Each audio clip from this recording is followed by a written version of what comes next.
The pain came first, not like a punch or a fall or a scraped knee. This was different. This was inside his skull, behind his eyes, like someone had cracked his head open and poured boiling water straight into his brain. Naruto screamed. He couldn't help it. His fingers dug into the wooden floor so hard that his nails bent backwards, and the sound that came out of his mouth wasn't even human.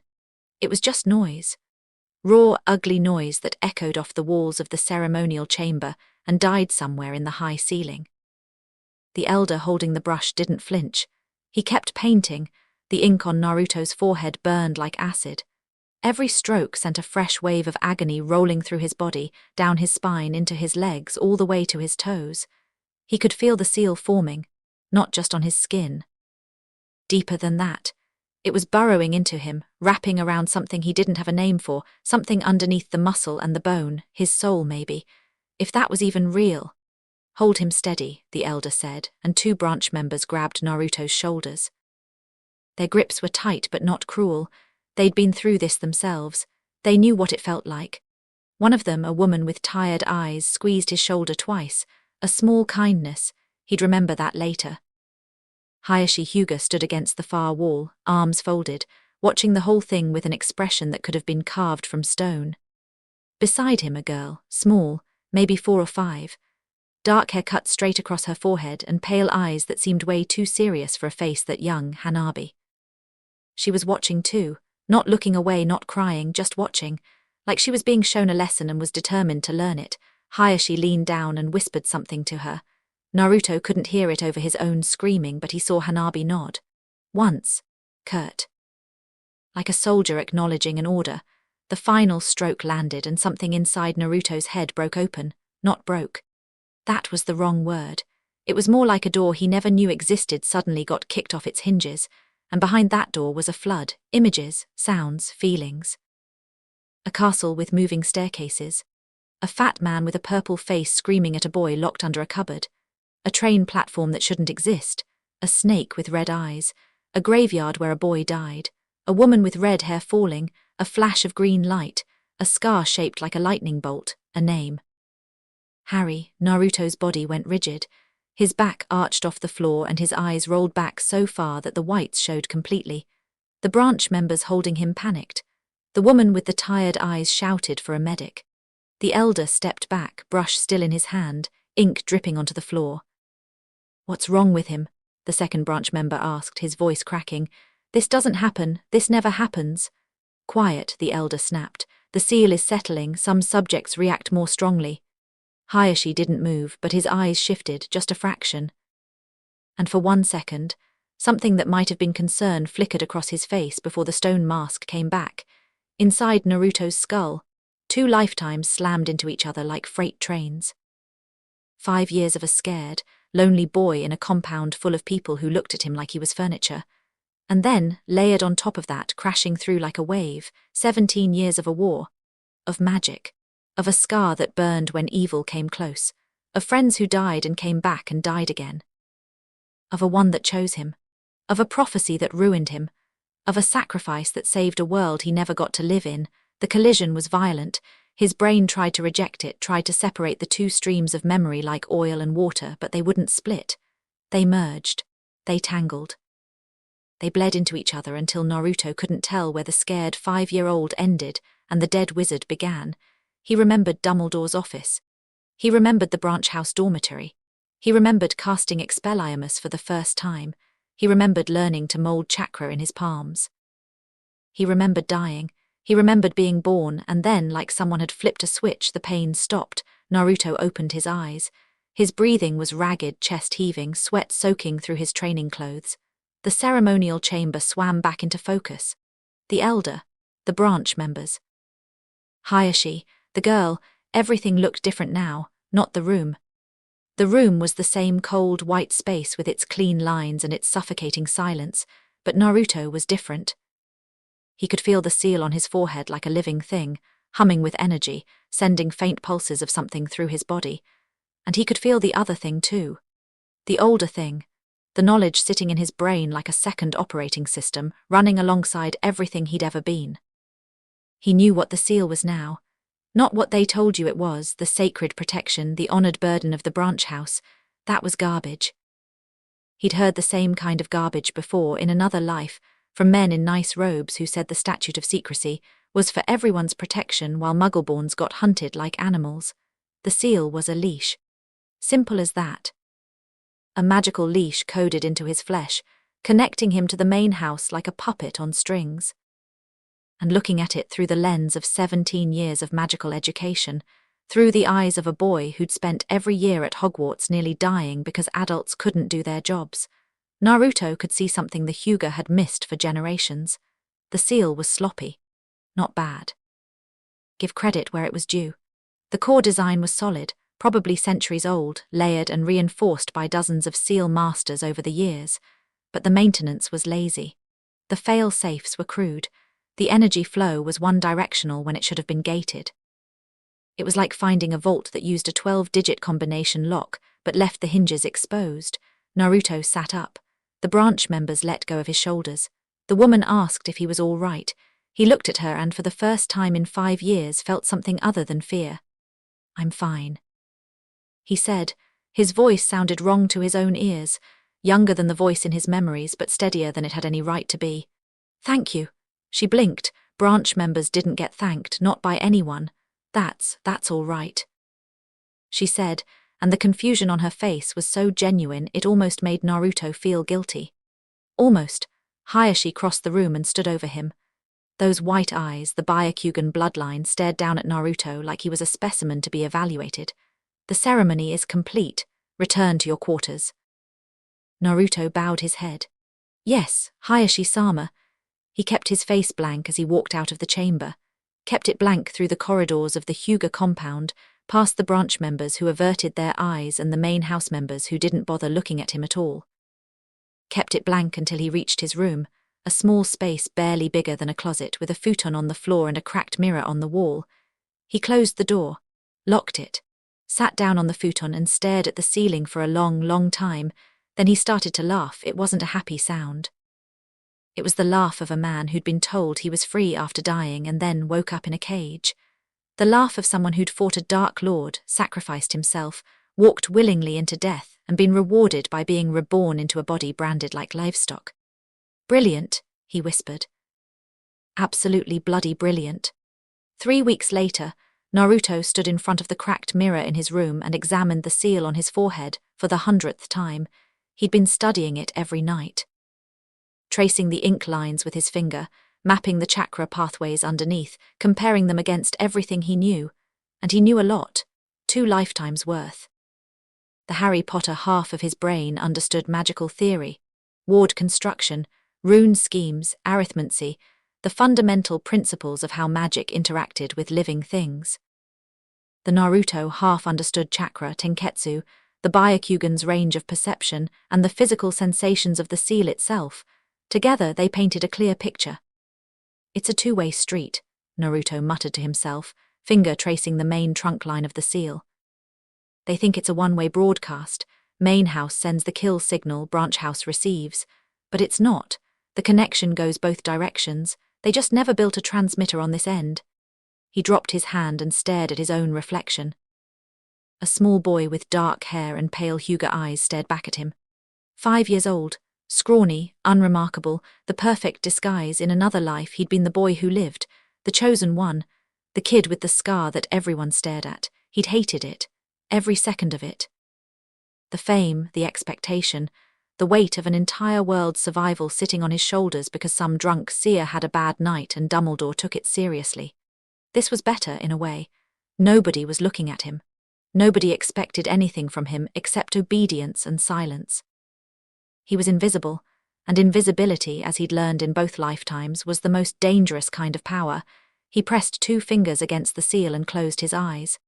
Focused, not on chakra, not the way the Hyuga taught it. He reached deeper.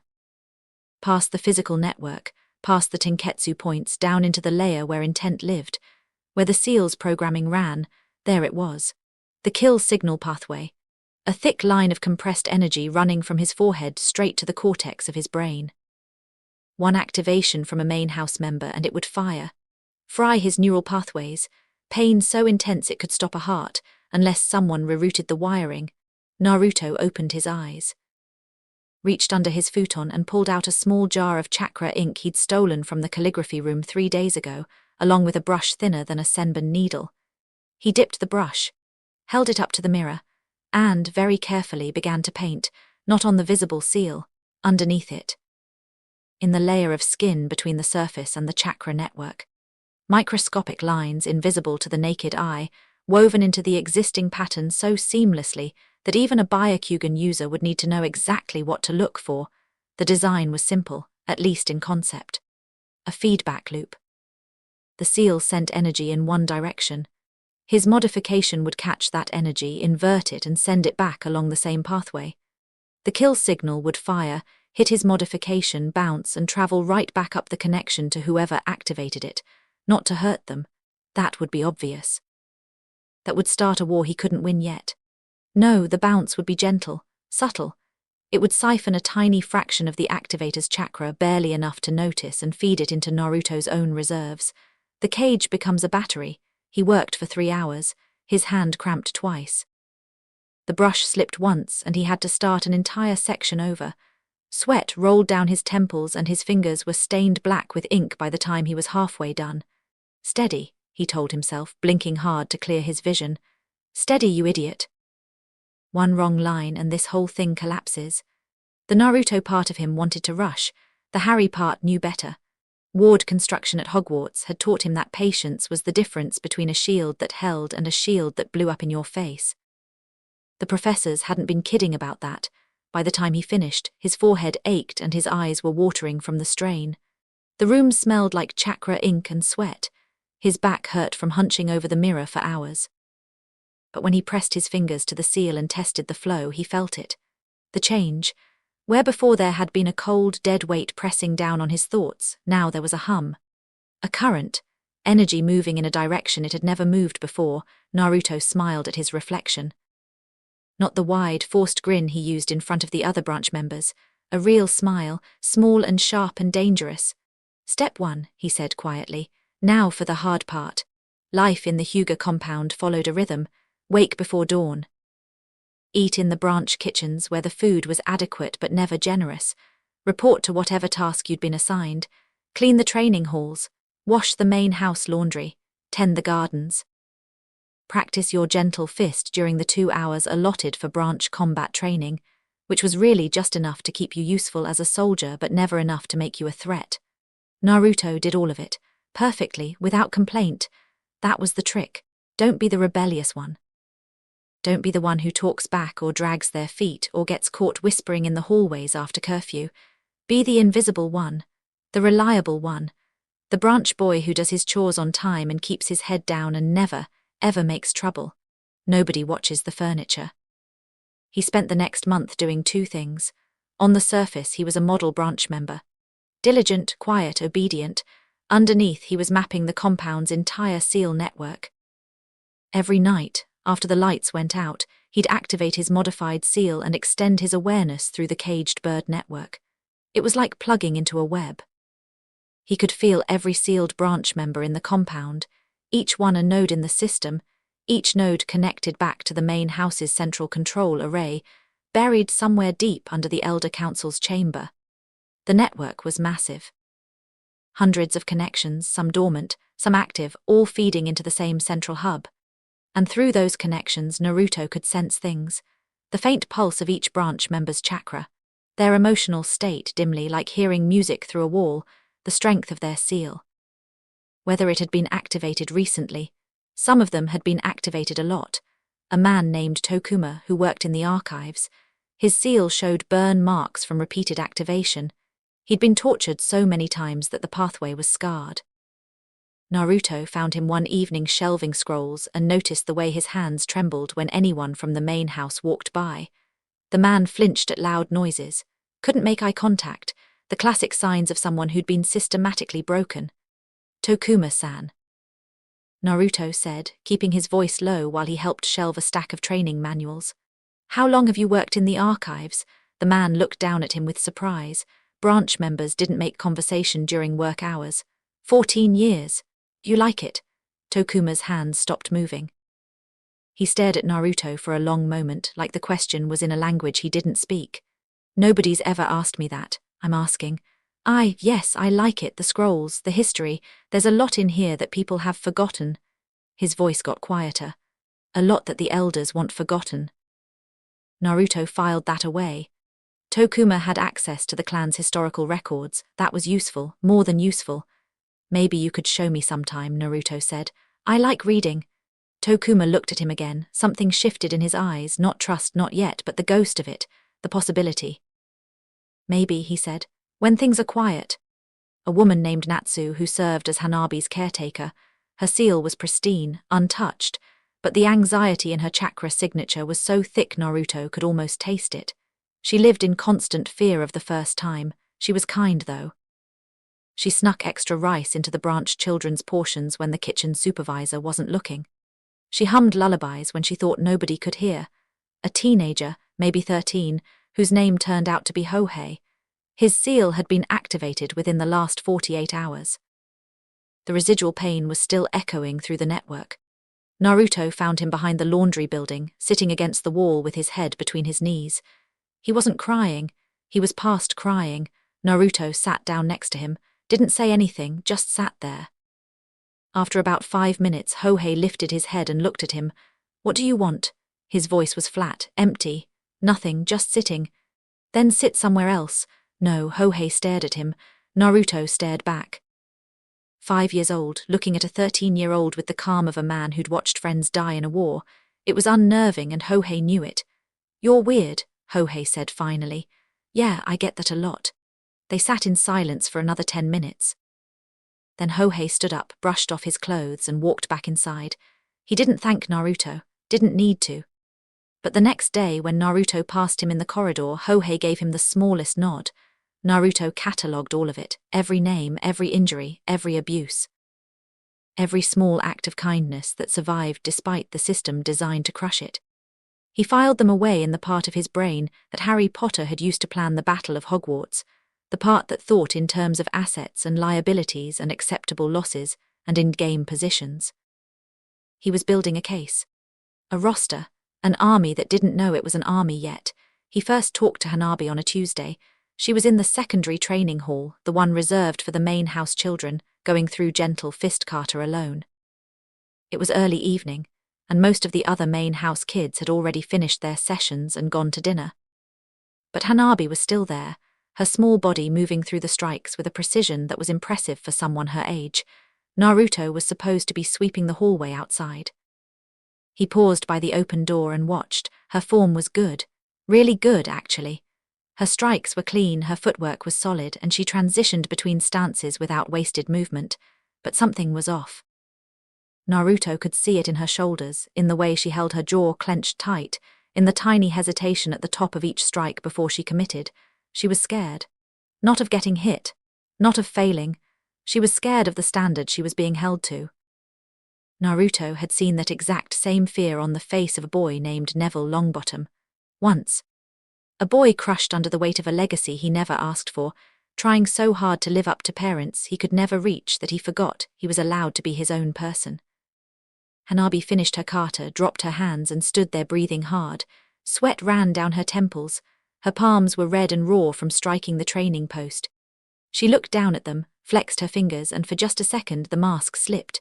Her lower lip trembled. Her shoulders dropped.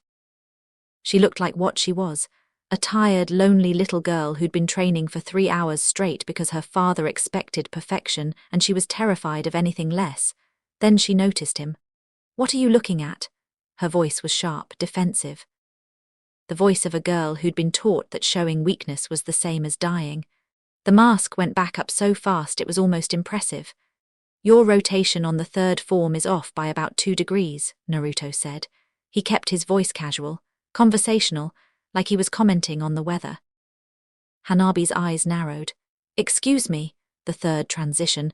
"When you shift from hack to the standard guard, you're dropping your left elbow. It opens a gap in your defense right here." He touched his own ribs just below the armpit. Any gentle fist user with decent eyes would put a strike right through it. She stared at him. He could practically see the gears turning in her head, a branch member, critiquing her form in her training hall. The smart move, the safe move for him would have been to apologize and go back to sweeping. "How old are you?" she asked instead. 5. "You're 5 and you can see a 2-degree rotation error. I'm observant." She chewed on that for a second. Her eyes, the same pale Hyuga white as his but sharper, more focused, scanned his face, looking for the trick, the angle, the hidden agenda. "Show me," she said. That threw him. He'd expected anger, a reprimand, maybe a threat to report him to the elders. Instead, she planted her feet and raised her hands into the starting position, chin lifted, eyes locked on his. "I said show me. Where's the gap?" Naruto set the broom against the wall, stepped into the training hall, took a position across from her. He could feel the boundaries being crossed, the invisible lines that separated branch from main, servant from master. Every step he took was a small act of treason. "Run the kata again," he said. Slow, she did, and when she hit the 3rd transition he stepped in, not aggressively. Just enough to bring his open palm within an inch of the gap she'd left. "There," he said. "Right there, feel that? Your whole left side is exposed for about half a second. That's enough." Hanabi looked down at his hand, hovering next to her ribs, then up at his face. Something changed in her expression. The defensiveness cracked, just a fraction, and underneath it was something that looked a lot like hunger. Not for food, for honesty. Nobody had told her the truth about her form before. Her instructors praised everything she did because she was the heir. Hayashi corrected her, but only in broad terms, in commands rather than explanations. Nobody had ever just looked at her technique and said plainly, "Here's what's wrong, here's how to fix it." "What's your name?" she asked. "Naruto." "Just Naruto. Branch members don't use family names, Hanabi-sama." She flinched at that. He watched it happen. A tiny contraction around her eyes, there and gone. She knew what the branch house was. She knew what the seal did. And something about hearing this boy say it out loud so flatly made her uncomfortable. "Good. Fix it," she said. "Show me how to close the gap." He did. They worked together for 20 minutes. He adjusted her elbow position, showed her how to tighten the rotation so the transition was seamless, demonstrated the correct angle twice. She picked it up fast, scary fast actually. One explanation and she had it. "Again," she said, running the transition. "Better, but you're tensing your shoulder. Let it stay loose until the last second, then snap it in." She tried again, nailed it. Like that. Exactly like that. Try it at full speed now. She ran the entire 3rd form, and this time the transition was clean. No gap, no opening. The strike flowed into the guard like water pouring into a glass. Hanabi stopped, looked at her hands, looked at him. "My instructor's been watching me do that wrong for 6 months, she said. Her voice was quiet now. The sharpness was gone. He never said a word. "He wouldn't. You're the heir. Correcting you means admitting you aren't perfect, and that's not something the elders want anyone to think. And you don't care about what the elders want." Naruto picked up his broom. "I care about correct technique, Hanabi-sama, that's all." She watched him for a long moment, then something happened that he hadn't expected. She smiled, small, barely there, gone almost before it registered, but real. "Come back tomorrow," she said. Same time. It wasn't a request, it was an order. But the way she said it, quick and almost embarrassed, like she was afraid he'd say no, told Naruto everything he needed to know. She was lonely. Surrounded by servants and sycophants and a father who treated her like a weapon to be sharpened, and she was desperately, achingly lonely. He knew that feeling. Both lifetimes worth of it.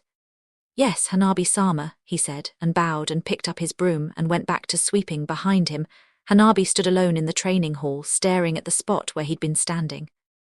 She rubbed her ribs where his hand had almost touched, and for a reason she couldn't explain, her heart was beating faster than it had during the entire kata. It happened on a Thursday, 3 weeks into Naruto's quiet campaign. The main house dojo. Full session. A dozen main house members practicing advanced forms while branch members served water and maintained the equipment along the walls. Naruto was among them, kneeling in the corner, replacing wrappings on a training post. Elder Hojito was leading the session. A lean man in his 60s with a voice like a saw cutting through dry wood. He'd been running the training program for the main house for 30 years, and he believed in one teaching method: pressure. You learned by being pushed until you broke, and then you learned from the breaking.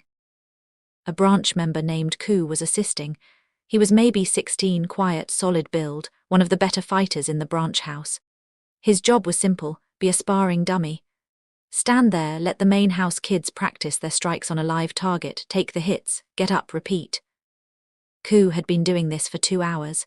Naruto had been counting the hits. 47 direct gentle fist strikes, 12 of which had connected with tenketsu points.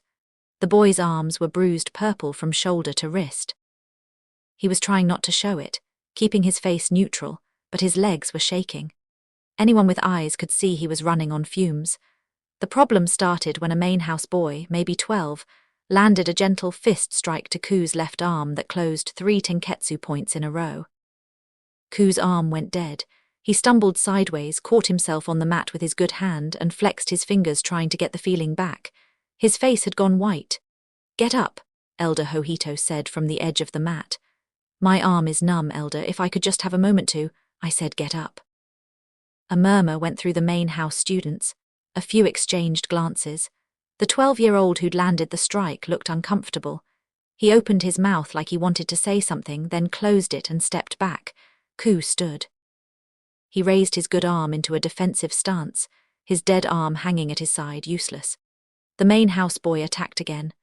Without both arms to defend, Ku took 3 clean hits to his chest and went down hard, his back hitting the mat with a sound that made everyone in the room wince. He didn't get up this time. He lay there, gasping, his face grey, sweat pooling on the mat beneath him. Elder Hojito walked over and stood above him. "Pathetic. You've had 14 years of training and you can't defend against a child with one arm disabled. This is why the branch exists, to serve, not to lead." He formed the hand seal. Naruto saw it. Everyone saw it. The specific configuration of fingers that activated the caged bird seal. A gesture as casual as snapping your fingers. The elder's hands moved through it with practiced ease, like he'd done it 1,000 times before. Because he had, Ku screamed. His hands flew to his forehead as the seal blazed to life, green lines glowing through his skin, and the sound that came out of him was the sound Naruto remembered from his own branding. Pure agony. The kind that doesn't leave room for thought or dignity or anything except the animal need for it to stop. The main house kids watched. Some looked uncomfortable. One, a girl about 10, turned away and pressed her hand over her mouth. Most just stared because this was normal. This was how things worked. This was the order of the world. Hanabi was not in the room. Naruto noted that, filed it away. The screaming lasted about 10 seconds. Then Elder Hojito released the seal and Ku collapsed, twitching, drool running down his chin. A thin line of blood trickled from his nose. "Resume the session," the elder said, and turned his back. The branch members along the walls didn't move, didn't react. Their faces were blank. They'd seen this before. They'd lived this before. One of them, a woman maybe 30, was gripping the handle of a water pitcher so hard her knuckles were white. That was the only sign. Naruto put down the wrapping he was holding, stood up, and walked to the center of the dojo. He didn't run, didn't shout, didn't make a scene. He just walked calmly and knelt beside Ku, put one hand on the boy's shoulder, checked his pulse, his breathing, the dilation of his pupils. Ku's heart was hammering, his breathing was shallow and fast, his skin was clammy. "What do you think you're doing?" Elder Hojito's voice was ice. "He needs medical attention, Elder. His heart rate is irregular. The seal activation combined with the closed tenketsu could cause cardiac arrest." The room went dead silent. Every main house member, every branch servant, every person in that dojo turned to look at the 5-year-old branch boy who was kneeling on the floor calmly diagnosing a medical emergency while contradicting an elder. Hojito turned slowly. His Byakugan was active. Naruto could see the veins bulging around his eyes, the telltale sign that he was scanning Naruto's chakra network, looking for something, some explanation for this insanity. "You dare speak to me, boy." "With respect, Elder, if he dies on this floor during a training session, the Hokage's office will require an incident report. The current Hokage has expressed interest in the Hyuga's internal practices. An investigation would be inconvenient for the clan." He said it the same way he might say the weather was nice. Flat, factual, no emotion. 17 years of standing in front of people who wanted to kill him and not blinking. That was the gift Harry Potter had left him. The 12-year-old main house boy took a step forward. He does look really bad, Elder. Maybe we should. Quiet, Kazuto, Hohito said without looking at him. The elder stared at Naruto for a long, terrible moment. Naruto could feel the man's killing intent pressing down on him like a physical weight. Could feel the hand seal being considered, the urge to activate this insolent boy's seal and teach him what happened to branch members who forgot their place. But the logic was sound, and the elder knew it. An inquiry from the Hokage's office would open doors the Hyuga wanted kept shut. It would raise questions about the caged bird seal that the clan had spent generations burying. Take him to the infirmary, Hohito said through his teeth, and then report to the council chamber. You and I are going to have a conversation. Naruto bowed. Yes, elder. He helped Ku to his feet. The older boy was shaking, barely able to stand, and he looked at Naruto with wide, frightened eyes. Not grateful, terrified, because he understood what Naruto had just done, what it meant, and he knew what was coming. You're insane, Ku whispered as Naruto half carried him out of the dojo. They're going to kill you. No, they won't, Naruto said. I'm too useful. Useful, you're 5.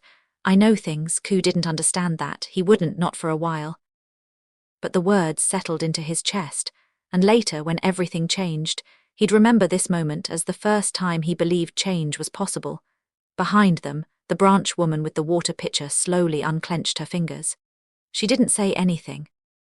But she watched the small boy carry the teenager out of the dojo, and something in her face shifted. Just barely. The council chamber was cold. It was always cold, even in summer. Something about the way the room was built, all that white stone and polished wood, sucked the warmth right out of the air. Naruto knelt in the center of the floor, head bowed, hands flat on his thighs, the very picture of branch house submission. Elder Hohito sat across from him. 2 other elders flanked him. Old men with hard faces and harder eyes, the kind of men who'd spent so long in power that they'd forgotten what it felt like to not have it. Do you understand why you're here? Hohito asked. I spoke out of turn during a training session, elder. You contradicted me. In front of the entire main house training corps, a branch servant contradicted an elder. Yes, elder, and your excuse was concern for a fellow branch member's health. Yes, elder. Hohito leaned forward. His breath smelled like the green tea the elders drank at their meetings. Let me explain something to you, boy. The health of a branch member is not your concern. It is not anyone's concern except the main house's. If a branch member lives or dies during training, that is the judgment of the main house. You do not question it. You do not interfere. You do not open your mouth unless you are told to open it. Am I clear? Perfectly, elder. I don't think it is. Hohito raised his hand and formed the seal. Perhaps a demonstration will clarify things. One of the flanking elders leaned over. Hohito, he's 5, there are limits. There are no limits on discipline. Hohito didn't look at him. His eyes were locked on Naruto.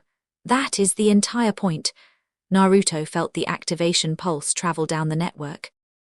A sharp spike of chakra aimed directly at his seal, carrying the kill signal, the pain command that had been used to control branch members for 100 years. It hit his forehead. Hit the outer layer of the seal. Penetrated, and then it reached his modification. The feedback loop caught the signal like a net catching a fish, inverted it, redirected it, siphoned exactly 0.3% of Hohito's chakra and fed it into Naruto's own reserves, so gently that the old man wouldn't notice the loss for hours. Naruto felt nothing. No pain, no pressure. Just a faint warmth on his forehead like sunlight through a window, but he screamed anyway. He threw himself forward, hands clawing at his face, body convulsing on the cold stone floor. The scream was convincing because he'd heard what real seal torture sounded like. He'd heard it from Ku. He'd felt the echoes of it through the network from dozens of branch members over the past month.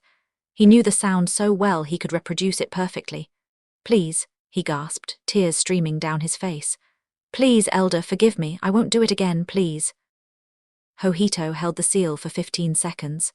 Watching, evaluating, making sure the lesson was landing. The elder who'd objected looked away, the other one watched with no expression at all. Inside Naruto's head, behind the performance, behind the screaming and the tears and the begging, a cold and ancient mind was running calculations. Your frequency is off. 3 Hz too high. You're losing about 12% efficiency on each activation. How long has it been since anyone actually maintained this seal network? Decades, probably. You got lazy. You all got lazy. And now the cage has a hole in it and you can't even see it because you stopped looking. The seal deactivated. Naruto collapsed onto his side, panting, trembling, the picture of a broken boy. Get out, Hojito said. And if I ever hear your voice in my dojo again, the next activation won't be a warning. Naruto crawled to his feet, bowed so low his forehead nearly touched the floor. Thank you for the lesson, Elder. It won't happen again. He shuffled out of the chamber, shoulders hunched, gait unsteady, the very image of a defeated child. The door closed behind him. In the corridor, away from the Byakugan's immediate scrutiny, Naruto straightened. The trembling stopped. The tears dried. His face settled into something calm and flat and absolutely focused. The 0.3% of Hojito's chakra hummed in his reserves like a coal in a furnace. Small, barely noticeable, but proof that the concept worked. He could drain them, slowly, invisibly, over weeks and months. Every time they used the seal on a branch member, every time they flexed their control, the network would siphon a fraction of their power and redistribute it. The strong would feed the weak without even knowing it. The masters would fund their own obsolescence. It was, Naruto had to admit, the most elegant piece of work he'd done in either lifetime. He was halfway down the corridor when he felt it. The faintest flicker of chakra behind a pillar to his left. A presence so small and so carefully suppressed that anyone else would have missed it completely. He didn't stop walking, didn't turn his head. Just let his eyes slide sideways, the Byakugan activating for a fraction of a second, so brief that anyone watching his face wouldn't catch the vein dilation, Hanabi. She was pressed against the pillar, barely breathing, her own Byakugan active, watching him with an intensity that bordered on frightening for someone her age. She'd been there the whole time. She'd heard the screaming through the walls, and she'd seen him walk out without a mark on him. Naruto kept walking, took 3 more steps. Then, without breaking stride, he turned his head just slightly, just enough for her to see his face, and he winked one eye, a quick, deliberate blink that lasted less than a second, not playful, not dismissive. It was a message, delivered in the only language that mattered between them. I'm not what you think I am. And if you're smart, you'll want to know what I am instead. Hanabi's breath caught. He heard it, that tiny hitch, even from 10 feet away. She pressed herself harder against the pillar, as if she could sink into the stone and disappear. But she didn't look away. She watched him walk down the corridor until he turned the corner and vanished from sight. And then she stood there in the shadows for a very long time, her heart hammering in her chest and her mind racing through everything she thought she knew about the boy named Naruto. None of it added up. The submissive bow, the convincing screams, the calm eyes of someone who hadn't been hurt at all, the wink. She thought about going to her father, thought about reporting what she'd seen, what she suspected. It was the correct thing to do, the responsible thing, the thing an heir was supposed to do. Instead, she went back to the training hall. She ran the 3rd form kata 6 more times, closing the gap Naruto had shown her, perfecting the rotation until her left side was sealed tight. Her hands were bleeding by the end and she didn't care. And every time she struck the training post, she thought about that wink. That impossible, terrifying, electrifying wink. The wink of a boy who should have been screaming in pain and instead walked out of a torture session like he was leaving a tea ceremony. When she finally stopped, sweating and breathing hard, she realized she was smiling. She didn't know why, and that scared her more than anything. That night in his small room, Naruto sat cross-legged on his futon and pressed his fingers to the seal on his forehead. The feedback loop hummed. Hojito's stolen chakra circled through his system, warm and steady. He closed his eyes and let both lifetimes settle over him. The wizard who died and the boy who was born. The scar and the seal. The wand and the Byakugan. 2 wars, one ended and one just beginning. He thought about Hanabi. The way she'd said, fix it, like she was giving orders to the universe. The hunger in her eyes when someone finally told her the truth. The way she'd flinched when he mentioned the branch house. The way she'd chosen to keep his secret instead of reporting it. She was the key. Not because she was powerful, although she would be. Not because she was the heir, although that helped. She was the key because she still cared. In a compound full of people who had either stopped caring or never started, Hanabi Hyuga still flinched when she heard about injustice. That could be shaped, carefully, patiently, not into a weapon. He'd seen what happened when you turn children into weapons. 2 lifetimes of it. No, he'd shape her into something better, something the Hyuga had never seen, a leader who actually deserved to lead. Naruto opened his eyes. The room was dark. The compound was silent. Somewhere in the distance, a night bird called twice and went quiet. He picked up the chakra ink, uncapped it, dipped his brush, and got back to work. Hanabi showed up at the secondary training hall every evening for a week straight. Same time. Same position. Hands raised, feet planted, chin up, waiting. Naruto was always already there, sweeping, mopping, polishing the training posts. Whatever job the duty roster had assigned him that day, he made sure it took him past this hall at the right time. Nobody questioned it. A branch member doing extra chores was invisible, expected, like a broom leaning against a wall. On the first night they barely spoke. He corrected her stance on the 4th and 5th transitions of the standard kata. She absorbed the corrections without argument, no questions, no resistance. Just the quiet, ferocious focus of a girl who had figured out she'd been lied to about her own ability and wanted the truth instead. On the second night, she asked him how he knew. How do you see things that my instructors miss? She was breathing hard from the drill, arms loose at her sides, sweat darkening the collar of her training shirt. You're 5, your branch, where did you learn this? Naruto kept wrapping fresh cloth around the training post, didn't look up. I watch, that's all. That's not all. Don't lie to me, he glanced at her. She was standing with her arms crossed, that sharp look on her face, the one that said she'd already decided she was going to get an answer and was just waiting for him to realize it too. All right, he said. I read. Read what? The scrolls in the archive. The old ones.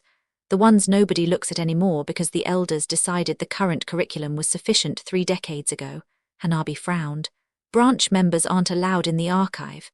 Branch members clean the archive, Hanabi-sama, every Tuesday and Friday. The scrolls don't have locks on them. She opened her mouth, closed it. He could see her processing that, the absurdity of it. A security system that relied on the assumption that servants were too stupid or too beaten to read the material they dusted every week. That's really careless of them. She said finally, yes, it is. Something passed between them, not a look exactly, more like a shared understanding. The first crack in the wall that separated heir from servant. Because for the first time they were agreeing on something. The people running this clan were not as smart as they thought they were. On the 3rd night he taught her something new. Stop, Naruto said.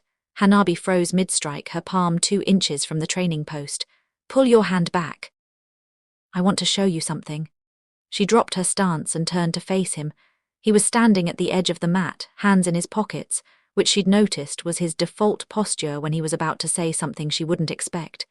You know how the gentle fist works, he said. Chakra through physical contact. Your palm hits the target, your chakra enters their system and disrupts the tenketsu. Right. Obviously. What if you didn't need to touch them? Hanabi stared at him. That's not possible, says who? Says physics, says the entire gentle fist tradition. Chakra disruption requires physical contact with the targets. Tradition says that. Physics doesn't. Naruto stepped onto the mat. Your chakra has a shape when it leaves your palm. You can feel it, right? That little spike of energy right before your hand connects. She hesitated. Yes. What if you could hold that shape, compress it, and send it forward without your hand following it? Like a projectile. Like a needle. A chakra needle, same disruptive energy as a gentle fist strike but delivered from 10 feet away. Hanabi was quiet for a long moment. He watched her work through it. She wasn't the kind of person who rejected things on instinct. She was analytical. She wanted to understand the mechanism before she dismissed it. How? She asked. Wind nature manipulation. You're already generating chakra at your palms. If you add wind release as a carrier, the chakra holds its shape in the air instead of dissipating after leaving your body. It's like putting an arrow on a bowstring. The gentle fist energy is the arrow. The wind is the bow. I don't have wind nature. You don't know if you have wind nature. Nobody's tested you for elemental affinity because the Hyuga curriculum doesn't include elemental training until age 10. But I've watched you practice. When you do the palm rotation, there's a pull in the air. A direction. Your chakra isn't neutral, Hanabi-sama. It wants to move. She looked down at her hands, flexed her fingers, then held her right palm up and pushed chakra to the surface the way she'd been taught. The familiar glow appeared, soft blue light pooling in her palm. Now, Naruto said, stepping behind the training post, try to push it forward. Don't think about hitting me. Think about the chakra leaving your hand and traveling in a straight line, like blowing through a straw. She focused, her brow furrowed. The chakra in her palm flickered, wavered, and then, for exactly 1 second, a thin thread of blue energy shot forward from her fingertip. It traveled about 4 feet before it fell apart, scattering into nothing. It was weak. It was unstable. It wouldn't have disrupted a mouse's tenketsu. But it had left her body without physical contact, and that had never happened in the entire recorded history of the gentle fist. Hanabi's hand dropped. She looked at her fingers, then at the space where the thread had dissipated, then at Naruto. Her eyes were wide. Not with shock, though there was some of that. With hunger. That same hunger he'd seen the first night, the hunger for truth, for potential, for the realization that the ceiling she'd been told existed was a lie. Again, she said, they practiced for 2 hours. By the end, she could push the thread 6 feet before it collapsed. Her fingers were trembling from chakra exhaustion and there were dark circles forming under her eyes. That's enough for tonight, Naruto said. One more try. No. You push past your limit now and your coils won't recover by morning. Your father will notice the fatigue and he'll want to know why. That stopped her, not the physical concern, the practical one.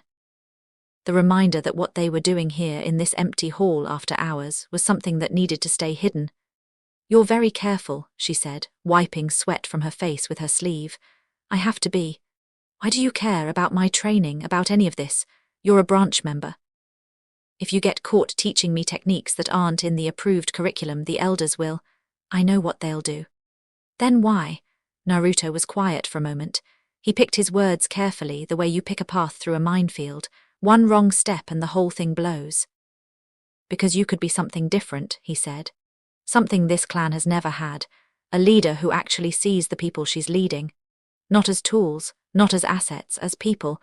But that only happens if someone teaches you the things they don't want you to learn. Hanabi looked at him with an expression he hadn't seen from her before. Uncertainty. Real, honest uncertainty, like she was standing at the edge of a cliff and couldn't tell if the water below was deep enough. And you think you're that someone, she said. I think I'm the only one willing to try. She didn't answer that. She picked up her towel, dried her face and hands and walked to the door, stopped, turned back. Same time tomorrow, same time. She left. Naruto stood in the empty training hall, listening to her footsteps fade down the corridor. Then he crouched down and ran his fingers across the mat where she'd been standing. Tiny scorch marks where the chakra threads had fired. He'd need to clean those before morning. By the second week, the sessions had split into 2 halves. The first hour was physical. Chakra needle drills, stance corrections, elemental exercises. Hanabi was improving at a rate that was almost frightening. She'd gotten the thread to hold for 12 feet now, and twice she'd managed to shape it into something that almost resembled a needle point. The second hour was different. That was when Naruto talked. It started small. He'd mentioned something from the archive scrolls while they were cooling down, a historical detail, a policy decision, a trade agreement from 50 years ago that nobody remembered but that still affected the clan's finances. Did you know the branch house used to have its own representative at clan council meetings? He said one evening, tossing her a water flask. She caught it, drank. No, that's not. When, about 80 years ago, before your great-grandfather consolidated the council, there was a branch seat. 1 vote out of 12. Symbolic, mostly, but it existed. What happened to it? Your great-grandfather removed it after a branch representative voted against a land acquisition deal. The official reason was streamlining governance. The real reason was that the branch member was right, the deal was bad, and the elders didn't want to admit a servant had better judgment than they did. Hanabi was quiet. She sat cross-legged on the mat, flask in her hands, turning it slowly. You found this in the archives. In a scroll that was misfiled in the agricultural records section. Took me a while to find it. Someone went to a lot of trouble to bury it. Why are you telling me this? Because you're going to be the head of this clan someday, Hanabi-sama. And if you don't know the real history of the decisions that shaped it, you'll make the same mistakes the people before you made. Or worse, you'll make the mistakes they want you to make. She set the flask down. You talk about the elders like they're the enemy. They're not the enemy. They're the obstacle. There's a difference. An enemy wants to destroy you, an obstacle just doesn't want you to move. The elders don't hate you, Hanabi-sama, they need you. You're the heir, you're the bloodline, you're the future of everything they've built. But they need you to be their version of the future. Compliant, traditional, grateful, a weapon that swings where they point it. Hanabi's jaw tightened. He'd hit a nerve and he knew it. She'd felt it already, the invisible hand guiding her toward a mold she hadn't chosen. The training schedule that left no room for anything except combat. The lessons that covered technique, but never strategy. The constant, suffocating emphasis on bloodline purity and main house superiority that soaked into every conversation, every meal, every interaction until it felt like breathing. "And what's your version of the future?" she asked. "You, standing on your own feet, making your own decisions. With people around you who are there because they chose to be, not because a seal on their forehead forces them." "That's treason, Naruto. It's reform. Treason is just what they call reform before it works." The ghost of a smile crossed her face. She tried to suppress it, failed. "You're dangerous," she said. "You know that, right?" "I've been told." The conversations deepened over the following days. Naruto walked her through the economics of the branch system, how the unpaid labor of hundreds of sealed members generated wealth that flowed exclusively to the main house. He showed her the math, actual numbers from the financial scrolls he'd memorized. The food budget for branch members was 1/3 of what the main house spent on decorative gardens. The training allocation for branch combat was 1/5 of the main house's. Medical treatment for sealed members required approval from an elder, which meant injuries went untreated for days while paperwork moved through the system. "That's why Ku's arm was still bruised 2 weeks after the dojo incident," Hanabi said one evening, her voice flat. "He didn't get treatment." "He got treatment 4 days after the injury. The request had to be approved by Elder Hohito, the same elder who ordered the injury." Hanabi didn't say anything for a while. She sat with her arms wrapped around her knees, staring at the far wall of the training hall. When she finally spoke, her voice was very quiet. "I didn't know it was that bad. That's by design. The main house children are educated separately. You eat in different rooms, train in different halls, sleep in different wings. The compound is designed so that you never have to see how the branch lives unless you go looking. And nobody goes looking. Nobody goes looking." She turned her head and looked at him. Her eyes were hard but not cold, angry but the anger had a direction. It wasn't the formless rage of someone who'd been hurt. It was the focused anger of someone who'd just realized the system she was being raised to inherit was built on a foundation of cruelty, and she was expected to be grateful for it. "What do I do?" she asked. Naruto felt a pulse of something in his chest. Not triumph, not satisfaction, something closer to recognition. He'd asked the same question in another life, sitting in a headmaster's office with a prophecy hanging over his head and a madman trying to kill him. "What do I do?" The answer had been the same then as it was now. You get strong enough that they can't stop you, and then you change it. While Hanabi trained, Naruto worked on the compound. Every morning during his cleaning rounds he placed seals, tiny ones. Microscopic lines of chakra ink drawn on the undersides of floorboards, on the backs of wall panels, in the mortar between stones. Invisible to the naked eye and nearly invisible to the Byakugan, unless you knew exactly where to look and what the patterns meant. The seals were simple in function. Each one was a sensor. It detected chakra signatures within a 15-foot radius and transmitted the data back to a central receiver, which was the modified caged bird seal on Naruto's own forehead. In essence, he was turning the entire Hyuga compound into a surveillance grid that only he could access. It took 3 weeks to complete. 1,600 individual seals. His hand cramped so badly some nights that he had to wrap his fingers in cloth just to hold the brush. But when he activated the network for the first time, sitting on his futon in the dark, the result was worth every aching joint. He could feel everything, not see. Feel. Each seal fed him a stream of information. Who was in the room, how much chakra they carried, whether they were calm or agitated, awake or asleep. The compound opened up in his awareness like a blueprint, every room and corridor mapped in his mind by the density and movement of the chakra signatures within it. He knew when the elders held their private meetings. He knew who attended and for how long. He knew when Hayashi paced his study late at night, his chakra turbulent with stress. He knew when the branch members huddled together in the dormitory after lights out, speaking in whispers that he couldn't hear but whose emotional tenor he could read from the anxiety spikes in their signatures. He knew when Hanabi lay awake in her room, long after she should have been asleep, her chakra restless and bright with the unmistakable signature of a mind that wouldn't shut off. He shared one piece of this with Hanabi. Just one. "I want to teach you how to read intent," he said during their 6th session. She was sitting against the wall, drinking water, her hair stuck to her forehead with sweat. "Intent. Your Byakugan sees chakra, the Tenketsu system, the flow patterns, the density, but there's a layer underneath that, emotional resonance. Every person's chakra carries a signature of what they're feeling at any given moment. Fear makes it spiky. Anger makes it hot. Deception makes it layered, like oil sitting on top of water." Hanabi lowered the flask. "You're saying I can use the Byakugan to read emotions?" "I'm saying the Byakugan was always capable of it. Nobody taught you how because nobody wants the heir looking too closely at what the people around her are actually feeling." "That's a big claim. Try it on me." She activated her Byakugan. The veins around her temples bulged, and her pale eyes took on that sharp, layered quality that meant she was seeing through the physical world into the chakra network beneath.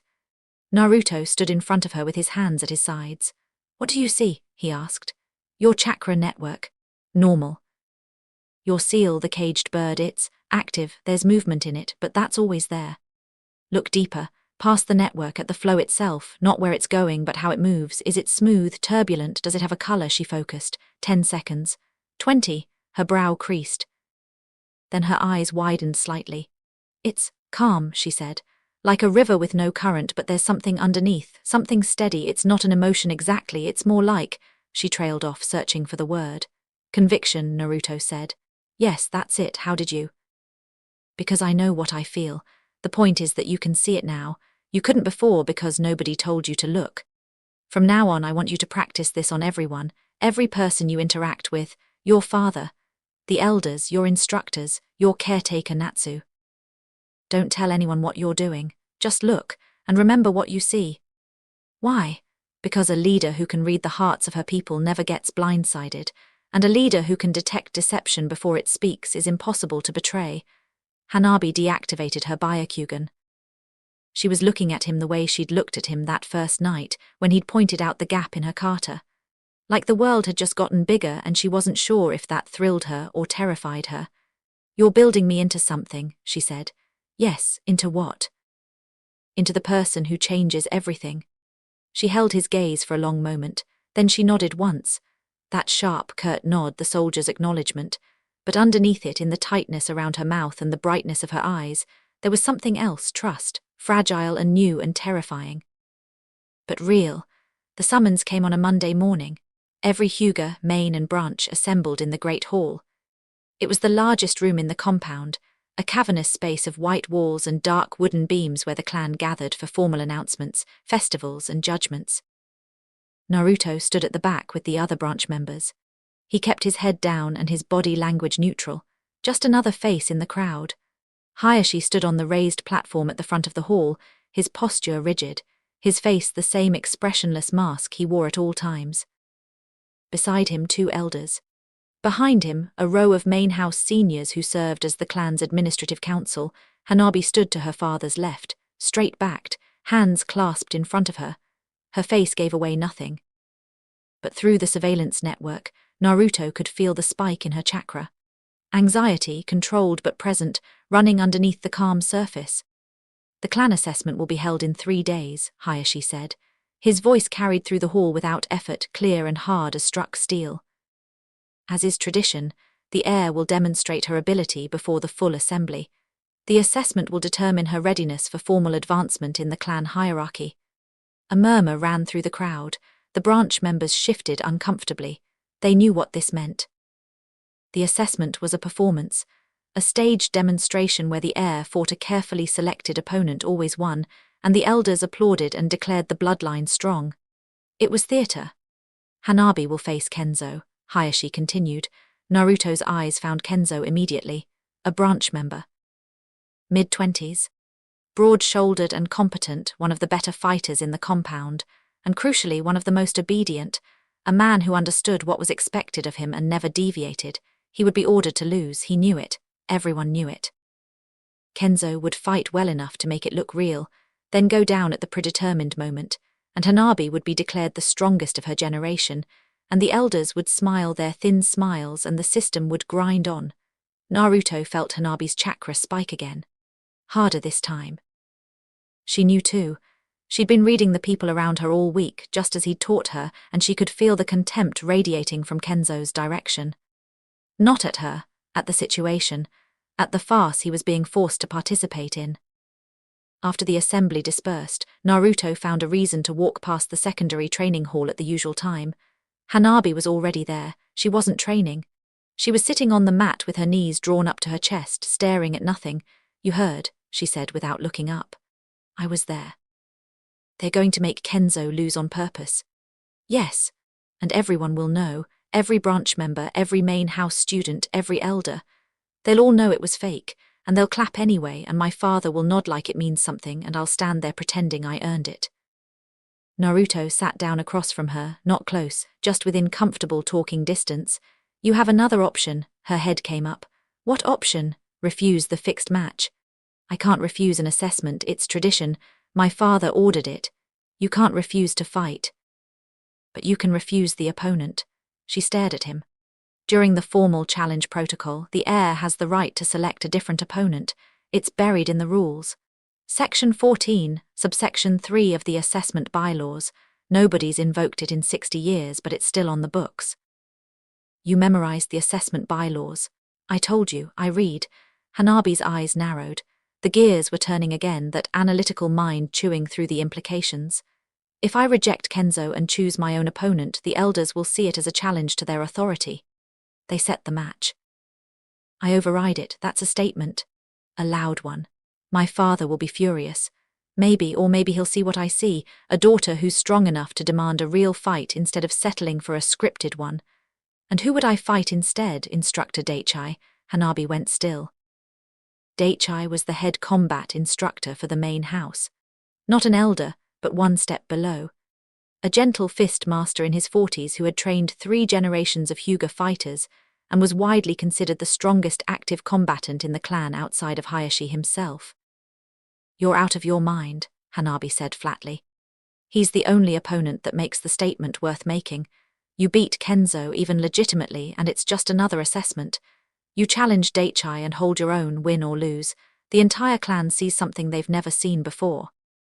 An heir who chose the hardest path because she refused to walk the easy one. And if I lose? Then you lose fighting the best fighter in the compound, instead of winning against a man who was told to fall down. Which one do you think earns more respect?" Hanabi was quiet for a long time. Through the network, Naruto could feel her chakra shifting. The anxiety was still there, but it was being pushed down, compressed, replaced by something hotter. Determination, or maybe anger. Sometimes they felt the same. "You'll need to teach me something new," she said. "The standard kata won't work against Daichai. He's seen every form in the curriculum 1,000 times. I know, that's why we're going to give him something he hasn't seen. The chakra needles. No, not yet, you're not ready for combat application, but there's something else." He stood and moved to the center of the mat, raised his hands and settled into the starting stance for Kaiten, the Hyuga's signature defensive rotation. The palm rotation expels chakra from every tenketsu simultaneously and spins the body to create a defensive dome, he said. "Standard technique. Every main house member learns it by age 12. "I learned it at 8, Hanabi said with a flicker of pride. "Good, now watch this." He began the rotation. Standard form, nothing unusual. Chakra flowed from his palms and the spin generated the familiar dome of blue energy. Then he shifted. His hands changed angle, tilting 45 degrees, and he pushed wind nature into the rotation. The dome contracted. Instead of a wide, spherical shield, it compressed into a tight cone of spiraling energy that hugged his body like armor. The air in the training hall moved, not a gentle breeze. A focused blast of wind that ripped away from his body in a horizontal ring, hitting the walls hard enough to rattle the wooden training posts. Naruto stopped. The wind died. The hall went still. Hanabi was on her feet. What was that? Wind-style palm rotation. The standard chitin pushes everything away equally. This version focuses the output. Instead of a dome, you get a shell. Tighter protection, less chakra waste, and the wind output acts as a secondary weapon. Anyone who gets close gets hit by the wind blast. You invented this. I adapted it. The principle is in the old scrolls. Nobody followed through because the gentle fist curriculum doesn't include elemental integration. But you've been working on wind nature for 2 weeks. You have enough control to pull this off. In 3 days. 3 days is enough, if you're willing to work. Hanabi's eyes were burning, not with the Byakugan, with something fiercer than that. Teach me. The great hall was packed, every seat filled, every wall lined with standing observers.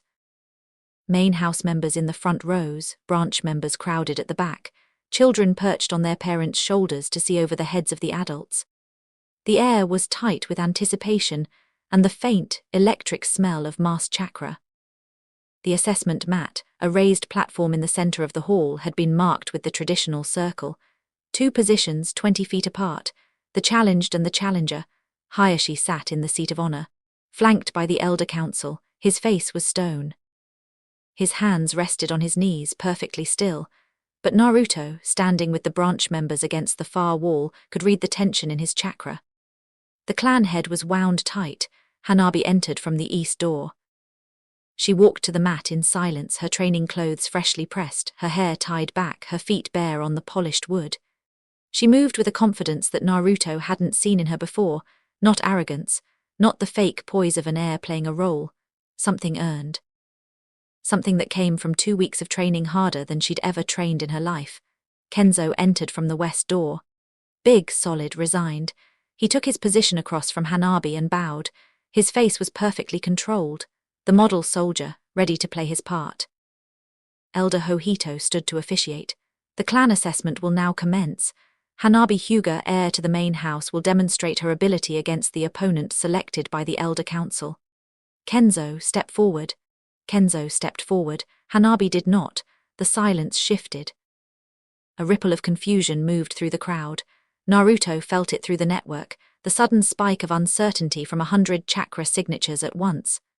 Hanabi, Hohito said, a note of warning in his voice. Step forward. Hanabi lifted her chin. Under Section 14, Subsection 3 of the Clan Assessment Bylaws, the heir retains the right to select an alternative opponent for the demonstration. The silence that followed was so complete Naruto could hear the breathing of the branch member standing next to him. Hohito's face went rigid. 2 of the elders leaned toward each other, whispering. Hayashi didn't move, didn't blink. That provision has not been invoked in, Hohito began, in 62 years, I'm aware. The provision is still active. I've confirmed it with the clan charter, which I read this morning. Hanabi's voice was steady, clear. It carried to every corner of the great hall. I choose a different opponent. This is highly irregular. I choose Instructor Daichai. The hall erupted, not into noise, not exactly. The Hyuga were too composed for shouting. But the murmurs, the shifting, the sharp intakes of breath, all of it combined into a wave of controlled shock that rolled through the room. Kenzo stepped back.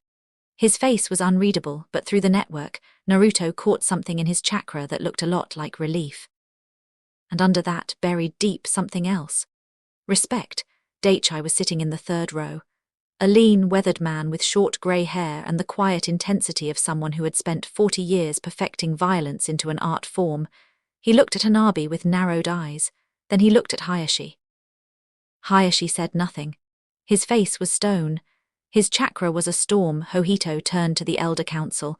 A rapid, whispered conference. 3 of them wanted to deny the request. 2 were intrigued. Hohito looked like he'd swallowed something rotten. The provision is valid. One of the intrigued elders said, loudly enough for the hall to hear, the heir has the right. Daichai, Hohito said, the word dragged from his mouth. Take the mat. Daichai stood. He removed his outer robe, folded it neatly on his seat and walked to the platform. He moved like water. No wasted motion, no sound. He took his position across from Hanabi and looked down at her. You're sure about this, little one? He asked, low enough that only she could hear, but Naruto, connected to every seal in the room, caught it. Don't call me that, Hanabi said, and activated her Byakugan. Daichai's eyebrows rose, then he smiled. A small, genuine smile, the kind a man gives when something surprises him for the first time in years. He activated his own Byakugan and settled into stance. "Begin," Hohito said. Daichai moved first. He closed the distance in 2 steps, fast enough that most of the genin in the crowd lost track of him. His palm came down toward Hanabi's shoulder in a standard gentle fist opening strike, the kind that tested an opponent's reactions before committing to a real attack. Hanabi didn't block. She didn't dodge. She dropped. Her knees bent and she slid sideways, her body going flat, ducking under his strike so close that his fingers brushed the top of her hair. She came up inside his guard, already rotating, and drove her palm toward his ribs. Daichai caught it. Barely. His hand closed around her wrist and redirected her strike past his body. But his eyes changed. The casual assessment was gone. This girl was fast. He released her wrist and attacked. A combination. 3 strikes, alternating targets, increasing speed. Shoulder, hip, sternum. Standard gentle fist combination, but delivered with the precision and power of a man who'd mastered the art decades before Hanabi was born. She blocked the first strike cleanly. Deflected the second. The third caught her on the collarbone, and she felt her left arm go partially numb as 2 tenketsu shut down. She staggered back 3 steps, her teeth clenched against the pain. The crowd murmured. Some of the elders exchanged satisfied glances. This was what they expected. A child playing at a grown-up's game, about to learn a lesson about knowing her place. Hanabi shook out her arm. Feeling was returning slowly, the tenketsu already fighting to reopen. She'd been building chakra density in her coils for 2 weeks, and the pathways recovered faster than they should have. Daichai noticed. His head tilted. Curious now, he came at her again. Faster this time, serious, no more testing. He wanted to see what she had. Hanabi let him come. Let him get close. Let his hands reach for her. Then she started the rotation, her body spun. Chakra erupted from her palms, from her arms, from every open tenketsu on her body.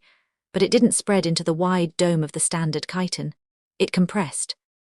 Pulled tight against her body, spiraling inward, then outward, then inward again, the wind nature she'd been cultivating for 2 weeks driving the chakra into a focused, screaming vortex. The wind hit Daichai square in the chest. It wasn't the gentle push of a standard chitin. It was a wall of compressed air that lifted his feet off the mat and threw him backward 6 feet. He landed on his hands and slid to a stop at the edge of the circle, his eyes wide, his hair blown back from his face. The hall went silent, not murmurs, not shifting. Silence. Hanabi stopped the rotation. She was breathing hard. Sweat ran down her face and her arms were shaking from the chakra expenditure. She planted her feet and raised her hands back into stance. She was grinning. It wasn't a polite grin, or a humble grin, or the restrained expression of a well-bred heir. It was the wild, fierce, borderline feral grin of a girl who had just discovered she was more powerful than anyone had told her she was allowed to be. Daichai got to his feet. He looked at Hanabi. Looked at the spot where he'd been standing. Looked at the scuff marks on the mat where the wind had dragged him, then he laughed. A short, surprised bark of a laugh that echoed through the silent hall.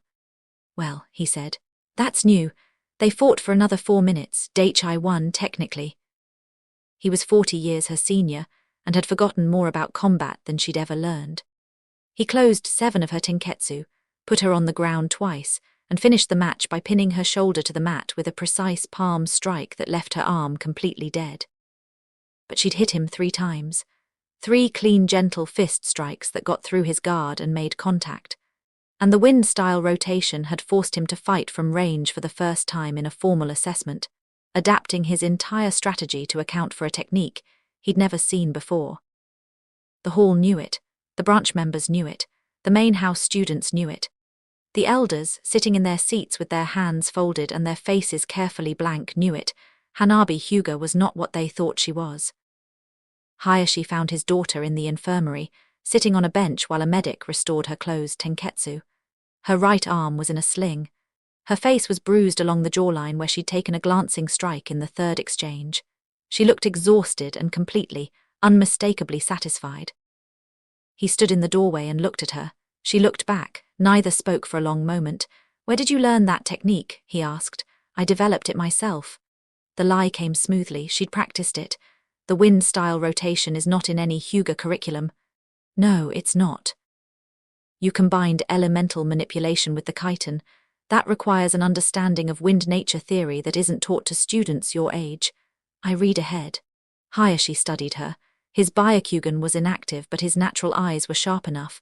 He was looking for the crack. The tell. The sign that someone else was behind this.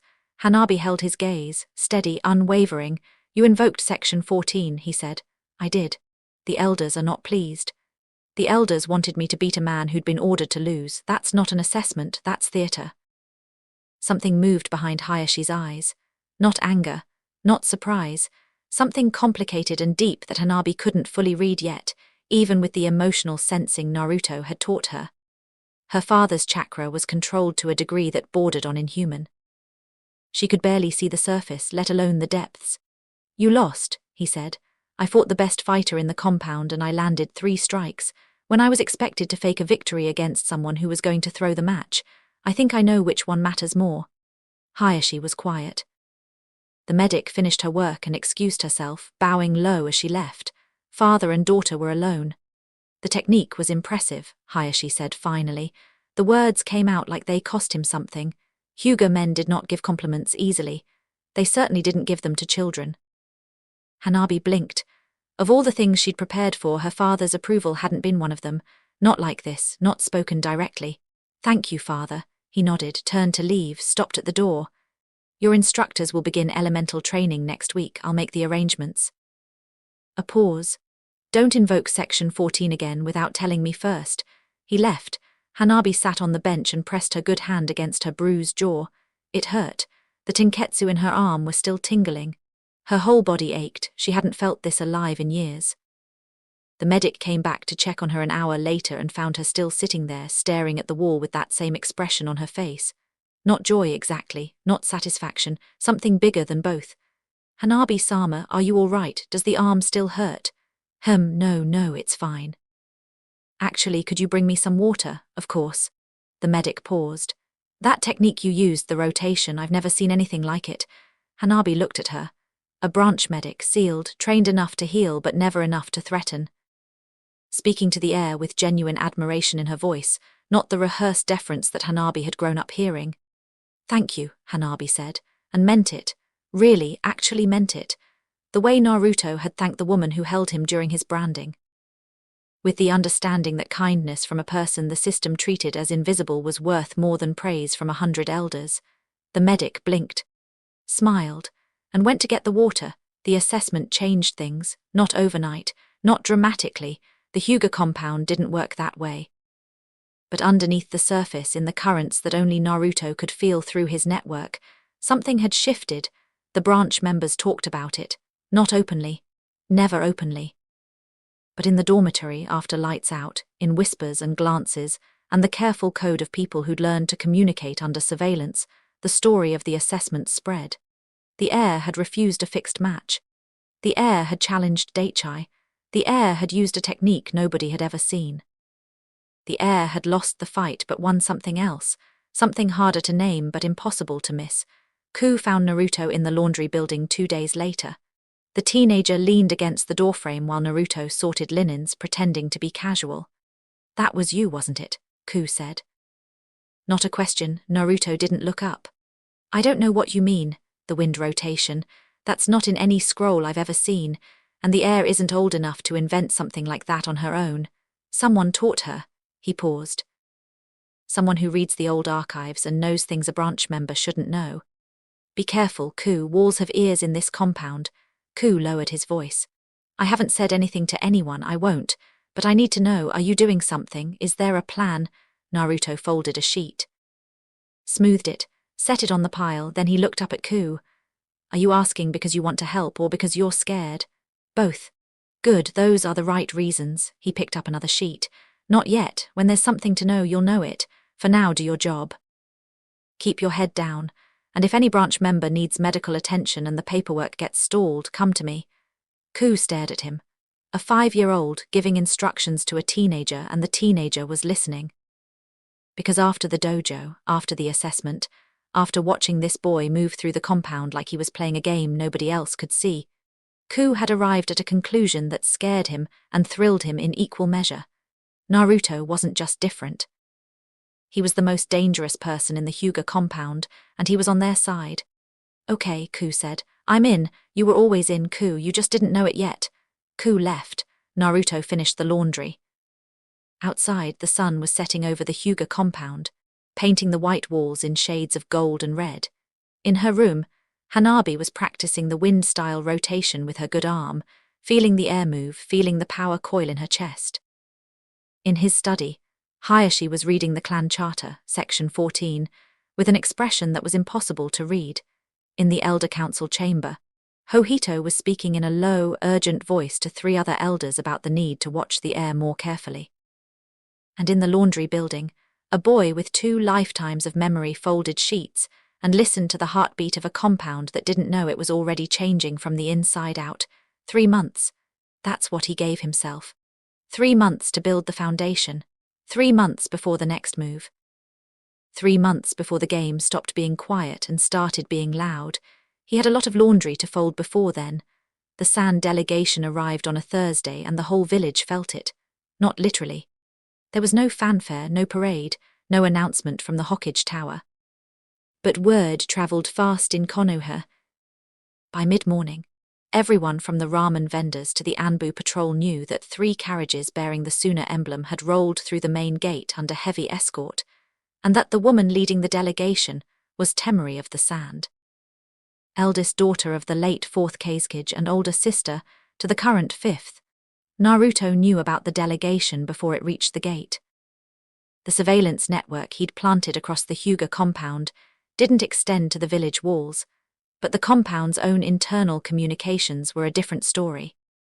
He'd intercepted the briefing scroll from the Hokage's office to Hayashi at dawn, reading the chakra impressions left on the paper before it was even opened. Diplomatic reparations. Formal talks about trade restoration between Konoha and Suna following the failed invasion during the Chunin exams. The Sand village was hurting. Their military was decimated, their economy was bleeding, and their new Kazekage, a teenage Jinchuriki who'd only recently stopped trying to kill people for fun, needed allies more than he needed pride. Temari was here to negotiate. And the Hyuga had been invited to participate as one of Konoha's major stakeholder clans. Naruto found out which guest house the delegation had been assigned. Found out the schedule for the formal reception. Found out which Hyuga elder had been designated to serve as the clan's liaison to the Suna envoys. It was Hohito. Of course it was Hohito. He was in the garden when it happened. On his hands and knees, pulling weeds from the ornamental bed near the compound's eastern gate, because that was Tuesday's assignment and he was nothing if not a reliable branch servant.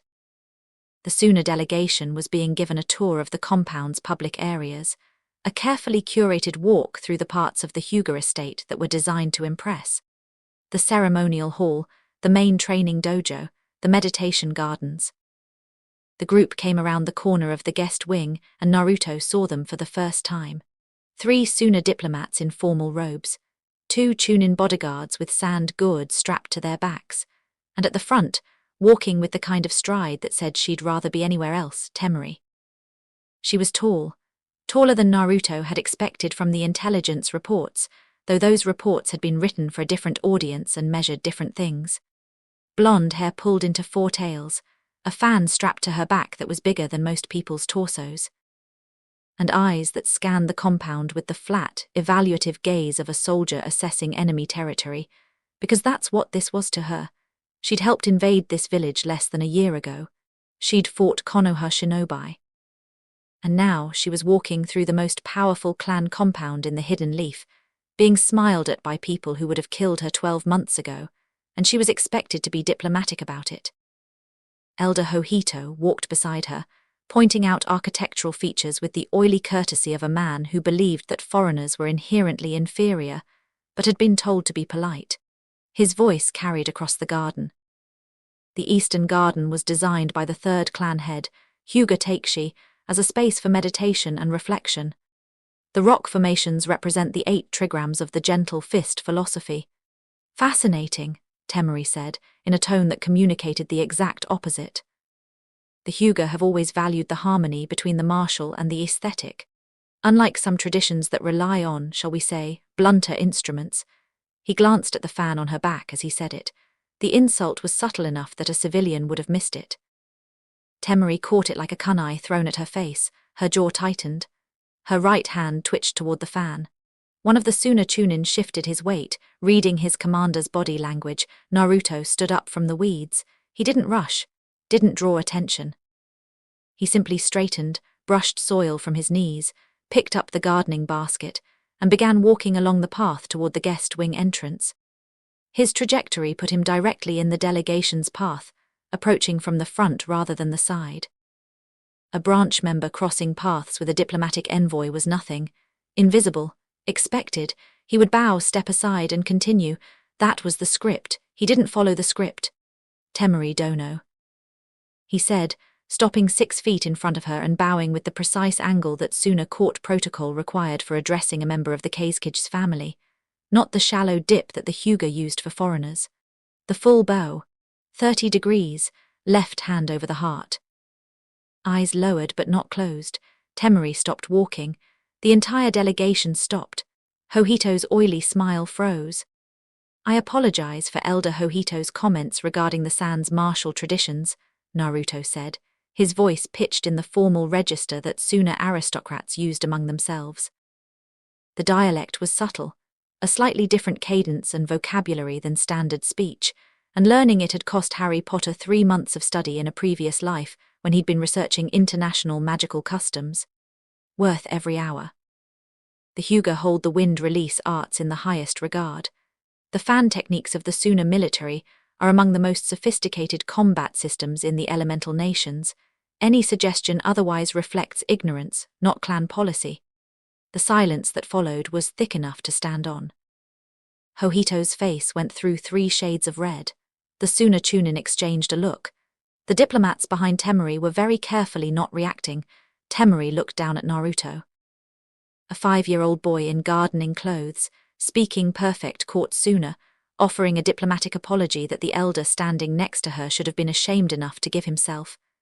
"And you are?" she asked. "Nobody important, Temari dono, just a gardener with an interest in wind." He bowed again, stepped aside, resumed walking toward the guest wing entrance with his basket of weeds. Behind him he heard Hohito say something sharp and dismissive, heard Temari say nothing at all, felt through the network the spike of interest in her chakra, curiosity, amusement. And underneath both, the first flicker of something that might eventually become respect. He didn't look back. He'd planted the seed. Now he needed to let it grow. Hanabi was waiting for him in the secondary training hall that evening. She was already warmed up, already in stance, already wearing the expression that Naruto had come to recognize as her "I have questions and you're going to answer them" face. "You talked to the Suna envoy today," she said before he'd even set down his cleaning supplies. "I did." In court Suna dialect. "You heard about that?" "Everyone heard about it, Naruto." A branch servant corrected an elder in front of a foreign delegation using a dialect that most diplomats can't speak. It's all anyone is talking about in the main house. Naruto set his mop against the wall. "Is Hohito angry?" "Hohito is beyond angry. He submitted a formal complaint to my father demanding your seal be activated as punishment. My father hasn't responded yet." She paused. "How do you know Court Suna?" "The archives." "The archives don't contain Suna court protocol, I checked." He looked at her. She was standing with her arms crossed, that sharp look, the one that meant she'd already done her research and caught him in a gap. She was getting better at this, at questioning him, at pushing back when his answers didn't satisfy her. Good. He didn't want a follower. He wanted a partner. "There are things I know that don't come from the archives," he said carefully. "Things I can't explain yet. I'm asking you to trust me on this. You're asking me to trust a lot of things I can't verify." "I know. And what if I can't? Then you can't, and I'll respect that." "But the Suna delegation is here for a reason, Hanabi-sama. They're desperate. Their village is broke, their military is weak, and they are surrounded by enemies who see weakness as an invitation. They need Konoha, and Konoha needs them, and right now the person representing the Hyuga's interests in those negotiations is a man who just insulted their lead diplomat to her face." Hanabi's arms uncrossed. She was listening now. Not with the skepticism of someone being sold a lie, but with the focus of someone recognizing an opportunity. "What are you suggesting?" she asked. I'm suggesting that the Hyuga could gain more from this delegation than a trade agreement. Suna has wind release specialists, the best in the world. You've been training in wind nature for a month and you've already outpaced anything I can teach you. If the Hyuga had access to Suna's wind training methods, your new techniques wouldn't just be a novelty. They'd be a fully developed combat system. And in return, the Hyuga's sensory capabilities. The Byakugan's range and precision make it the most effective reconnaissance tool in the shinobi world. Suna's borders are massive and under-defended. A partnership that gives them access to Byakugan-supported patrols would change their entire security calculus. My father would never approve sharing Byakugan intelligence with a foreign village. Your father wouldn't approve. The elders wouldn't approve. But the heir, demonstrating independent diplomatic initiative that strengthens the clan's position while building an external alliance that nobody else thought of. That's not disobedience, Hanabi-sama, that's leadership. She was quiet for a long time. He could feel her chakra through the network, the way it moved when she was thinking hard. Not turbulent, not anxious, focused, compressed, like a spring being wound. You want me to approach Temari directly, she said. I want you to approach her as an equal, not as a child playing politics. As the future head of the most powerful clan in the Hidden Leaf, offering a partnership that benefits both sides. I'm 7 years old. Gaara became Kazekage at 15. Temari's been a military commander since she was 14. In the shinobi world, age is a number. Power is what counts. Hanabi stared at him, then she shook her head slowly. You're going to get me killed. I'm going to make you the most powerful person in this village. There's a very thin line between those two things. I know, that's why you have me. She didn't respond to that, but she didn't argue either. And when she left the training hall that night, she walked taller than she had when she'd come in. Naruto arranged the meeting for 3 days later. It required more maneuvering than anything he'd done so far. He couldn't approach Temari directly again. Hohito had placed a watch order on him after the garden incident, and any branch member seen communicating with the Suna delegation would be dragged before the council. So he used the network. He left a note in Temari's guest quarters, not a written note.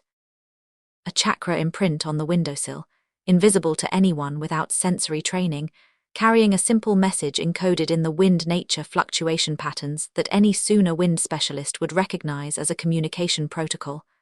The message was brief, a time, a place, and a signature. Not his own. Hanabi's, Temari showed up. The tea house was called the Autumn Branch.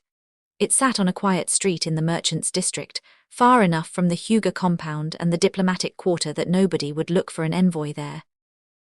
Naruto had scouted the location twice, mapped the exits, checked the owner's background and placed sensor seals at every entrance.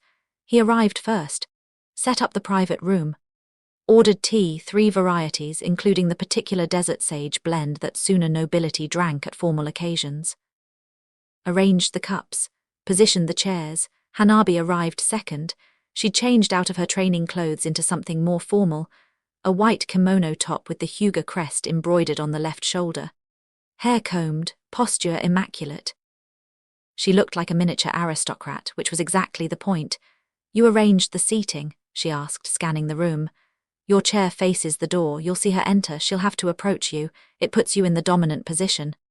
And where will you be? Against the wall. Serving tea. Hanabi looked at him. He could read the objection forming on her face. She didn't like the idea of him playing servant while she played leader. Not anymore. The line between them had blurred too much for that to feel comfortable. This is your meeting, Hanabi-sama. I'm just the tea boy.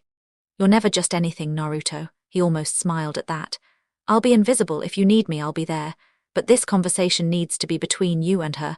2 women discussing the future, no intermediaries.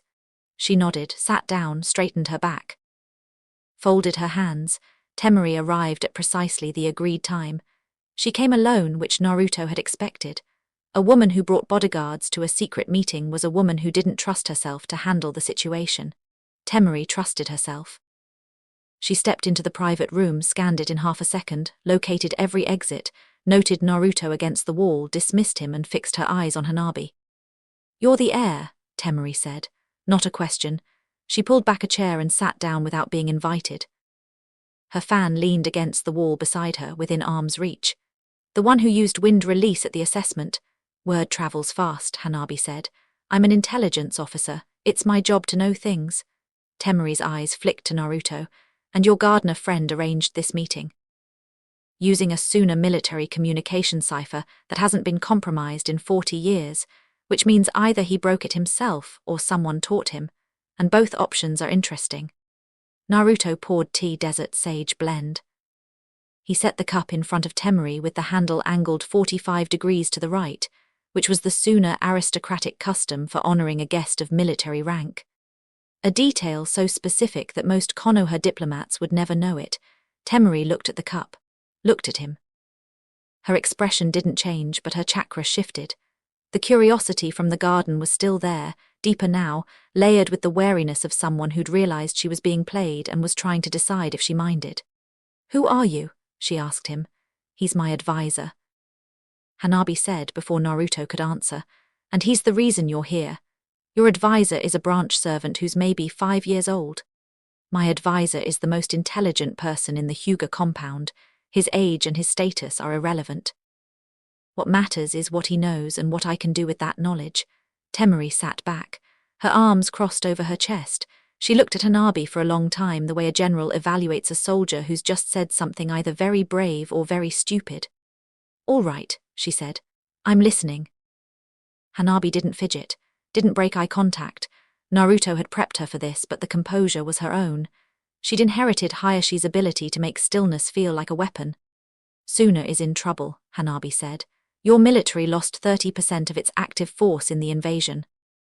Your economy was already strained before the 4th Kazekage died, and the transition to the 5th has created instability that your enemies in Iwa and Kumo are watching closely. You need allies. Real allies, not the surface-level trade agreements the Hokage's office is offering. You're very well informed for a 7-year-old. I'm the heir to the Hyuga clan. Being informed is not optional. And what exactly is the heir to the Hyuga clan offering? A partnership, not between villages, between the Hyuga and the Kazekage's office directly. Byakugan supported border surveillance for Suna's western perimeter, managed by Hyuga operatives on long-term deployment. In exchange, the Kazekage sends wind release specialists to Konoha to train a select group of Hyuga fighters in advanced wind nature techniques. Temeri was quiet. Naruto watched her process it. She was fast. Her mind worked through the implications in seconds, running the same cost-benefit analysis that he'd done when he'd designed the proposal. You're talking about embedding Hyuga ninja inside Suna's defense network, Temeri said slowly. That's not a trade deal, that's a military alliance. Yes, between a single clan and a sovereign village, the Hyuga have the autonomy to make security agreements independent of the Hokage's office. It's written into our charter. Section 9, subsection 2.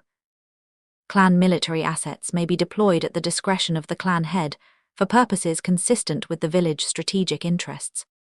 And this is consistent with the village strategic interests because a stronger Suna means a more stable western border, which means fewer resources Konoha has to spend on border patrol, which means more capacity for internal development. The Hokage wins, Suna wins, the Hyuga win, everybody wins.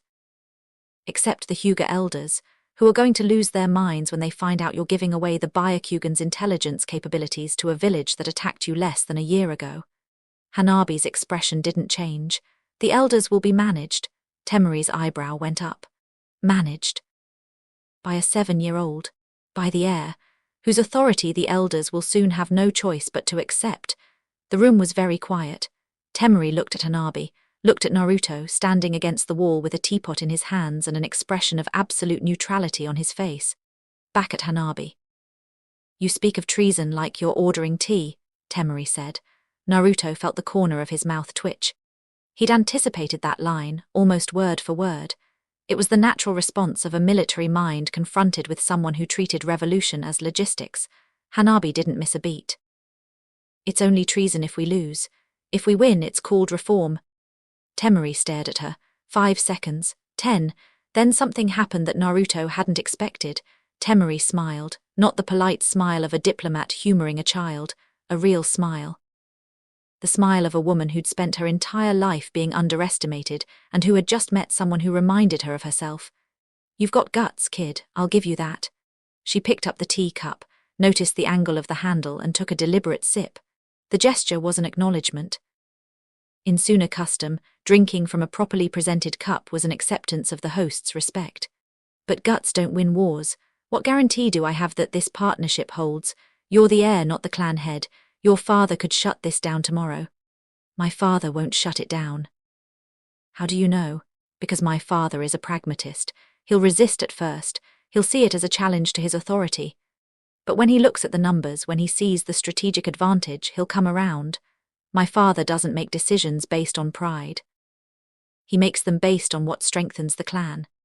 And if you're wrong, Hanabi paused, just a fraction of a second, then she said something that Naruto hadn't scripted, something entirely her own. If I'm wrong, then I'm not fit to lead this clan anyway, and you'll know before anyone else does. That landed.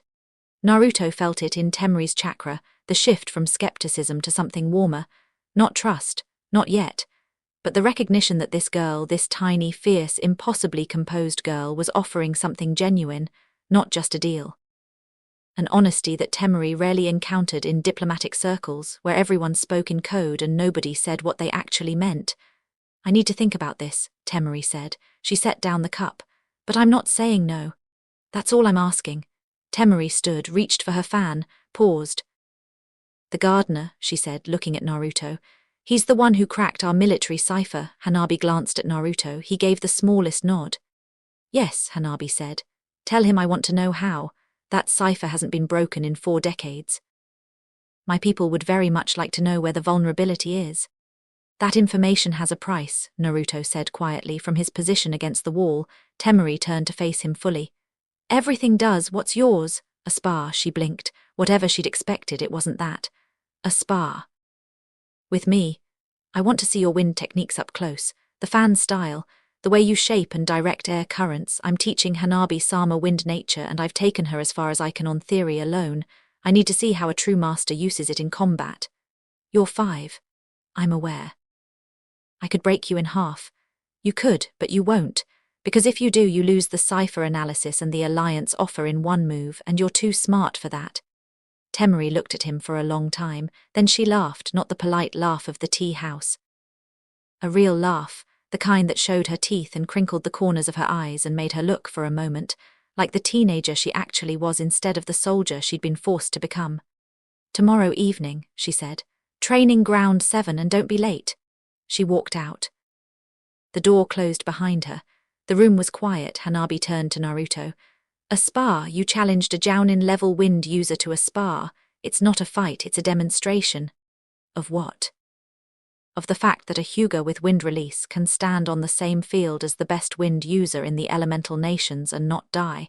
If Temri sees that potential, she won't just agree to the alliance. She'll invest in it. And if she accidentally kills you, then you'll need a new advisor. That's not funny. It's a little funny. Hanabi didn't laugh, but the tension in her jaw loosened, and when she picked up her tea and drank, Naruto noticed that her hands weren't shaking at all. Training ground 7 was empty when Naruto arrived. Open field, packed earth. A ring of trees on 3 sides and a shallow stream on the 4th. Good visibility. Plenty of space for wind techniques, and far enough from the village centre that noise wouldn't carry. He'd arrived 30 minutes early to set up. 4 sensor seals at the perimeter to detect unwanted observers. A concealment barrier around the field, drawn from the same ward theory he'd used in another life to hide a tent in the middle of a forest, adapted for chakra instead of magic. Anyone walking past would feel a vague urge to go somewhere else. Temri arrived exactly on time. She walked into the clearing, fan in hand, and surveyed the setup with the practiced eye of someone who'd fought on 100 different battlefields. You warded the training ground, she said. Privacy seals, nobody will see or hear us. You can set privacy barriers at 5. I'm precocious. She snorted. That's one word for it. She planted the fan, butt end in the dirt, and leaned on it. Rules, no killing intent, no permanent damage. The goal isn't to win, it's to learn. That's a nice sentiment, but once a fight starts, it starts. Fair enough, then let's say no killing. Everything else is on the table. Temri pulled the fan from the ground and unfolded it. 1 crescent, the first stage. You know what this fan can do, wind release. 3 stages. Stage 1 is concussive force enough to shatter stone at close range. Stage 2 shapes the wind into blades that can cut through solid steel. Stage 3 summons the kamatari, a weasel summon that rides the wind and can level buildings. He tilted his head. Stage 3 seems like overkill for a spa. You've done your research. I told you, I want to see it work. Temari studied him. Naruto could feel her sizing him up the way a predator sizes up something it hasn't decided is food yet. He was small, he was young, he had no visible weapons. He was a Hyuga, which meant he was a close-range fighter in a match against the most dangerous long-range wind user on the continent. On paper, he had no chance. "Ready?" she asked. Naruto settled into stance, not the standard gentle fist opening. A modified guard, hands low, weight forward, shoulders angled to present a narrow profile, minimizing the surface area for wind attacks. "Ready?" Temari swung the fan. The first blast hit him like a truck, not a figure of speech.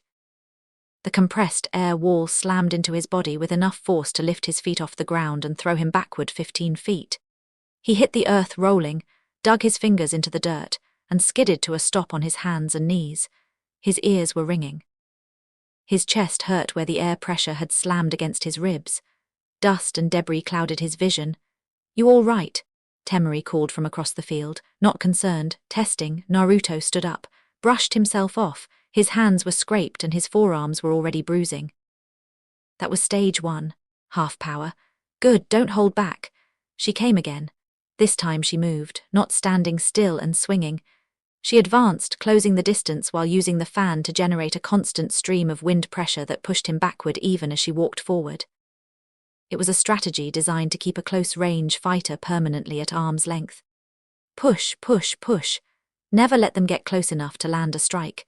Against a normal Hyuga it would have worked perfectly. Naruto activated the modified chitin, not the full rotation. The compressed version he'd taught Hanabi, the wind shell that hugged his body. The incoming air current hit the rotation and split around him like water around a stone. He leaned into it, stepped forward, 1 step, 2, pushing through Temari's wind like walking upstream. Her eyes widened.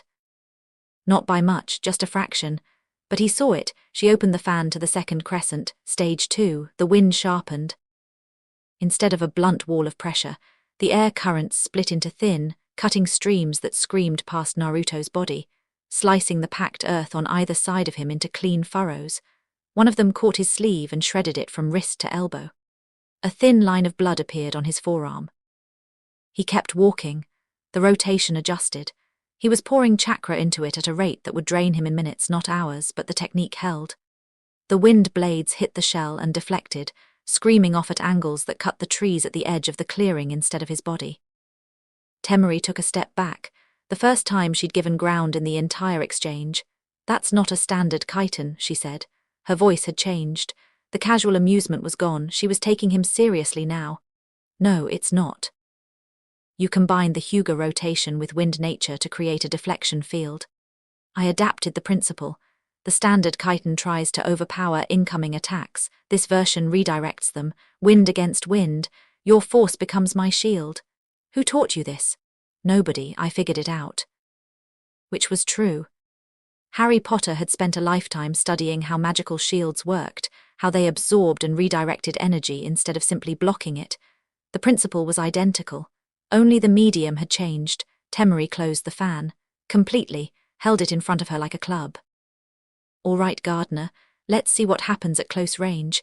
She came at him fast, faster than he expected. The fan wasn't just a wind tool, it was a weapon in its own right, heavy iron ribs wrapped in reinforced cloth, and Temari wielded it like a war hammer. She swung low, aiming for his legs, and when he jumped, she reversed the stroke and caught him in the ribs. He felt something crack. Not break, crack. The impact sent him sprawling, and this time he didn't roll gracefully. He hit the dirt face first and tasted blood where he'd bitten his tongue. "Stay down," Temari said, standing over him. Not cruel, practical. She'd made her point. Naruto pushed himself up on his hands, spat blood onto the dirt, looked up at her. "1 more minute," he said. "You've got a cracked rib." "I've had worse." Both lifetimes worth of worse. He got to his feet. His left side screamed. Every breath was a sharp, stabbing reminder that his body was 5 years old and hadn't been designed for combat with Jounin-level kunoichi. He didn't use the rotation this time.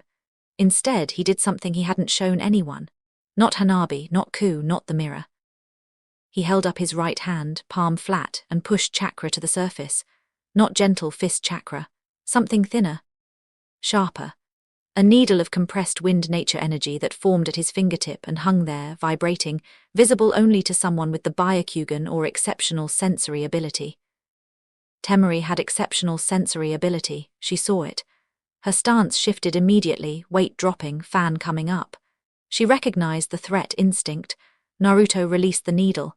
It crossed the distance between them in less than a second. A hair-thin line of wind-infused chakra that punched through the air with a sound like tearing silk. It hit the flat of Temari's fan and penetrated 2 layers of reinforced cloth before stopping. 2 layers. Out of 5, it wouldn't have hurt her, wouldn't have even bruised. But it had pierced her primary weapon, a weapon designed to withstand B-rank wind jutsu without damage, and that was a proof of concept worth more than a dozen victories. Temari lowered the fan, stared at the tiny hole in the cloth, stared at Naruto. "What was that?" she asked. Her voice was quiet. "That's what a Hyuga can do with wind release. That's what Hanabi will be able to do in 6 months if she has the right teachers." Temari was very still. Naruto could feel her chakra, and for the first time since they'd met, the layers of military discipline and diplomatic caution had peeled back entirely. What was underneath was raw, unfiltered interest, not in the technique, in the possibility. In what it meant for a fighting style she'd spent her entire life mastering. "Sit down before your rib punctures a lung," she said finally. He sat. She sat across from him. The training ground was quiet except for the trickle of the stream and the sound of Naruto trying not to breathe too deeply. "The cipher vulnerability," Temari said. "You cracked it by analyzing the frequency patterns in the wind nature encoding, didn't you? The repetition interval in the 3rd cycle is 2 characters too long. That's the flaw." Naruto looked at her, smiled. A genuine smile, not the careful masks he wore inside the compound.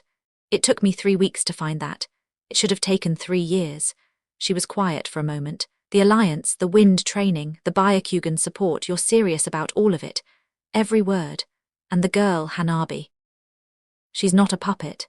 She's the furthest thing from a puppet I've ever met.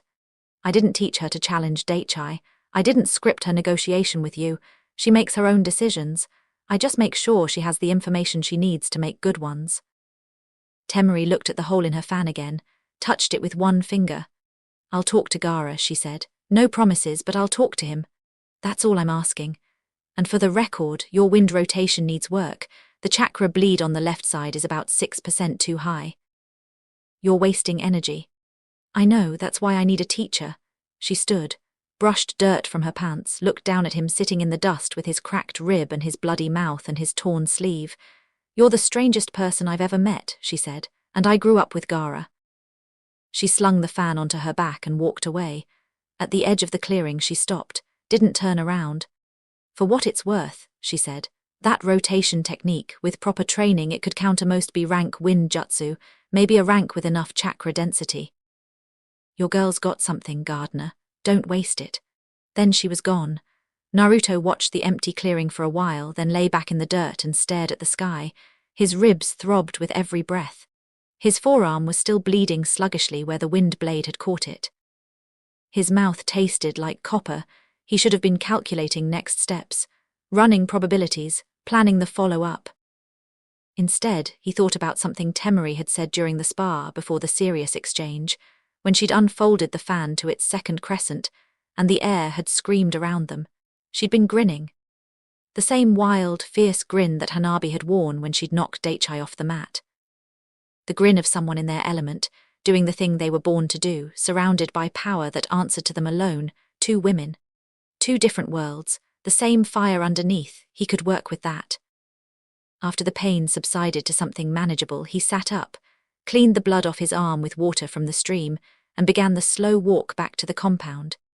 He had laundry duty in 3 hours and a surveillance network to check before dawn. Hanabi found out about the spar, not from Naruto. From her own intel, the emotional sensing he'd taught her, which told her that Naruto had come to their evening session carrying pain he was trying to hide. She'd seen the way he held his left side, seen the fading bruise on his forearm. Felt the careful, controlled way he moved, like every breath cost him something. "What happened to you?" she asked, standing over him while he sat against the training hall wall. "Nothing. You have a cracked rib. It's a bruise. I can see your tenketsu through the Byakugan, Naruto. 2 of them are inflamed in the intercostal region. That's a rib injury. Who hit you?" He considered lying, decided against it. She'd find out anyway, and being caught in a lie would cost him more than the truth. "Temari." Hanabi's face went through something complicated. Surprise, concern, and then a third thing that settled on her features like frost on a window. "You sparred with her, alone." "I needed to demonstrate the wind release potential. The best way to convince a fighter is to fight. Without telling me, you would have insisted on being there." "Of course I would have insisted. She's a jounin, you could have been killed." "I wasn't killed. You were injured, look at you, you can barely stand straight." "I can stand fine, I'm choosing to lean." "That's not funny either." She crouched next to him and activated her Byakugan, scanning his torso. Her expression darkened. "There's inflammation around the 7th and 8th ribs, and your forearm tenketsu are still disrupted from the wind damage. You need a medic." "I'll be fine by morning. Hyuga healing rates are." "You are not fine, and stop trying to redirect the conversation. Injuries heal. Don't do that." Her voice had an edge he hadn't heard before, not the sharp defensiveness she used with strangers, something rower. "Don't dismiss this like it doesn't matter. You went behind my back and fought someone who could have killed you and you didn't tell me. That's not how this works." Naruto looked at her, really looked. Past the anger, past the frustration, into the thing underneath that she probably didn't even recognize yet. She was scared. Not of the spar. Not of the politics. She was scared of losing him. The one person in this entire compound who saw her as a person instead of an heir. The one person who told her the truth. The idea that he'd put himself at risk without telling her, without giving her the chance to help or stop him or at least be there, had shaken something fundamental. "You're right," he said. "I should have told you, I'm sorry." The apology took the wind out of her anger. She sat down next to him, close enough that their shoulders almost touched. For a moment they were just 2 kids sitting on a training hall floor. "Did you at least win?" she asked. "No, she's terrifying." "Good," he looked at her sideways. "Good. If she beat you, then she's strong enough to be useful. I don't want weak allies." Naruto felt something shift in his chest, not the rib, something warmer. "You sound like a leader," he said quietly. Hanabi didn't answer, but she didn't move away either. They sat there in the quiet hall, shoulder to shoulder, while the evening light faded through the high windows and the compound settled into its nightly rhythm around them. After a while, Hanabi spoke again. "This Temari, what's she like?" "Smart, direct, no patience for nonsense. Dangerous in a fight and more dangerous in a negotiation." "Is she pretty?" The question came out of nowhere. Naruto turned his head and found Hanabi staring at the far wall with studied indifference, her cheeks slightly flushed. "She's tall," Naruto said carefully. "That's not what I asked." "I'm 5. I don't have opinions about whether people are pretty. You have opinions about everything else." He didn't have a response to that. Hanabi seemed to realize what she'd asked because the flush deepened and she stood up abruptly, brushing off her training clothes. "Forget it. We should train. Show me the needle technique from a crouching position." They trained. Naruto's ribs protested with every movement, but he didn't mention it and Hanabi didn't ask again. The tension between them smoothed out gradually, replaced by the familiar rhythm of instruction and practice. But something had changed. Something small and new and complicated had entered the space between them, and Naruto, with all his lifetimes of knowledge and strategy and planning, had absolutely no idea what to do with it. He filed it away. The way he filed everything away. For later. Temari sent word 3 days later. A wind cipher imprint on the same windowsill. 2 words, Gaara agrees. Naruto read the message at dawn, crouched on the guest wing roof in the grey light before sunrise. The relief hit harder than he expected. He'd calculated the probability at 65%. Good odds, but not certain. The remaining 35% had involved scenarios where the alliance fell through, and he had to start building Hanabi's power base from scratch. He climbed down from the roof and went to tell Hanabi. She was in her room, already dressed, reading a scroll on chakra flow theory that he'd smuggled from the archives the week before.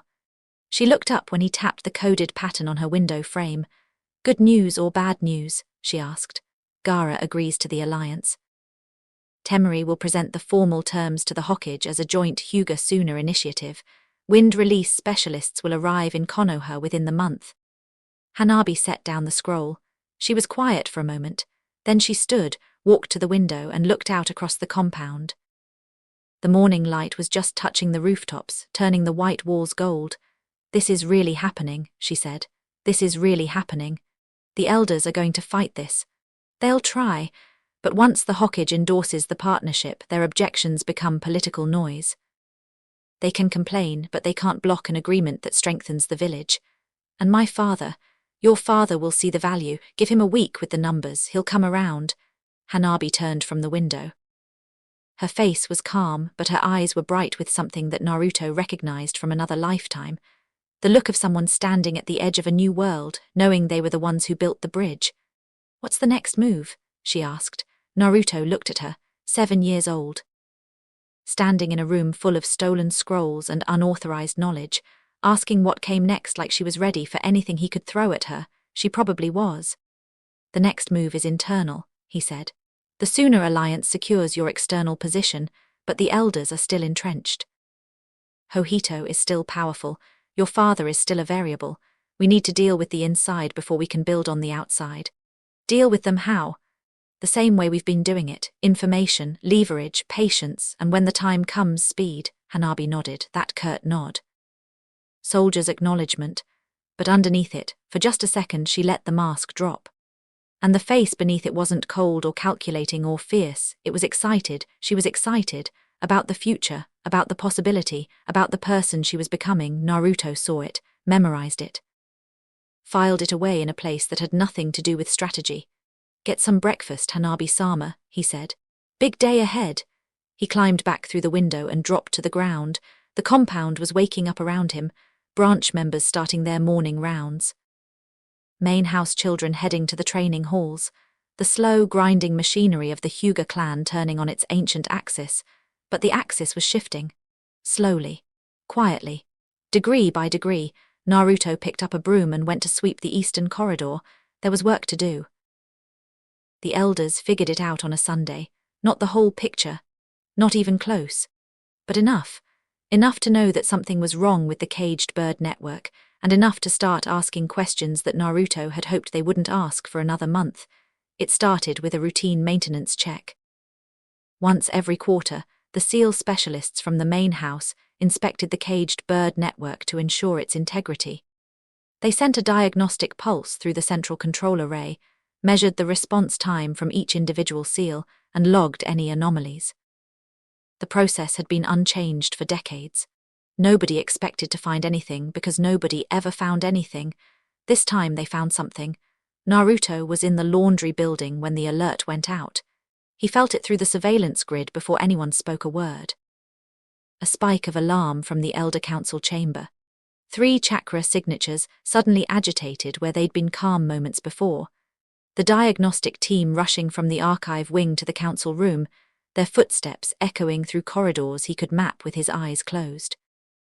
He set down the sheet he'd been folding, closed his eyes, read the network. The diagnostic pulse had returned clean from most of the branch seals. Standard response, expected decay rates, normal throughput. But 12 seals had returned readings that didn't match the baseline. 12 branch members whose caged bird seals were functioning differently than they should have been. Naruto's own seal was one of them, but that wasn't the problem. He'd always known his modification would eventually show up on a deep enough scan. He'd built countermeasures for that, layering the modification beneath 3 levels of normal seal activity to mask the changes. The problem was the other 11. Over the past 2 months, the reverse flow system had been working exactly as designed. Every time an elder activated a branch member's seal, the feedback loop siphoned a fraction of the activator's chakra and redistributed it through the network. Small amounts, negligible individually, but the cumulative effect had altered the baseline readings of the most frequently tortured members. Their seals had absorbed enough redirected energy to change the resonance pattern. Tokuma, Ku, Hohei, 9 others whose seals bore the scars of regular abuse. The people who'd been hurt the most were now the most visible on the diagnostic, because the system designed to torture them had inadvertently fed them enough stolen chakra to shift their readings. The irony was so bitter it made Naruto's stomach turn. He opened his eyes, picked up the sheet, finished folding it. Then he walked calmly out of the laundry building and went to find Ku. The teenager was in the branch dormitory, sitting on his bunk, rewrapping a training bandage that didn't need rewrapping. His hands were steady, but his jaw was tight. He'd felt the pulse too. They found something, Ku said when Naruto appeared in the doorway. 12 anomalous readings, including yours and mine. How bad? They don't know what it means yet. They know the seals are behaving differently, but they don't know why. They'll assume malfunction first. Equipment error. Maybe contamination from the Suna delegation's wind chakra interfering with the diagnostic equipment. And when they rule those out, then they'll start looking at the individual seals, pulling people in for inspection. And when they inspect yours or Tokuma's or any of the 12, they'll find the modifications. Ku's hands stopped moving. How long do we have, if they follow standard protocol? A week. They'll run 2 more diagnostic cycles to confirm the anomaly, convene a technical committee, then schedule individual examinations. Naruto paused. If they panic and skip protocol, 2 days, maybe 3. What do we do? Naruto leaned against the doorframe. Through the network, he could feel the compound shifting. The Elder Council was in session. Hojito's chakra was a furnace of agitation. 2 main house seal specialists were running secondary diagnostics in the archive wing. And somewhere in the east wing, Hanabi was sitting in her room, her chakra bright and alert, sensing the disturbance without understanding its source. He ran the scenarios. 3 of them simultaneously, the way Harry Potter had learned to do during a war when every minute mattered and the wrong decision killed people. Scenario 1, do nothing. Let the diagnostic play out. Let the elders investigate. Hope they didn't find the modification. Probability of success, 12%. Too low. The 12 flagged seals were too far from baseline.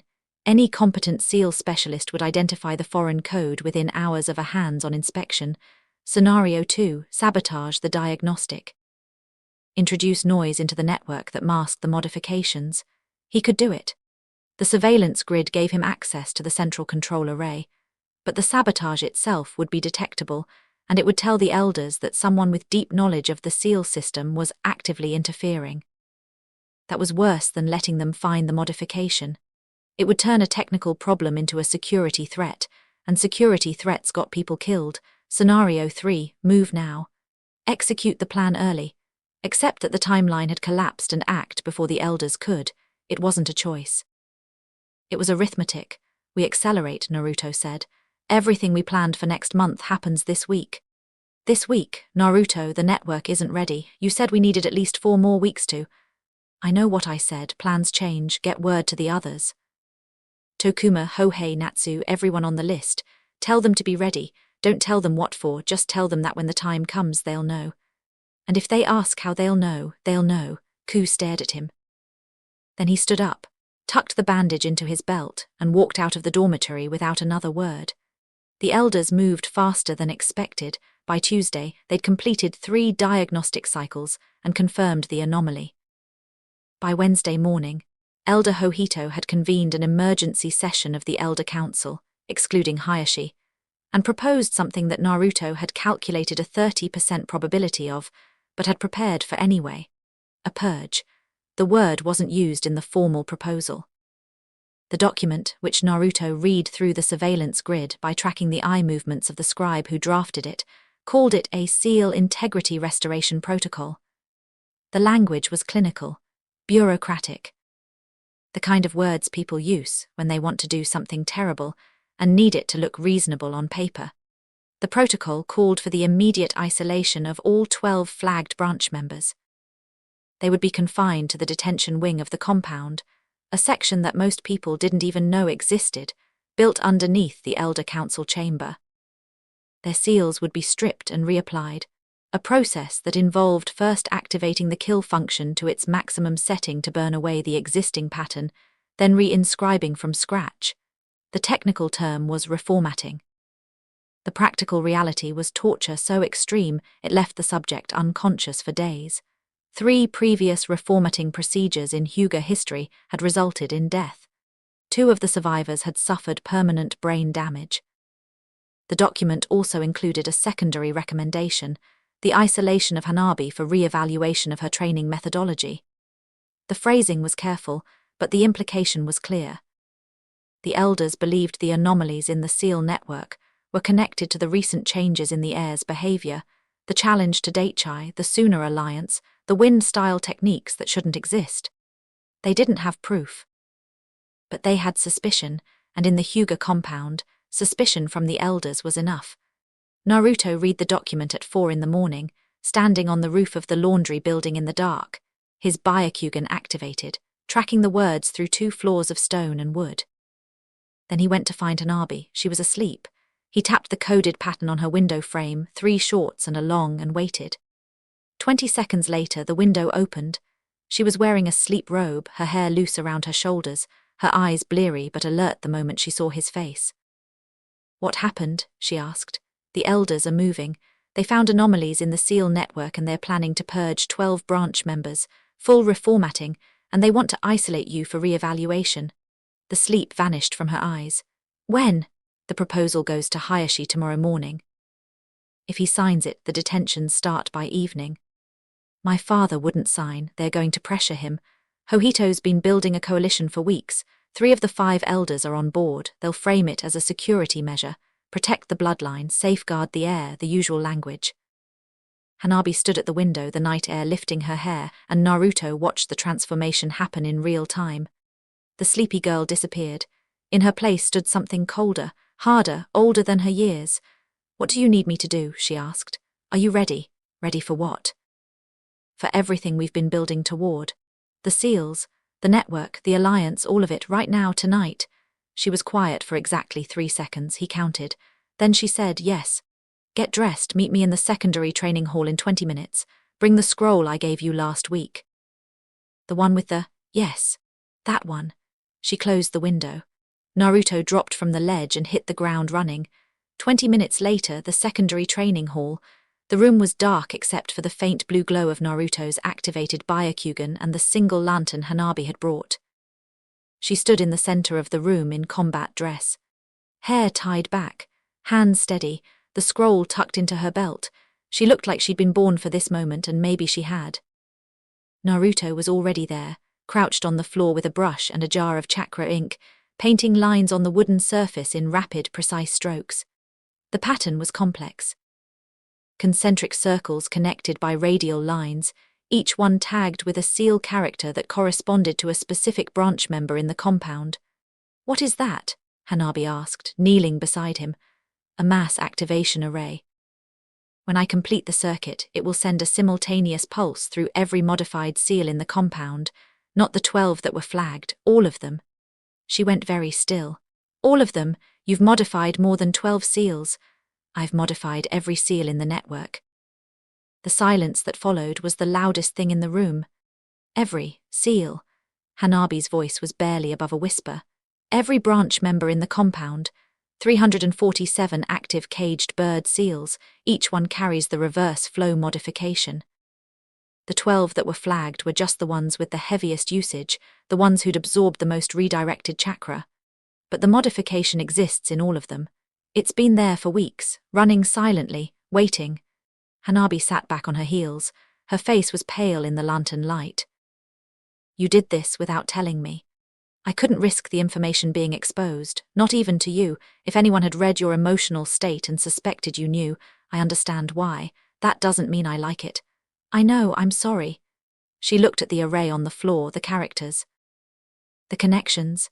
The sheer scope of what he'd done quietly, patiently over months while sweeping hallways and folding laundry and playing the perfect invisible servant.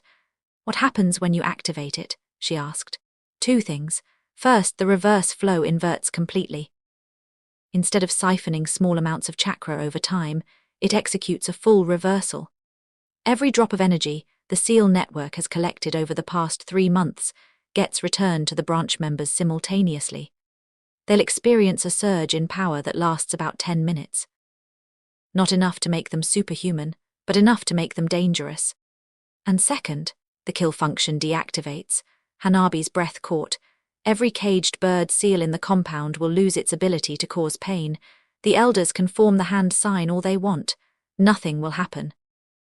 The leash gets cut. For how long? Permanently. The reverse flow doesn't just suppress the kill function, it overwrites it, burns it out of the seal's programming like cutting a wire. Once it's gone, it's gone. They'd have to physically remove and reapply every seal in the compound to restore control. 347 seals. That would take months, if they even have the manpower, which they won't. Because the people they'd need to perform the procedure are the same people who are about to be freed. Hanabi stared at the array, then she looked up at him and her eyes were shining, not with tears, with something fiercer. When? She asked. Dawn. When the elders convene to present the purge order to your father, we walk in during the session, we bring everyone. Everyone. Ku, Tokuma, Natsu, every branch member who's been waiting for this, and Temari. Temari. The Sooner Alliance makes this an international matter. If the elders try to claim this is an internal rebellion, Temari's presence signals that external powers endorse the change. It makes it harder for the Hokage to dismiss as a domestic dispute. Hanabi stood up. Slowly. She looked around the training hall, the room where they'd spent months together, where she'd learned to push chakra through air and read the hearts of liars and believe that she could be something more than what the elders had planned for her. This is it, isn't it? She said. No going back after this. No going back. She was quiet for a moment, then she reached into her belt and pulled out the scroll he'd given her, unrolled it on the floor next to the array. It contained a single document, a speech. Naruto had drafted it, but Hanabi had rewritten it 3 times until every word was hers. She read it once more, silently, rolled it back up, tucked it away. I'm ready, she said. Naruto finished the final stroke of the activation array. The ink gleamed in the lantern light, wet and alive. Get some sleep, Hanabi-sama, I'll handle the rest. She didn't leave immediately. She stood there looking at him, and for a moment the masks were down, both of them, and they were just 2 kids in a dark room about to do something that would change the world they lived in. Thank you, she said quietly, for everything. He didn't trust his voice to answer that, so he nodded, and she left. Naruto sat alone in the training hall with the activation array glowing faintly at his feet. Through the network he could feel the compound sleeping. 347 sealed souls, breathing in the dark, unaware that tomorrow morning the chains they'd been born into would cease to exist.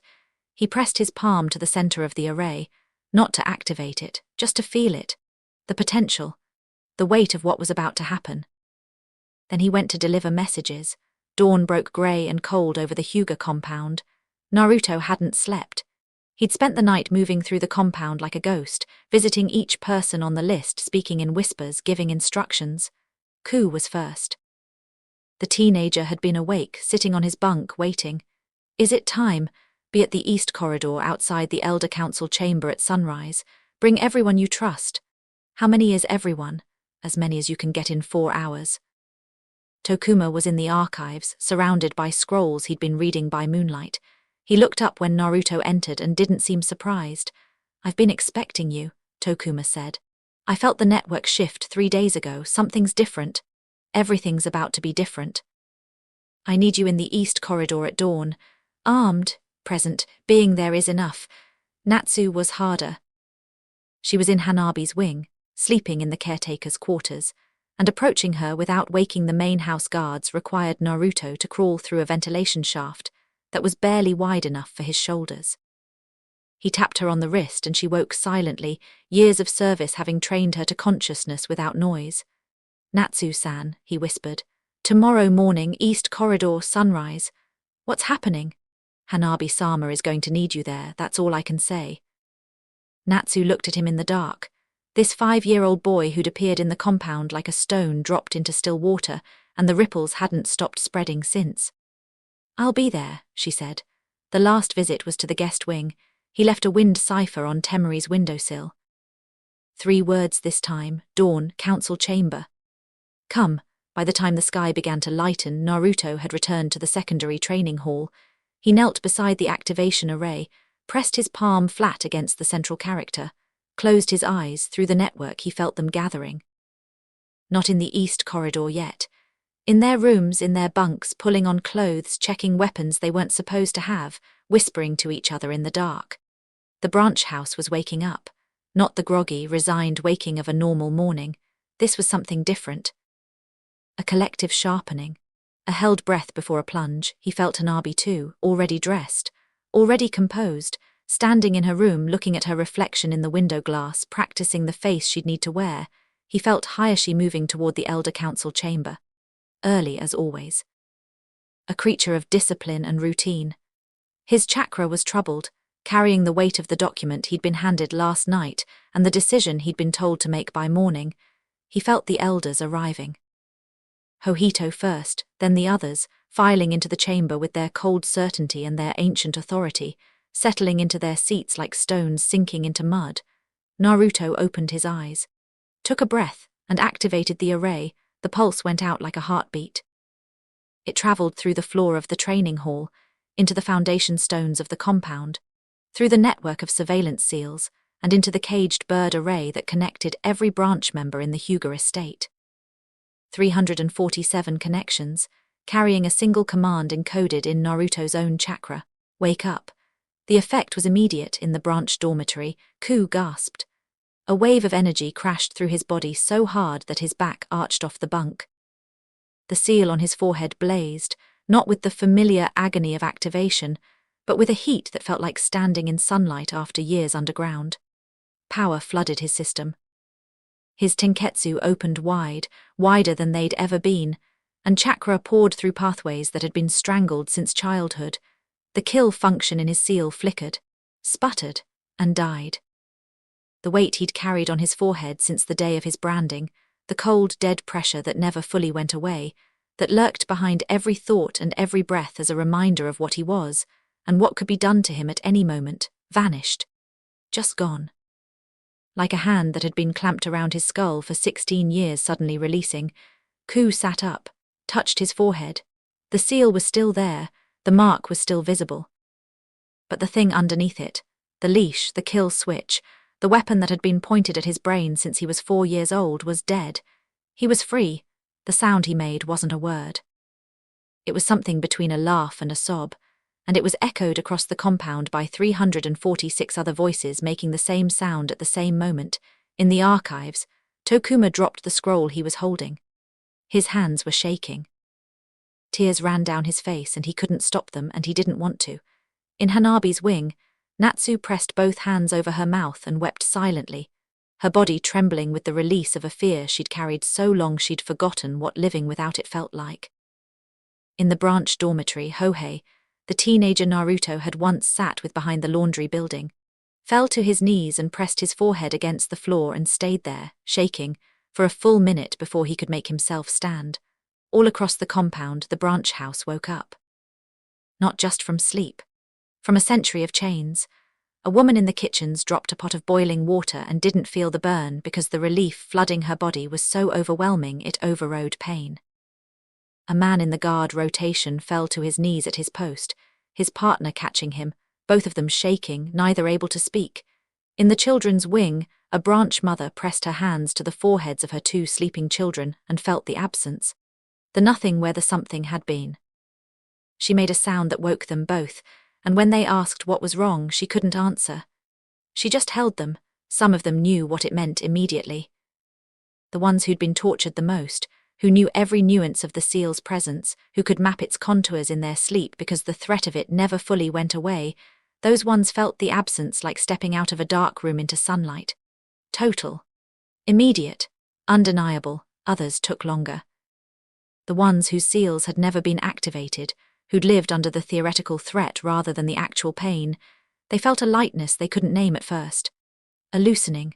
A breath that went deeper than it had before. All of them felt the surge. The stored chakra, months of siphoned energy flowing back into their systems like water into drought-cracked earth. Hands crackled with power they'd never held, eyes sharpened, bodies straightened. For 10 minutes, 347 branch members were the strongest they had ever been in their lives. And in the center of it all, kneeling on the floor of a training hall with his palm pressed to an array of ink and will, Naruto Hyuga held the network together and felt every single one of them wake up. Every gasp, every sob, every silence that was louder than screaming, he kept his hand steady. Kept the flow even. Kept the network from overloading, because 347 simultaneous activations was a strain that would have killed a lesser SEAL master. It lasted 90 seconds. When it was done, the array burned out beneath his palm, the ink scorching black and then fading to ash. The connection settled. The new normal took hold. Naruto pulled his hand back. His fingers were trembling. His forehead was damp with sweat. For a moment, just a moment, he let himself feel it. Not the strategy, not the calculation, the human part, the part that remembered what it felt like to have chains cut, the part that had walked into a forest and been willing to die so that other people could live. He stood up, wiped his hands on his clothes, and walked to the east corridor. The Elder Council chamber was designed to intimidate. High ceilings, white stone walls, a raised platform at the far end where the elders sat in a semicircle, elevated above anyone who entered, looking down. The message was built into the architecture. You are small, we are above, and that is how it will always be. When Naruto walked through the doors, he walked through them differently, not alone. Hanabi was at his left shoulder in full formal dress, the Hyuga crest on her chest, her hair pulled back tight, her Byakugan active. Temari was 3 steps behind, fan across her back, wearing the diplomatic sash of the Kazekij's office, her face arranged in the polite neutrality of an international observer. Behind them came the branch house, not all of them. Not 347. That would have been chaos. Naruto had selected carefully. Ku, Tokuma, Natsu, Hohei, 30 others chosen for their composure, their discipline, their ability to stand in a room full of the people who'd tortured them and not start swinging. They filed in through the doors and lined the walls of the chamber, silent, upright, their seals visible on their foreheads, their eyes steady.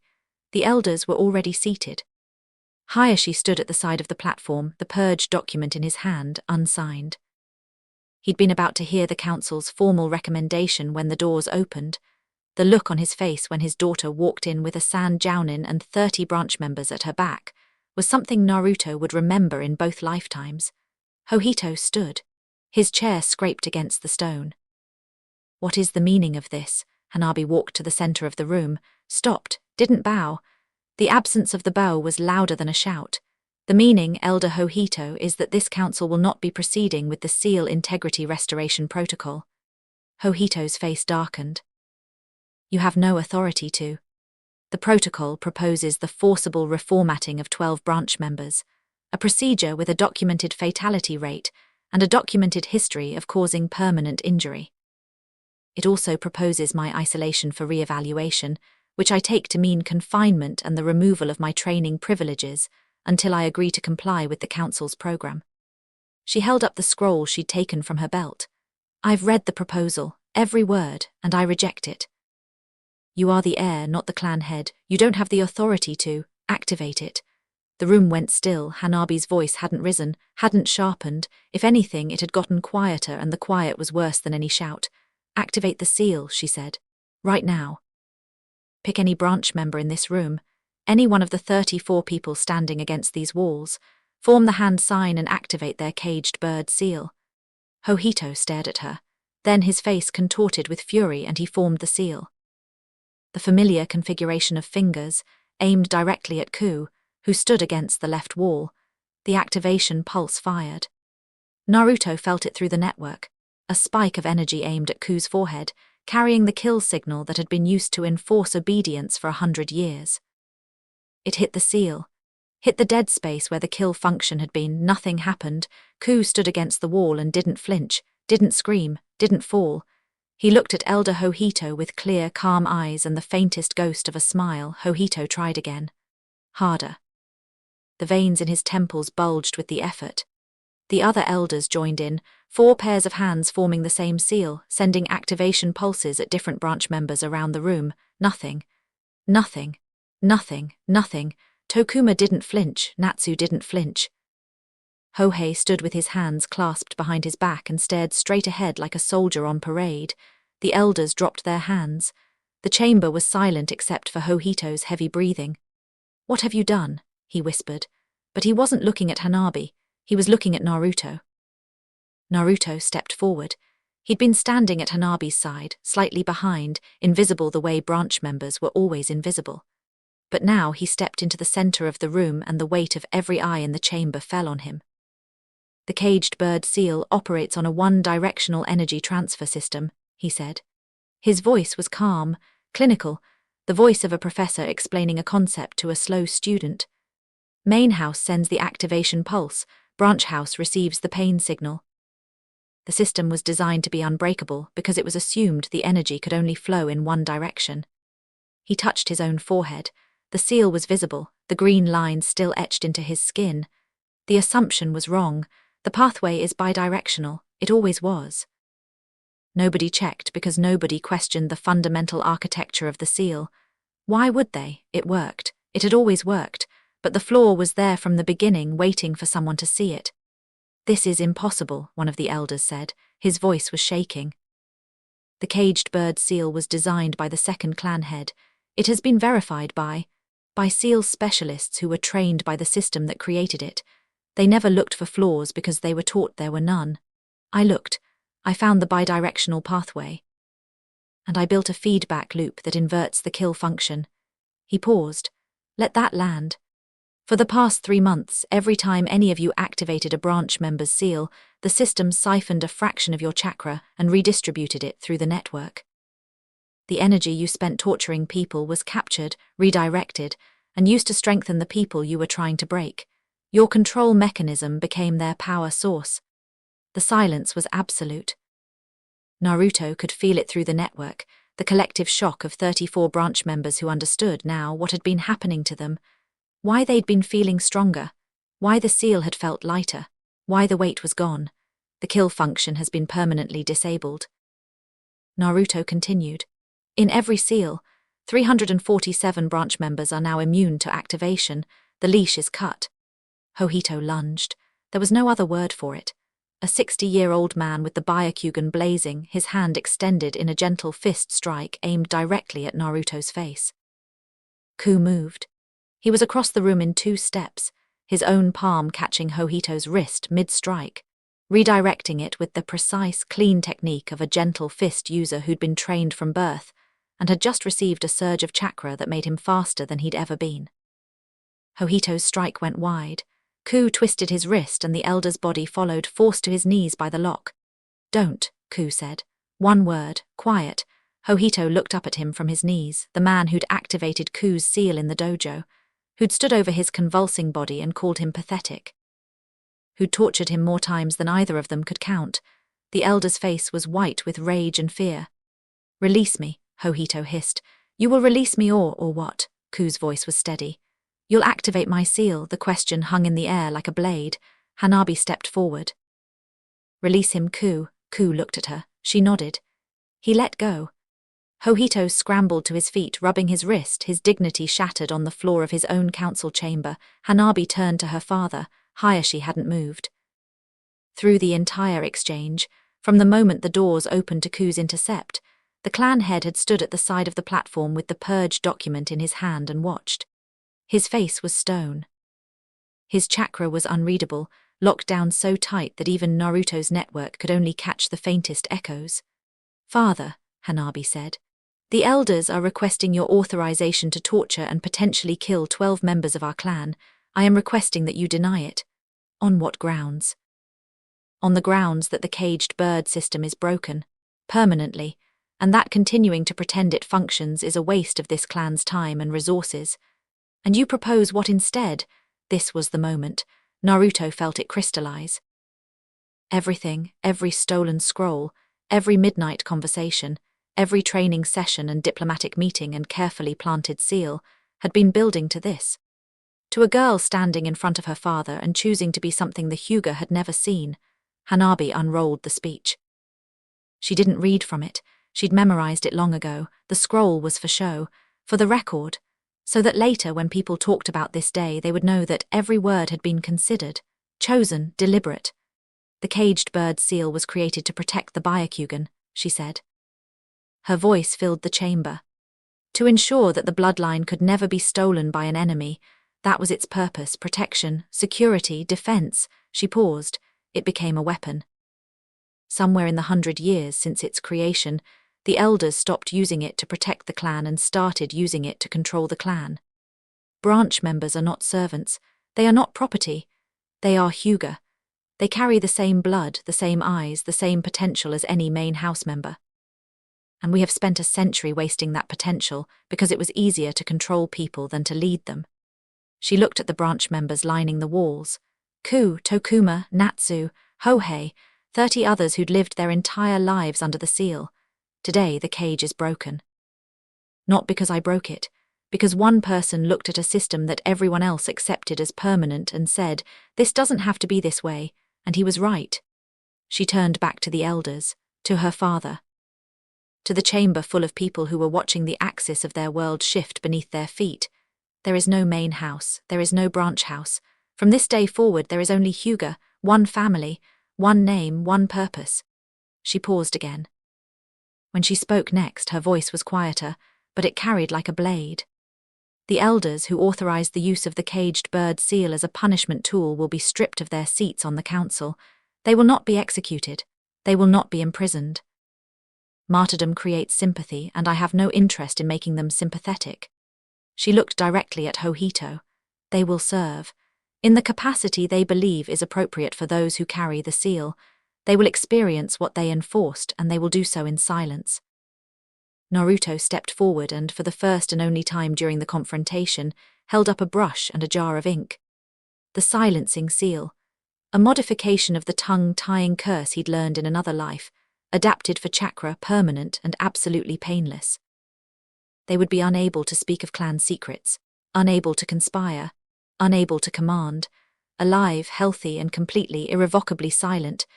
Hohito looked at the brush, at the ink, at Hanabi, at Naruto. And for the first time since Naruto had known him, the elder's composure cracked, not into rage, into something worse, fear. Hayashi set the purge document on the platform, looked at it for a long moment, then he picked it up, folded it once and tore it in half.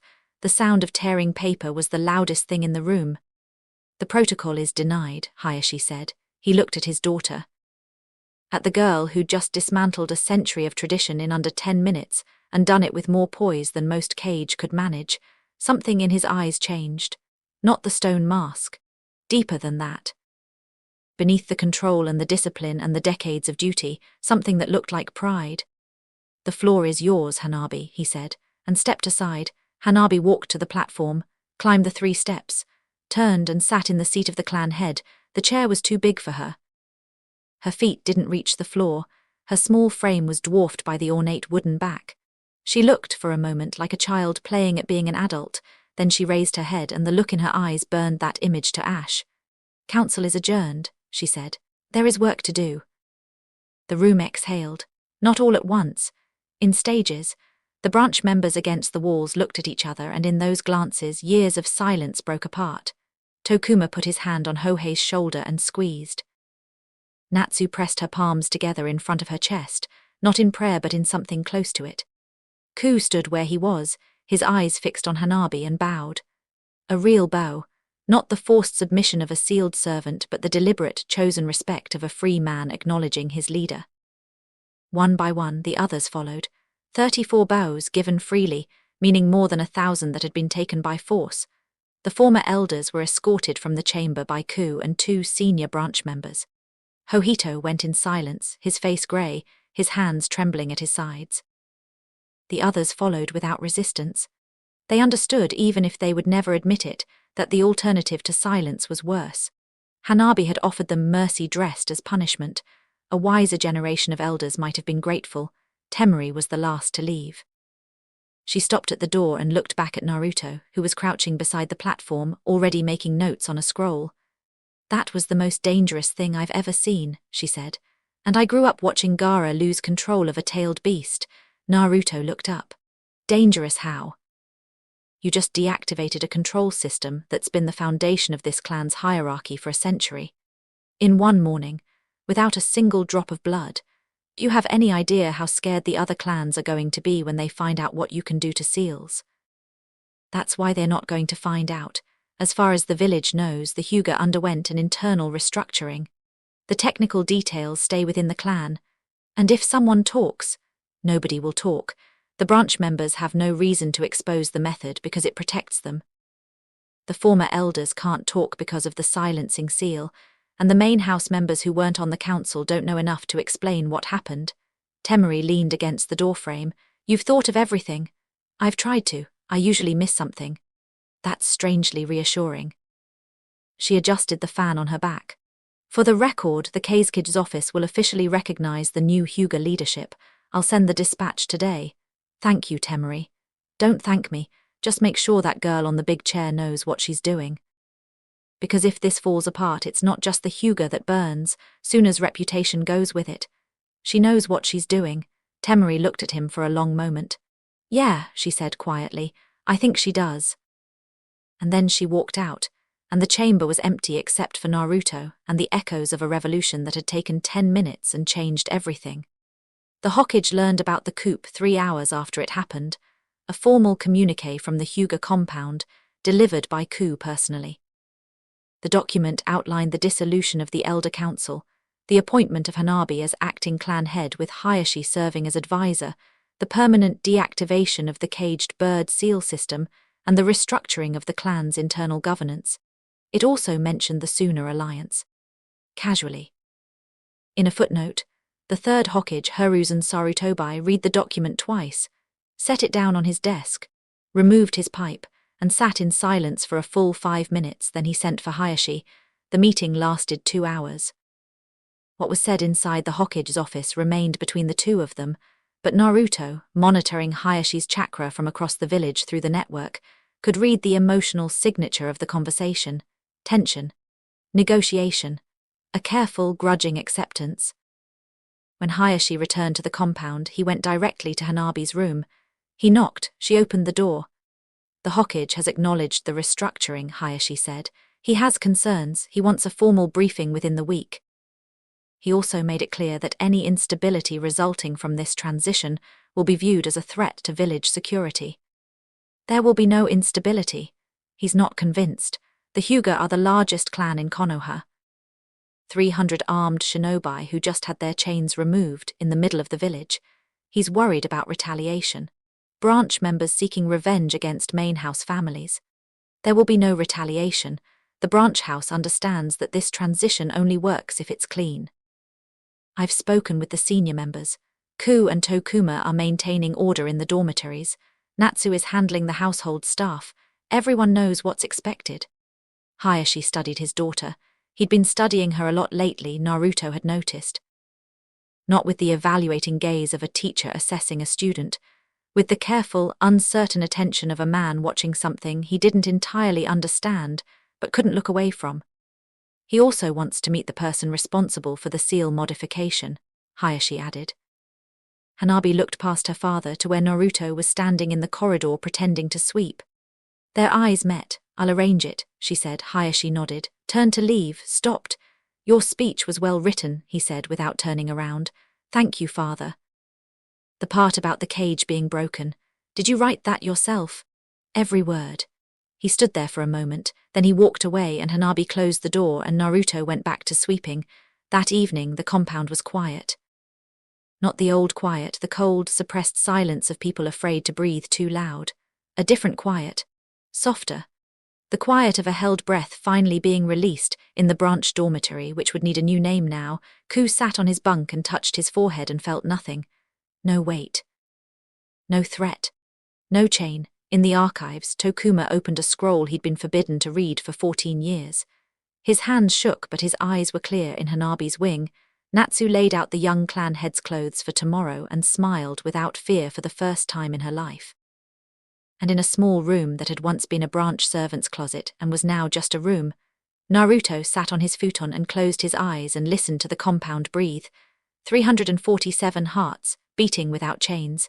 He thought about Dumbledore, about the Order of the Phoenix, about a war fought in another world, in another life, for the same reason, because people with power had decided that other people were less than human and someone had to stand up and say no.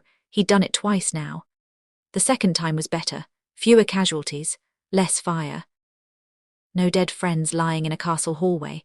Progress, he supposed. He picked up the brush, dipped it in ink. There were more seals to design, the silencing seals for the former elders, new security protocols for the compound, diplomatic correspondence with Suna. A restructuring plan for the clan's finances that would redirect resources from the main house luxury budget to branch member healthcare and education. Hanabi would need all of it by morning. She was the clan head now, and clan heads didn't get to sleep in. Neither did their advisors. Naruto smiled in the dark. A real smile for no audience, and got back to work. 2 months after the coup, the Hyuga compound didn't look different. Same white walls, same polished corridors, same manicured gardens and silent training halls, but anyone who lived there could feel it. The air had changed. The weight was gone. Former branch members walked through the main corridors now, not as servants, as residents. The dormitory had been redesignated as standard housing, and the families that lived there were being relocated into the newly opened rooms of the East Wing, spaces that had been sealed off for decades because the main house hadn't needed them and the branch hadn't been allowed to ask. The training halls were integrated, main and former branch members sparring together, learning from each other, discovering that the people they'd been taught to look down on or look up at were just people. Some of them were good fighters, some were average. The seal hadn't determined skill. Only opportunity. Ku had been promoted to head of compound security. His first act was to remove the locks from the branch dormitory doors, locks that had been installed to enforce curfew but had been used more than once to keep people in during seal activations. He took the locks apart with his bare hands one by one and dropped the pieces into a recycling bin in the courtyard. It took him an afternoon. He didn't delegate. Tokuma ran the archives now. Open access, no restricted sections. Any Hyuga could read any scroll, and Tokuma had begun compiling a comprehensive history of the clan that included branch member accounts for the first time. It was slow, painful work. Some of the older members didn't want to talk about it. Some couldn't stop. Natsu remained at Hanabi's side as her personal attendant, but the nature of the role had shifted. She wasn't a servant anymore. She was a chief of staff. Managing Hanabi's schedule, filtering requests, briefing her on compound matters before meetings. Hanabi had offered to release her from the position entirely. Natsu had declined.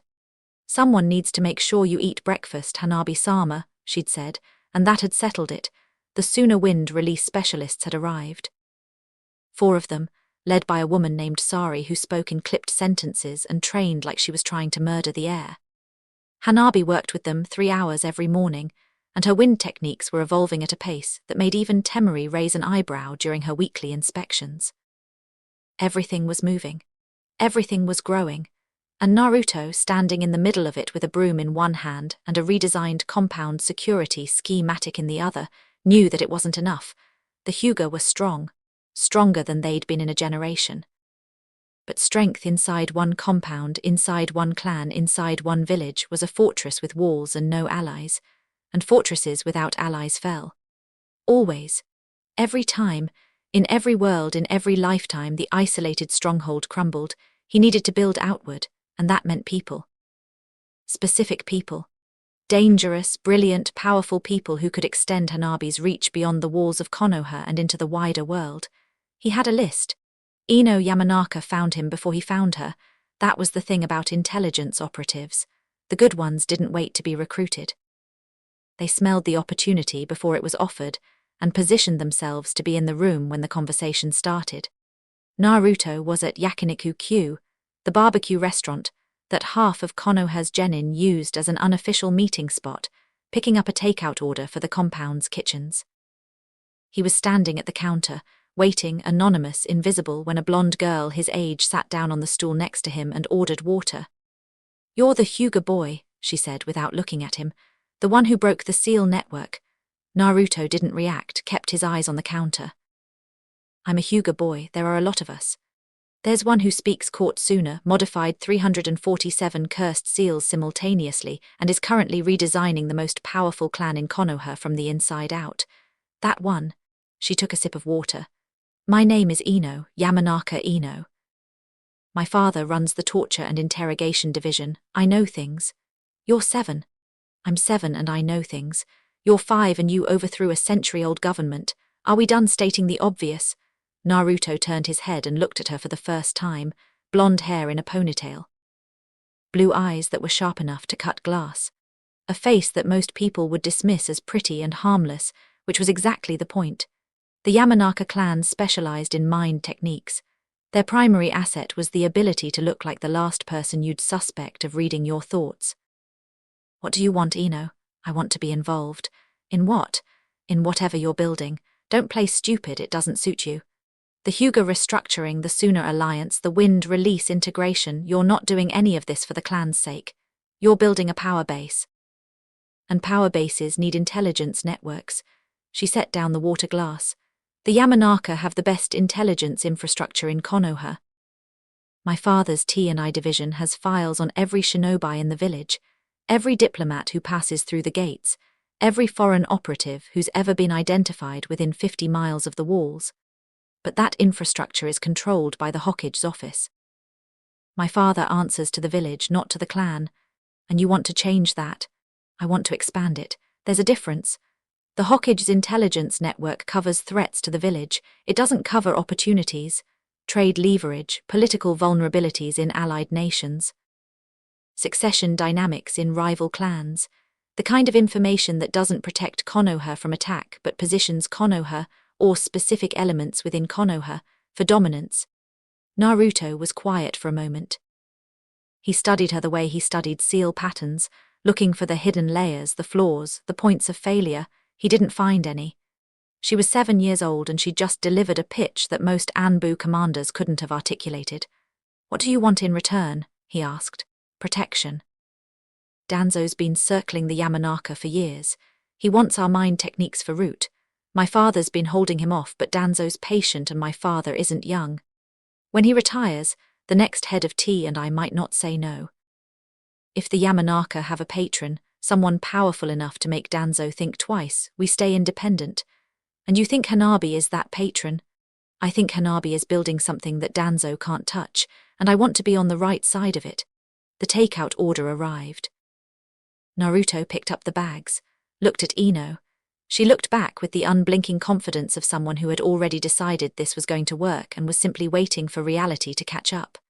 Come to the compound tomorrow afternoon. Ask for me by name. Hanabi will want to meet you. Ino smiled. It was a calculated smile, warm on the surface and ice-cold underneath, and Naruto found himself thinking that this girl was going to be very, very useful. I'll bring tea, she said. Ino. She'd already slid off the stool. She turned back. How did you know about the seals, the number? 347. That information wasn't in any public report. Ino's smile widened. My father's files aren't as secure as he thinks they are. I've been reading his classified intercepts since I was 5. He keeps the passwords on a sticky note inside his desk drawer. She shrugged. Old people and security. That's a felony. Only if someone reports it, and the only person who knows is you, and you're not going to report it because you need what's in those files as badly as I need what's in your compound. She was right. And the fact that she knew she was right at 7 years old told Naruto everything about the kind of operative she would become. One condition, he said. Name it. Hanabi leads, not me, not you, not Temari. Hanabi, if you're in the room, she's the authority. No freelancing, no side operations. No running intelligence that she doesn't know about. Ino tilted her head. That's a strange condition from someone who clearly runs everything from behind the scenes. I'm the advisor, she's the leader. There's a difference, and respecting it is non-negotiable. Ino studied him for a moment. Whatever she saw made her nod. Fair enough. Tomorrow afternoon then. She walked out of the restaurant.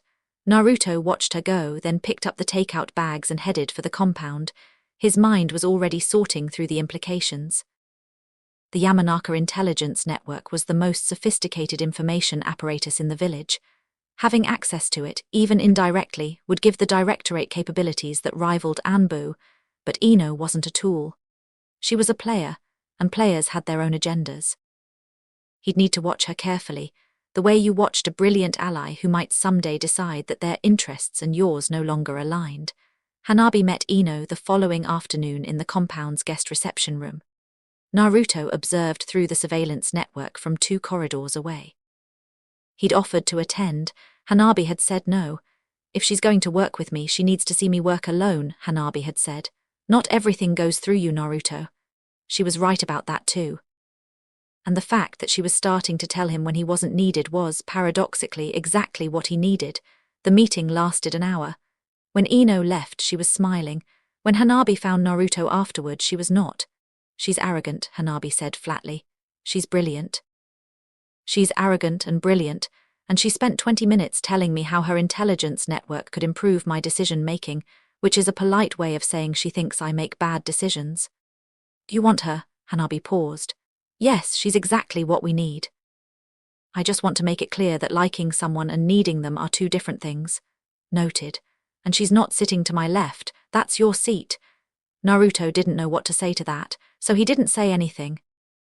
Hanabi walked away with the satisfied expression of someone who'd gotten the last word, and Naruto stood in the hallway and realized, not for the first time, that managing a genius child politician was considerably harder than overthrowing a government. Kuretsuchi came through different channels. The Iwa envoy arrived in Konoha 3 weeks after the Hyuga restructuring, officially as part of a routine diplomatic exchange, unofficially because the Tsuchikage wanted eyes on the ground to verify the rumors coming out of the Hidden Leaf. The most powerful clan in Konoha had just undergone a political revolution, and in the shinobi world, internal instability in one village was an opportunity for every other village. The envoy consisted of 4 diplomats, 2 Anbu escorts and the Tsuchikage's granddaughter, Kuretsuchi. She was older than Naruto had expected from the intelligence reports. 14, short black hair, dark eyes that carried the permanent look of someone who'd rather be fighting than talking. She walked through Konoha's streets with the coiled energy of a spring-loaded trap, every step precise, every glance a threat assessment. Naruto didn't approach her directly. He'd learned from the Temari situation. Direct contact with foreign envoys drew attention and attention drew consequences. Instead, he arranged for the Iwa delegation's tour of Konoha to include a detour through the Hyuga compound's newly integrated training facilities. It was Hanabi who made the approach, during a scheduled demonstration of Hyuga techniques for the visiting diplomats. She performed a wind-enhanced rotation in the main dojo, the same technique she'd used against Daichai, but refined now, polished by weeks of training with the Suna specialists. The air blast cracked 2 training posts and sent a ripple of dust across the dojo floor. Kuretsuchi watched from the observation gallery with her arms crossed and her jaw tight. She didn't applaud, but her eyes tracked Hanabi with the focused intensity of a predator watching something it wasn't sure it could beat. After the demonstration, Hanabi found Kuretsuchi in the guest corridor. The Iwa kunoichi was leaning against a wall, examining a kunai she'd been sharpening for the past 30 minutes. You combine wind release with close combat, Kuretsuchi said without looking up. That's supposed to be impossible with the gentle fist. It was supposed to be impossible. Hanabi said, We've adjusted the curriculum. Adjusted, that's a polite word for what you've done. She looked up from the kunai. The Tsuchikage is nervous. A unified Hyuga with wind release integration and a Suna military alliance, that changes the math for every village in the elemental nations. Is that why you're here? To assess the threat. I'm here because my grandfather doesn't trust anyone else to tell him the truth about what's happening in Konoha. And the truth is that you've built something that didn't exist 6 months ago, and everyone's trying to figure out if it's a shield or a sword. It can be both. Kuretsuchi slid the kunai into her belt, stood straight. She was a head taller than Hanabi, and she used the height difference without apology. I'm listening, she said. Hanabi laid it out, not the full picture, not the intelligence apparatus or the seal modifications or Naruto's identity, just the external offer. The same framework she'd used with Temari, adapted for Iwa's specific fears and needs, the Sharingan. That was Iwa's nightmare. The Uchiha had nearly destroyed the rock village twice in history, and the memory was burned into Iwa's institutional DNA.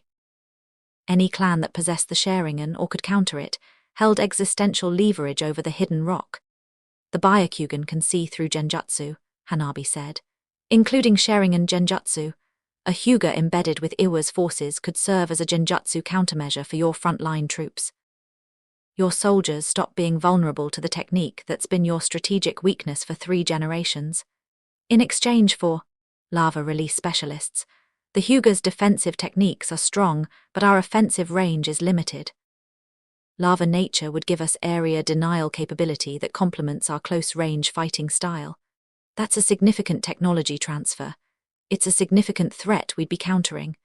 Kuretsuchi was quiet for a long time. She ran the kunai along her thumb, not cutting, just feeling the edge. Your plan for the Earth daimyo is risky, she said finally. Naruto, listening through a surveillance seal he'd placed in the corridor earlier that morning, felt his eyebrows rise. She deduced a layer of the strategy that Hanabi hadn't even mentioned. If it fails, I'm annexing the Fire Country border towns as compensation. Hanabi didn't flinch. If it fails, you can have them, but if it succeeds, I want the mineral rights to the Spirit Mountains. Kuretsuchi stared at her, then she laughed, a short, hard bark. You've got stones, kid. I'll give you that. Is that a yes? That's an I'll talk to my grandfather, which from an Iwa shinobi is practically a marriage proposal. She paused, looked Hanabi up and down one more time. How old are you really? Because nobody your age talks like that. I'm old enough to be having this conversation. That's what matters. You sound like someone I'd hate to fight. I'll take that as a compliment. Kuretsuchi flipped the kunai once, caught it and slid it into her belt. One more thing, the sharing and countermeasure you mentioned, is that real? Because if you're selling us something you can't deliver, my grandfather will take it personally, and my grandfather holds grudges the way other people hold breath. It's real. I can demonstrate it before you leave Konoha if you want proof. I do want proof, set it up, Hanabi nodded.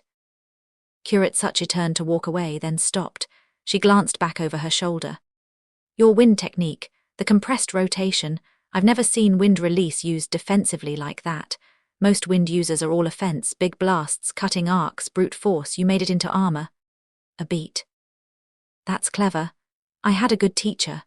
Kuretsuchi's eyes flicked down the corridor in the direction of the surveillance seal, as if she could feel Naruto's attention through the wall. She couldn't, but the instinct was sharp enough to make Naruto's skin prickle. I bet you did. She said and walked away. Hanabi waited until the footsteps faded. Then she turned to the surveillance seal in the wall and said very quietly, How was that? From the other side of the compound, Naruto murmured back through the network. Perfect. She's going to be difficult to manage. All the best ones are. Is that why you keep me around? Because I'm difficult to manage. I keep you around because you're impossible to manage. There's a difference. She laughed. Quiet, private, gone before it could be overheard, but real. And Naruto, sitting in a supply closet 2 wings away with his fingers pressed to a seal, felt something warm settle behind his ribs that had nothing to do with chakra. Yujito Niai was the hardest to reach, not because she was unwilling. Because she was the most heavily guarded kunoichi in the elemental nations. The Two-Tails Jinchuriki didn't travel without an escort of at least 6 Kumo Anbo. She didn't accept private meetings. She didn't communicate through unofficial channels. Every interaction was monitored, recorded, and reported to the Raikage's office. The Cloud Village treated their Jinchuriki the way most villages treated weapons-grade materials, locked down, tracked, and controlled. Which was precisely why she was receptive to an overture from someone who'd just freed 347 people from a control seal. The contact came through Temari. The Suna wind specialist had connections with a Kumo trader who owed her a favor from a border dispute settlement. The trader knew a captain in Yujito's escort detail who had developed a quiet sympathy for his charge's imprisonment. The captain passed a message. Yujito sent one back, 4 words, "Tell me about freedom." Naruto wrote the response himself, not a pitch, not an offer, a letter. 3 pages, handwritten, describing in clinical detail the mechanics of the caged bird seal and its parallels to Jinchuriki containment systems. The isolation, the control, the way the person inside the seal becomes invisible to the people holding the leash. He wrote about what it felt like to have the chains cut, not from his perspective, but from Ku's, from Tokuma's, from the mother who'd pressed her hands to her sleeping children's foreheads. He ended the letter with a single question. What would you do with your life if nobody was holding the other end? Yujito's response arrived 2 weeks later, passed through the same chain of contacts. It was 1 page. The handwriting was careful and precise, and there were places where the ink had smudged, which meant she'd been crying when she wrote it. She wanted in. The response letter was written in the careful, precise hand of someone who'd been educated to diplomatic standards, but rarely had the chance to use it. Yujito described her life in 5 paragraphs. The apartment she wasn't allowed to leave without escort. The training sessions that were really evaluations. Weekly measurements of the 2 tails' seal integrity to make sure the weapon was still functional. The missions she was sent on, always the worst ones, always the ones with the highest casualty probability, because the Raikage's calculus was simple. If she died, the beast would reform elsewhere. If she survived, Kumo kept its weapon. Either outcome was acceptable.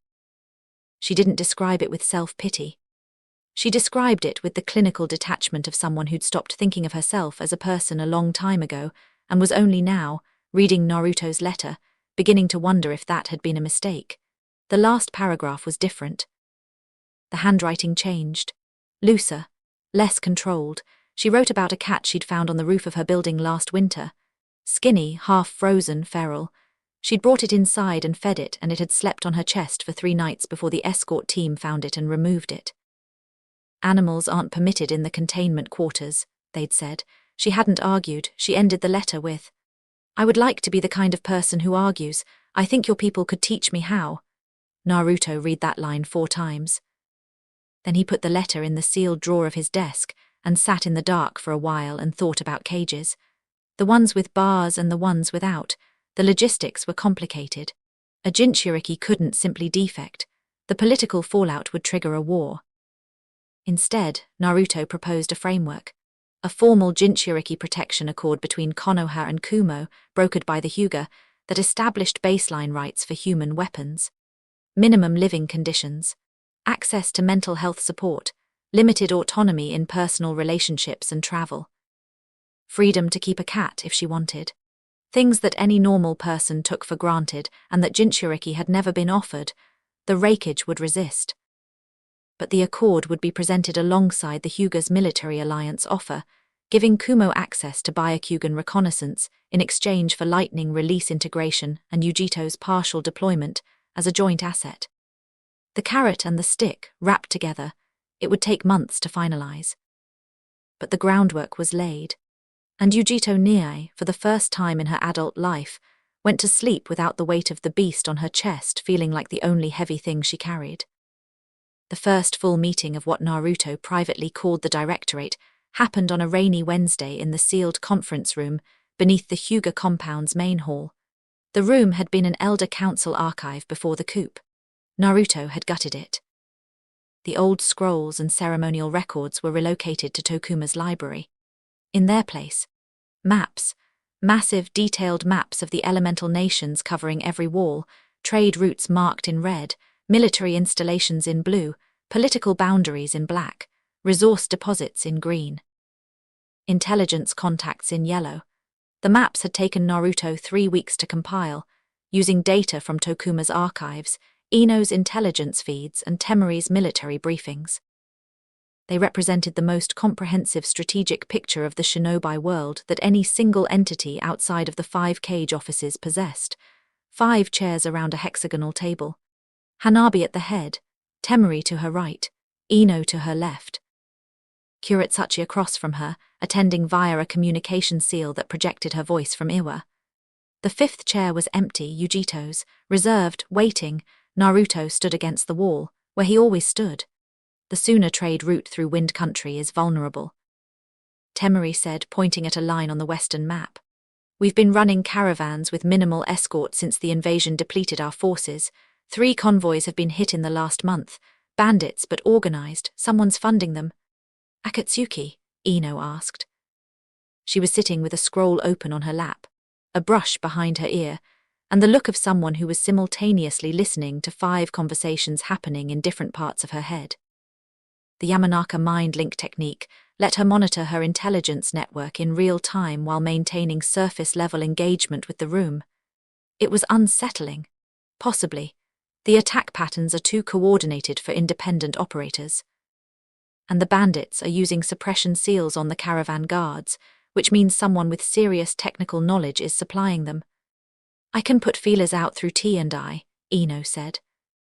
If there's Akatsuki activity near the Wind Country border, My father's network will have picked up signatures, but I'll need access to the classified intercepts, which means I need a reason to be in the office that doesn't scream 7-year-old running a shadow intelligence operation.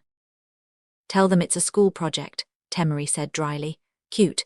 And what's your excuse for losing 3 convoys in a month? Budget constraints. Temery's eyes narrowed. Watch it, Yamanaka. I'm just saying if your escort protocols were tighter, we wouldn't be having this conversation. My escort protocols are limited by the fact that half my village's combat force is dead, which happened while your village was sitting behind its walls watching us bleed. The temperature in the room dropped about 10 degrees. Ino's brush stopped moving. Temery's hand was resting on the table, very close to where her fan leaned against the wall.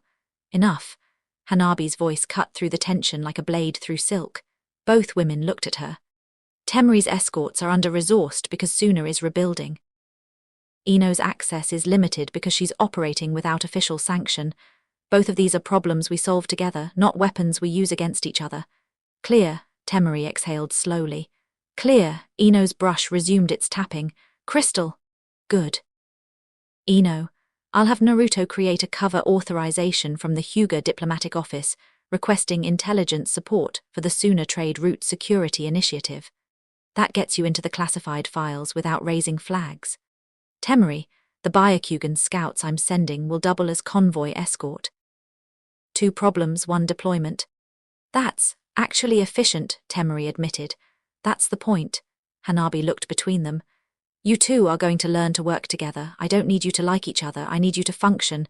Ino handles intelligence, Temery handles military deployment.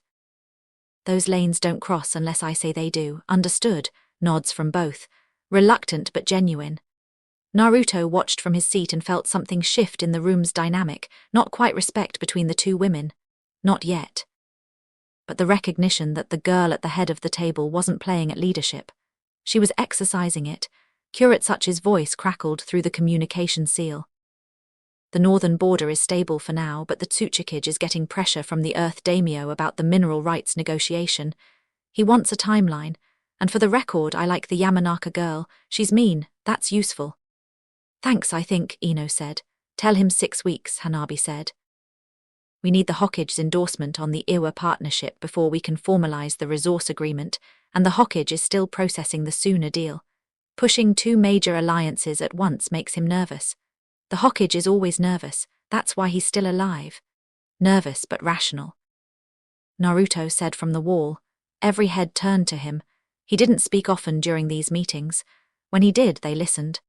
The third is a pragmatist. He'll approve the Iwa partnership because the strategic math is irrefutable. But he needs to feel like he made the decision, not like it was forced on him. Frame it as a response to a threat he's already identified, and he'll sign off within a week. Which threat? Ino asked. Akatsuki, the same organization that's hitting Temery's trade routes. If we can link the Iwa partnership to a joint response against Akatsuki activity, the Hokkage stops seeing it as a Hyuga power grab and starts seeing it as a village security initiative. The room was quiet for a moment. Then Temery leaned back in her chair and shook her head slowly. You're disgusting, she said. It sounded like a compliment. I'm efficient. Same thing. Hanabi had been listening. She'd been doing that more and more, Naruto noticed, listening rather than leading, not out of passivity, out of strategic patience. She was learning the rhythms of her cabinet, figuring out who pushed back on what, who deferred to whom where the friction points were. Now she spoke. 1 sentence, quiet, the room went still. The Akatsuki angle is good, but we don't use it as a cover story, we use it because it's real. She looked around the table. Temery, Ino, the empty speaker seal representing Kuretsuchi, the empty chair representing Yujito. 4 of the people in this alliance are being targeted by Akatsuki. 2 of us are from villages they've already attacked. 1 of us is a Jinchuriki they will eventually come for, and the rest of us are building something they can't afford to let exist. We're not framing this as a response to a threat, we're acknowledging the threat and building the response. Ino's brush stopped tapping. Temery straightened in her chair. Kuretsuchi's voice was silent. The Directorate isn't a cover for the Alliance, Hanabi said. The Directorate is the Alliance. And the Alliance exists because the world we're living in is going to get very dangerous very soon. and the people at this table are the only ones who see it coming. The silence that followed wasn't uncomfortable. It was the silence of people who'd just been told the truth and were deciding whether they were brave enough to act on it. Temery spoke first. Western trade routes. I need 4 Byakugan scouts within the month. Done, Hanabi said. Northern border monitoring, Kuretsuchi said. I want intelligence sharing protocols established before the Tsuchikige's deadline. Ino will draft them. Already started, Ino said, her brush moving across the scroll, and the Jinchuriki Accord. Naruto is handling it personally. Hanabi looked at the 5th chair, empty, waiting. We fill that chair within the quarter. That's the priority. Everything else builds on having Yujito in this room. Nods around the table. Agreement without argument. The machine was running. After the meeting, when the room had emptied and the maps were being rolled up and the communication seal had gone dark, Hanabi stayed. She sat at the head of the table with her hands folded in front of her, staring at the wall. Naruto was cleaning up the tea service. He'd brewed 4 different varieties during the meeting, matched to each woman's preference. Desert sage for Temery, cherry blossom for Ino, plain green for himself and Hanabi. He'd offered to serve, as he always did, and they'd let him, as they always did, and nobody in the room treated it as servitude anymore. It was just what he did. The invisible hands that kept everything running. You know them well, Hanabi said. I've been studying them for months. That's not what I mean. She turned her chair to face him. Temery laughs at your jokes. Ino brought you that scroll on Yamanaka meditation techniques last week without you asking. Kuretsuchi called you by your first name today. She calls everyone else by their title. Naruto set down the teapot. They're allies, Hanabi-sama. Familiarity is natural. Is it? He looked at her. She was doing the thing she did when she was feeling something she didn't want to admit, holding perfectly still, keeping her voice flat, her face neutral. But her chakra told a different story. It was tight, compressed. Running hot underneath the calm surface. Something's bothering you, he said. Nothing is bothering me. Your chakra says otherwise. My chakra can mind its own business. She picked up an empty teacup and turned it in her hands, not drinking from it, just holding it. A nervous gesture she probably didn't know she had. I watched you during the meeting. You poured Temery's tea first, before mine. She arrived first. It was a courtesy. It was a choice. And Ino, you noticed she prefers cherry blossom tea without her telling you. When did she tell you that? She didn't. I observed it during her second visit to the compound. She passed the green tea and picked up the cherry blossom without comment. People reveal their preferences through action. You observe a lot of things about these women. I observe a lot of things about everyone. That's my job. Is it? Not a question. A statement. Flat and loaded and aimed at something she wasn't saying out loud. He almost laughed at that. Almost. The wisdom of 2 lifetimes told him that laughing right now would be catastrophic. Hanabi, he said, dropping the honorific for the first time. He saw her register it. A flicker in her eyes, quickly suppressed. The teacup stopped turning. These women are allies. They're powerful, intelligent, and dangerous, and every one of them is here because of what you've built. Not because of me. I arranged introductions. You earned their respect. I'm not talking about respect. Then what are you talking about? She was quiet for a long moment. Then she stood up, walked around the table, and stopped directly in front of him. Close. Closer than she normally stood. He could see the individual striations in her pale eyes and the faint mark on her lower lip where she'd been biting it. The directorate is mine, she said. This alliance, this compound, this clan, mine, I built it. I stood in front of the elders and tore their world apart and put a new one in its place. I did that. Yes, you did. And you stand against the wall every meeting, every negotiation, every conversation. You stand against the wall and you serve tea and you watch, and everyone in this room follows you with their eyes when they think I'm not looking. His chest tightened, not from anxiety, from something he hadn't felt in either lifetime, not in this specific way. The awareness that someone was looking at him, really looking, not at the strategist or the SEAL master or the shadow advisor, but at him, and what they saw mattered to them in a way that had nothing to do with politics. I follow you, he said quietly. Everything I've done since the day we met in that training hall has been in service of you. The SEALs, the alliances, the intelligence network, all of it, for you. Then stop standing against the wall, he blinked. What? Next meeting, you sit at the table with us. She lifted her chin. With me. Hanabi, the optics of a former branch member sitting at the clan head's strategy table. The optics are exactly what I want them to be. You're not my servant, Naruto, you never were, and I'm tired of pretending otherwise because it makes other people comfortable. She held his gaze. Her jaw was set, her shoulders squared, her hands steady at her sides. She looked like what she was, a clan head issuing an order. But underneath the authority, in the softness around her eyes and the way her voice had gotten quieter instead of louder, there was something else entirely. Naruto had planned for everything. Every scenario, every contingency, every political maneuver and military alliance and intelligence operation that the Directorate would ever face. He had contingency plans for his contingency plans. He had not planned for this. Okay, he said. Okay. I'll sit at the table. Something broke loose in her expression. Not a smile exactly, but the tension melted from around her mouth and her shoulders dropped half an inch, and for just a second she looked like the girl he'd met in the training hall, the one who'd said, "Fix it." Like the universe owed her an answer. Good, she said, and then, because she was Hanabi and retreating from vulnerability was as natural to her as breathing, she turned away and walked toward the door. Also, your green tea is too strong. Steep it 30 seconds less next time. Noted. She paused at the doorway, didn't turn around. Naruto. Yes, thank you for all of this. Always, Hanabi, she left.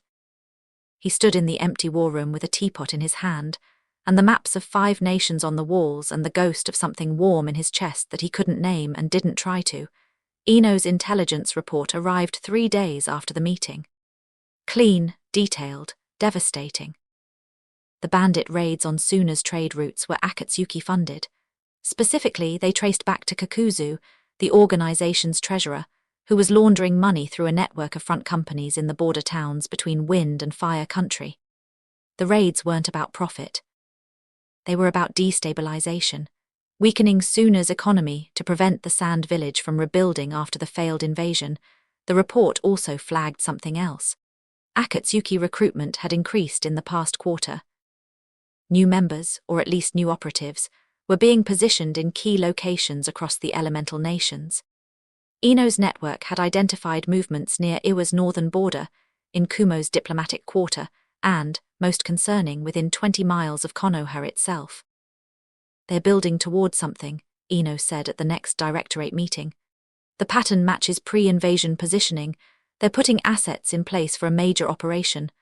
Timeline, Temari asked. 6 months to a year, maybe sooner if they've already acquired their primary targets. Primary targets meaning Jinchuriki, Naruto said. He was sitting at the table now, the 6th chair between Hanabi and Temari. Nobody had commented on the change. But he'd seen Ino's eyebrow go up and Temari's mouth twitch and Hanabi's posture relax by exactly 1 degree when he'd pulled the chair out and sat down. Meaning Jinchuriki, Ino confirmed. Yujito is on their list, so is the Kazekage. Gaara can handle himself. Temari said, but her hand had gone to her fan, an unconscious gesture, protective. Gaara can handle himself against most threats. Akatsuki isn't most threats. The room was quiet. Hanabi let the silence sit for exactly the right amount of time, long enough for the weight of the information to land, short enough that it didn't tip into fear. This is what the Directorate was built for, she said. Not trade routes, not mineral rights, not political leverage. This. She looked at each of them in turn. Temari, Ino, the communication seal for Kuretsuchi, the empty chair for Yujito. We have intelligence capability, we have military alliances across 3 of the 5 great nations. We have the strongest defensive bloodline in the shinobi world, and a seal master who can rewrite the rules of containment. We are the only organization in the elemental nations with the reach, the resources and the will to face this threat. She stood. The chair scraped against the stone floor and the sound was sharp in the quiet room. Temari, I want your Western scouts doubled and equipped with Byakugan support by the end of the month. If Akatsuki is moving through wind country, we see them before they arrive. Consider it done. Ino. I want profiles on every known Akatsuki operative. Abilities, patterns, known associates, weaknesses, everything your network can pull. I'll have preliminary dossiers in a week. Kuretsuchi, talk to your grandfather. If Akatsuki is positioning near Iwa's border, the Tsuchikage needs to know, and he needs to know we're the ones who told him. That buys goodwill we'll need later. Done, he'll grumble, but he'll listen. And the Jinchuriki accord with Kumo, Naruto spoke. I'm accelerating the timeline. Yujito's safety isn't a negotiation point anymore, it's a security imperative. I'll have a revised proposal to the Raikage's office within the week. Hanabi looked at him, not at the table, at him. And in her eyes was something that he'd been watching grow for months, something that had started as curiosity in a training hall and deepened through midnight conversations and stolen scrolls, and a coup that changed the world. And was now something that neither of them had a name for, but both of them could feel. Fill the 5th chair, Naruto, she said quietly. Whatever it takes. Whatever it takes. The meeting ended.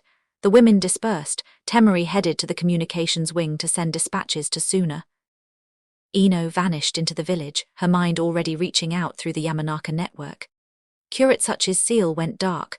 Naruto sat at the table alone. The maps surrounded him.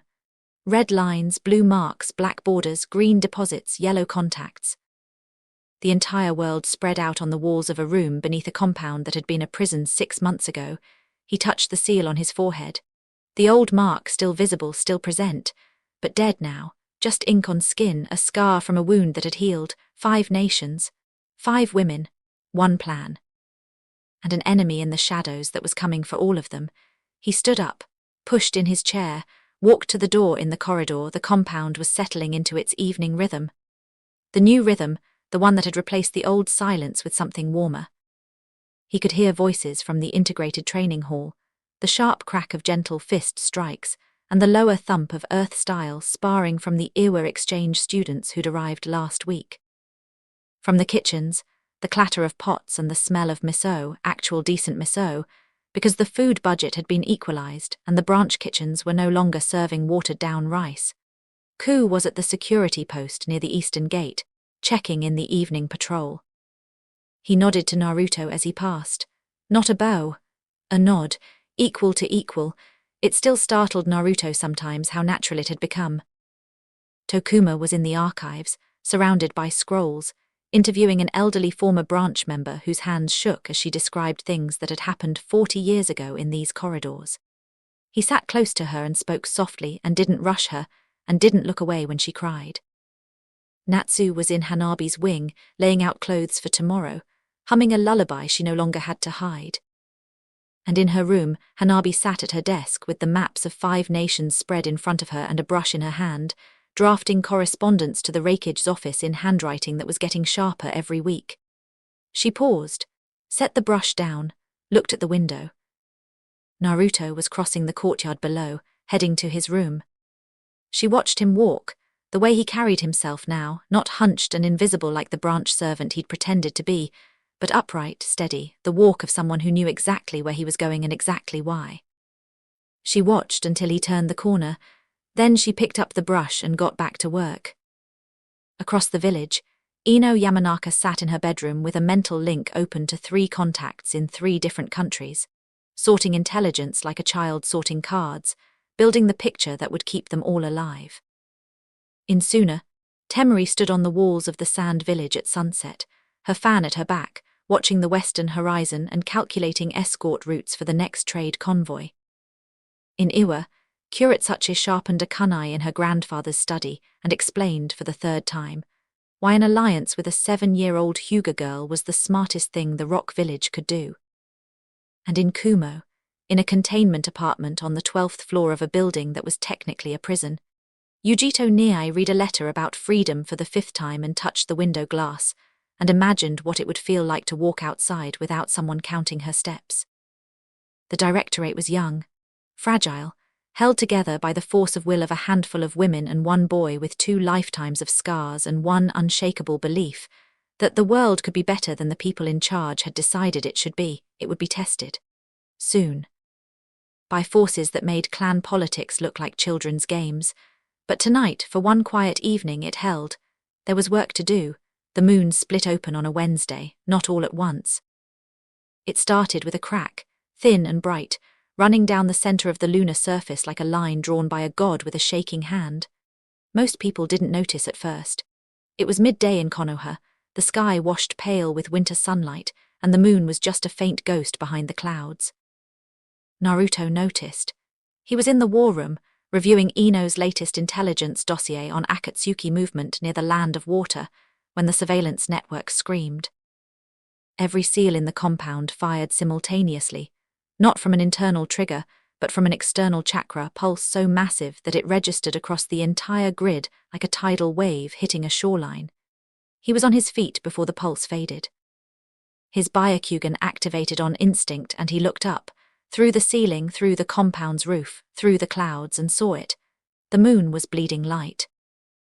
Blue-white energy poured from the crack in its surface in streams thick enough to be visible from the ground, and inside that light something was moving, shapes, hundreds of them, descending. "Hanabi," he said, already running. She was in the training hall with the Suna Wind specialists when the pulse hit. The blast of foreign chakra knocked Sari off her feet and sent the training posts rattling in their brackets. Hanabi caught herself against the wall, her Byakugan already active, her face white. "I see it," she said before Naruto could speak. "The moon, something's coming out of it. Puppets, chakra constructs, hundreds, maybe thousands, they're descending toward the village." "What are they, Otsutsuki?"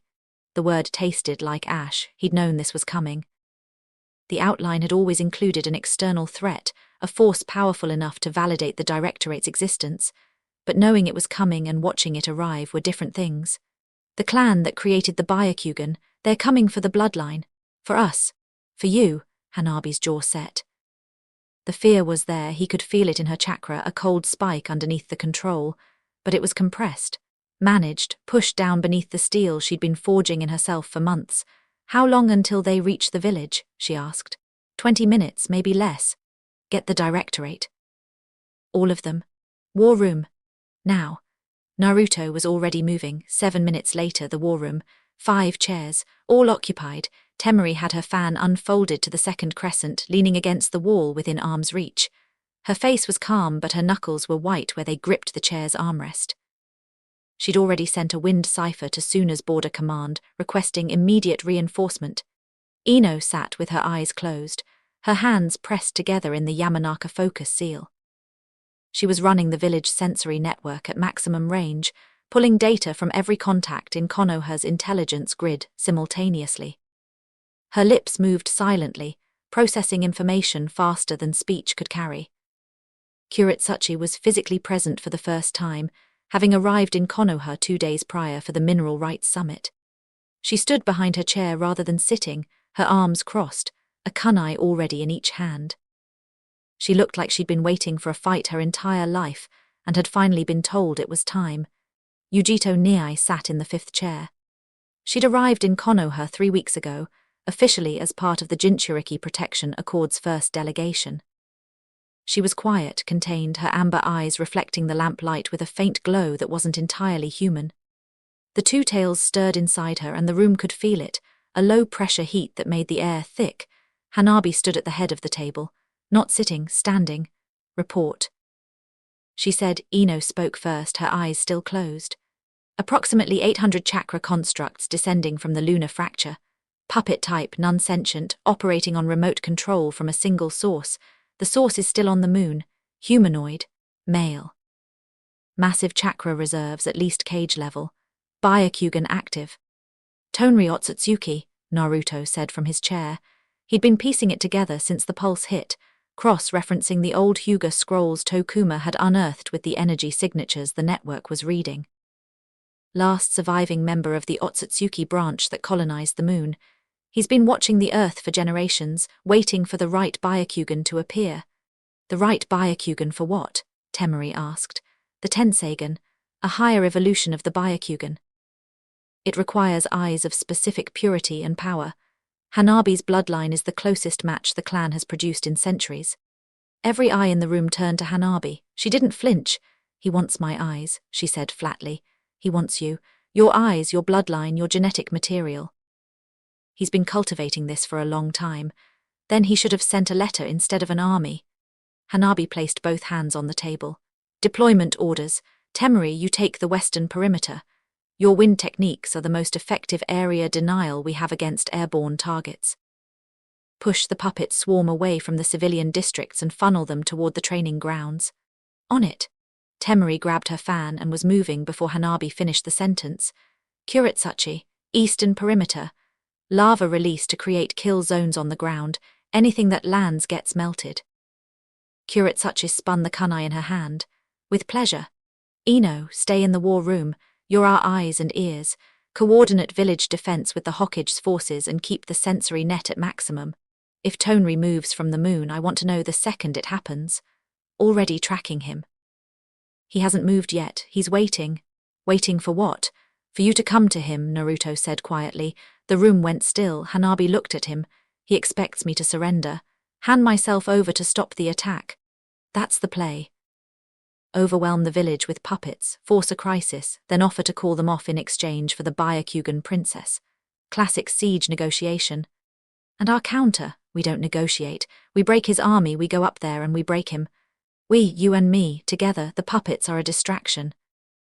Tonri is the target. If we cut the controller, the army falls.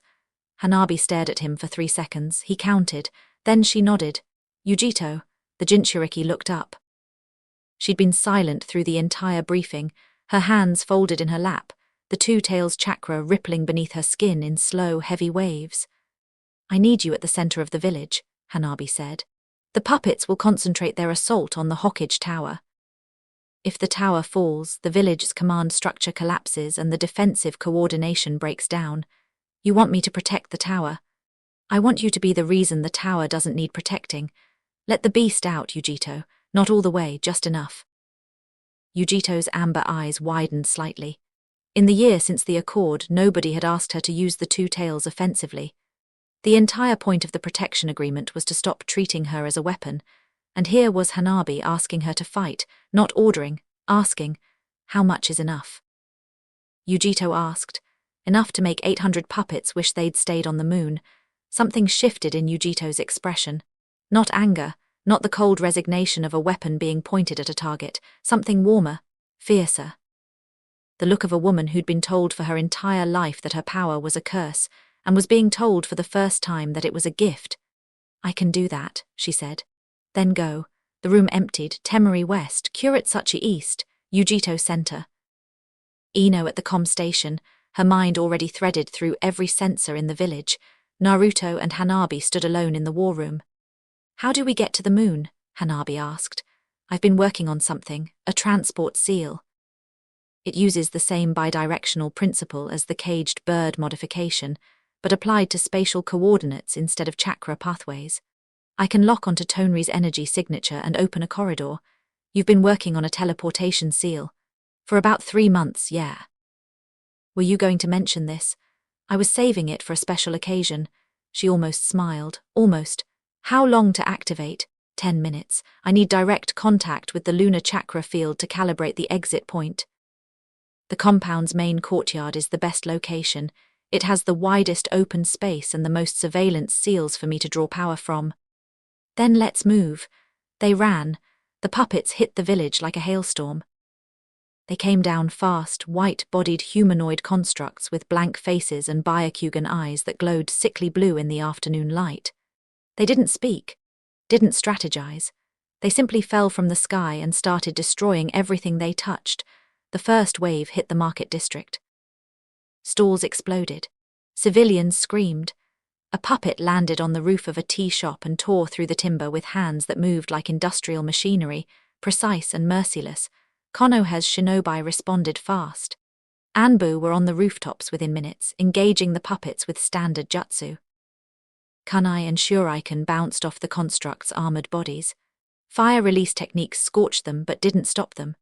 The puppets kept coming, absorbing damage and continuing forward with the mindless persistence of machines. Temari hit the western perimeter like a natural disaster. She opened her fan to the third crescent, the full deployment, and swung. The wind blast that erupted from the iron frame was nothing like the controlled gusts she used in sparring. This was combat grade.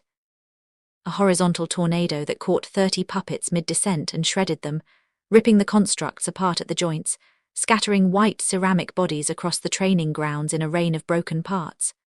That's 30, she muttered, already swinging again. 770 to go. The sooner wind specialists flanked her, adding their own techniques to the air wall she was generating. The western perimeter became a kill zone of screaming wind and shattered puppet fragments. Nothing airborne survived the approach. On the eastern front, Kuretsuchi earned her reputation. She bit her thumb, slammed both palms on the ground, and the earth answered. Lava surged up through cracks in the pavement, forming pools of molten rock that spread across the eastern approach like a burning carpet. Puppets that landed in the kill zone melted on contact, their ceramic bodies dissolving into the magma with sharp hissing sounds. The ones that tried to fly over the lava found Kuretsuchi waiting with a technique she'd been developing specifically for airborne targets. Lava projectiles launched from her palms like artillery shells, each one hot enough to punch through puppet armor and detonate inside. Northern District is clear, she shouted into the communication seal. Eastern District is holding. These things are tough, but they are stupid. They don't adapt. Because they're not autonomous, Ino's voice came back, calm and focused despite the chaos flowing through her neural network. They're running on pre-programmed attack patterns. Tonri is directing them remotely, but he's managing 800 units at once. The individual control is sloppy. Exploit the response delay. There's a 2-second gap between when a puppet is threatened and when it receives a new command. 2 seconds. Got it. Kuretsuchi launched another lava shell and watched a puppet disintegrate in midair. Thanks, Yamanaka. Don't thank me, just keep them off the residential blocks. At the center of the village, Yujito Niai stood on the roof of the Hokage Tower and watched the puppet swarm converge on her position. The two tails stirred inside its cage, not angry, eager. The beast could feel the foreign chakra in the constructs, the Otsutsuki energy that animated them, and it wanted to burn it. Wanted to consume it. Wanted to show the world what a tailed beast could do when the leash came off. Yujito closed her eyes, opened them. They were no longer amber. They were blue. Bright, burning, inhuman blue, and the pupils had narrowed to vertical slits. Blue fire erupted from her body, not the controlled, measured output she'd been trained to produce under Kumo's supervision. This was raw. This was the two tails reaching through its host and pouring itself into the world with the force of a dam breaking. Blue flames roared outward from Yujito's body in a sphere that expanded across the rooftop, across the tower, across the surrounding blocks, consuming everything that wasn't alive and leaving everything that was untouched. The flames knew the difference. That was the gift of the two tails. The beast's fire burned what it chose to burn and spared what it chose to spare. And right now, Yujito was choosing to burn every puppet within 400 meters of the Hokage Tower. 47 constructs disintegrated in the first 3 seconds. They didn't melt or shatter or break apart. They burned. The blue fire ate through the Otsutsuki chakra that held them together and consumed it, leaving nothing but ash that drifted through the Konoha sky like grey snow. On the moon, Tonri Otsutsuki felt 47 connections sever simultaneously, and for the first time in his 1,000-year existence, experienced something close to surprise. The main courtyard of the Hyuga compound.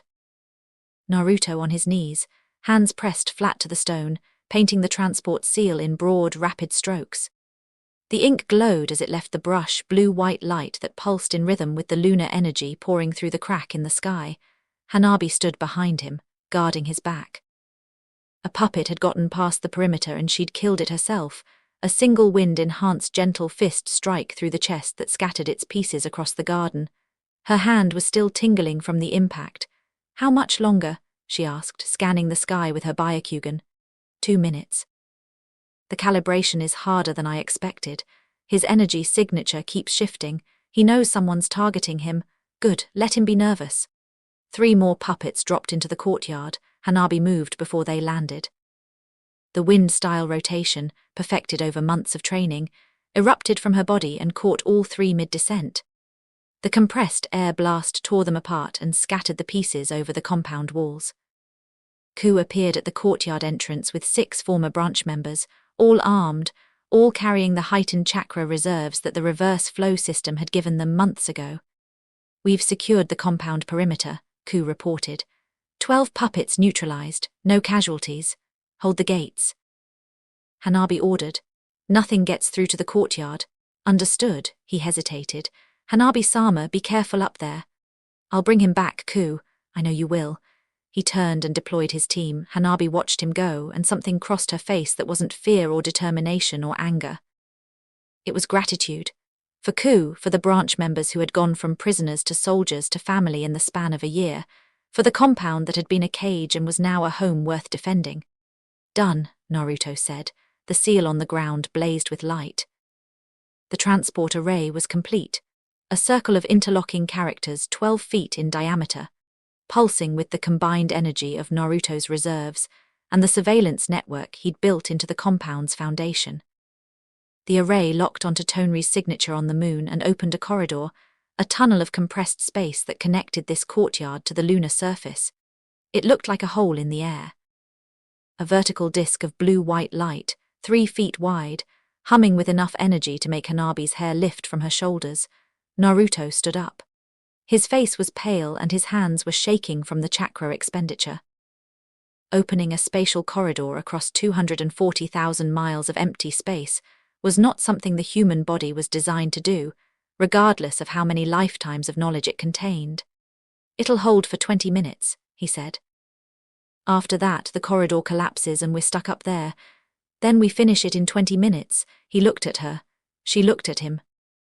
The courtyard was chaos around them, the sounds of battle echoing from every direction, puppets falling from the sky, blue fire burning on the horizon where Yujito was dismantling an army. Hanabi, Naruto said. Whatever happens up there, whatever he does or says or offers. Don't let him touch your eyes. I won't. Promise me. I promise. They stepped through the corridor together. The moon's interior was not what Naruto expected. It wasn't barren. It wasn't dead. It was a world. A hollow sphere of pale stone and crystal formations, lit from within by a massive orb of energy suspended at the center of the cavity like a miniature sun. The Tenseigan. The weapon that the Otsutsuki had built centuries ago, powered by the collected Byakugan of 1,000 dead clan members, capable of moving the moon itself. The chamber was enormous, miles across. The air was thin but breathable, maintained by seals carved into the walls that were older than any civilization on Earth. Below them, a stone platform stretched toward the central orb, and standing on that platform, waiting, was Tonri. He was tall, thin, white-haired, white-skinned, wrapped in robes that looked like woven moonlight. His eyes were covered by a cloth bandage because he'd destroyed his own Byakugan years ago as part of the ritual to prepare the Tenseigan for its final evolution. He needed new eyes. Better eyes. Eyes that carried the purity of the main house bloodline at its strongest. Hanabi's eyes. You've come, Tonri said. His voice was soft, almost gentle, carrying across the vast chamber with unnatural clarity. I hoped you would, though I expected you'd come alone, princess. I don't do anything alone, Hanabi said. She stood at the edge of the platform, her Byakugan blazing, her hands at her sides. Naruto was at her right shoulder, exactly where he'd stood in the Elder Council chamber, exactly where he always stood. Call off your puppets. They'll stop when I have what I came for. You're not getting my eyes. I don't want just your eyes, Hanabi-sama. He turned his bandaged face toward her, and even without visible eyes, the weight of his attention was physical. I want you, your bloodline, your power. Join me here, and together we can remake the world below. The Tenseigan awaits its final component. Your Byakugan, combined with my vessel, will create a power that transcends anything the shinobi world has ever seen. You want to destroy the earth. I want to purify it. Humanity has squandered the gifts the Otsutsuki gave them. Chakra was meant to connect people. Instead, they use it to enslave each other. You know this better than anyone. The cage you were raised in, the seals, the hierarchy, all of it is proof that humanity cannot be trusted with power. And your solution is to take it away from them. My solution is to start again, with us, with our children, a new bloodline, pure and absolute, inheriting the Tenseigan's power, a dynasty that rules not through politics or violence but through divine right. Hanabi was quiet for a moment. Naruto could feel her chakra steady, controlled, and underneath it, something he hadn't expected. Pity. She felt sorry for him, for this 1,000-year-old ghost standing in his hollow world, dreaming of a future built on stolen eyes and genocide. You've been alone up here a long time, she said. I can hear it in your voice. You've been alone so long that you've convinced yourself that destroying everything below is the same as fixing it. Tonri's expression shifted. The gentle mask cracked just slightly. His hand twitched at his side. You don't know what I've seen, he said. 1,000 years of watching. 1,000 years of humanity repeating the same cycles. War, oppression, children branded with seals because their blood wasn't pure enough. You freed one compound, princess, one clan. Do you think that changes anything? There are 100 clans, 1,000 villages. 1,000,000 cages you'll never reach. Maybe, but the answer to not reaching them isn't burning them down. It's the only answer that's permanent. No, it's the only answer that's easy, and you've had 1,000 years with nothing to do but convince yourself that easy and right are the same thing. Hanabi took a step toward him, just one, but the way she took it, shoulders level, chin raised, eyes steady, made it feel like a declaration. I know what you are, Tonri. You're the elder council with better chakra. You're every person who ever looked at the world, decided it was broken, and concluded that the only fix was more control. More power. More force. You want to purify the earth the same way the elders wanted to purify the Hyuga bloodline, and the answer is the same one I gave them. She paused. No. Tonri's gentle mask fell away completely. What was underneath was old. Cold. The expression of a being that had outlived everything it was ever meant to protect and had decided that destruction was the only form of love it had left. Then I'll take them, he said. He moved. The speed was inhuman. Tonri crossed 40 feet of stone platform in less than a heartbeat, his hand extended, chakra blazing around his fingers in a pattern that Naruto recognized with sick clarity. A gentle fist variant designed not to close Tenketsu but to sever the optic nerve. Clean. Surgical. A technique perfected over centuries for one purpose. Naruto intercepted. He didn't think about it. Didn't calculate. 2 lifetimes of protective instinct fired simultaneously, and his body moved before his brain finished processing the threat. He stepped between Hanabi and Tonri, and activated the compressed wind rotation at point-blank range. The blast hit Tonri square in the chest and threw him backward 20 feet. But the cost was immediate. Tonri's extended hand had clipped Naruto's shoulder before the rotation connected, and the chakra spike from the Otsutsuki's fingers punched through 3 Tenketsu in his right arm. The arm went dead from shoulder to fingertip. Naruto hit the ground hard, rolling, his dead arm trailing uselessly. Pain flooded his nervous system, white-hot, the kind that made your vision blur and your thoughts scatter. Naruto, Hanabi's voice sharp with fear, I'm fine, focus on him. He's fast, faster than anything we've fought. Don't let him inside your guard. Tonri rose from the stone where he'd landed. He brushed dust from his robes with the casual ease of someone who'd been hit by a wind technique and found it mildly inconvenient. Interesting, he said. The boy fights, how loyal. His head tilted toward Naruto. You have an unusual seal on your forehead, modified, self-authored. You're the one who broke the caged bird system, among other things. You understand seals, then you understand the Tenseigan.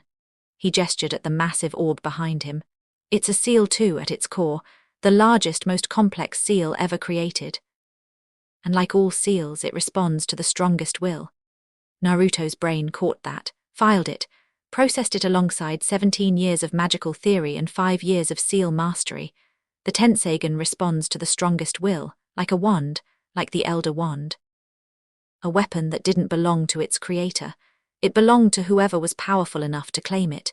Tonri attacked again. This time he didn't aim for Hanabi.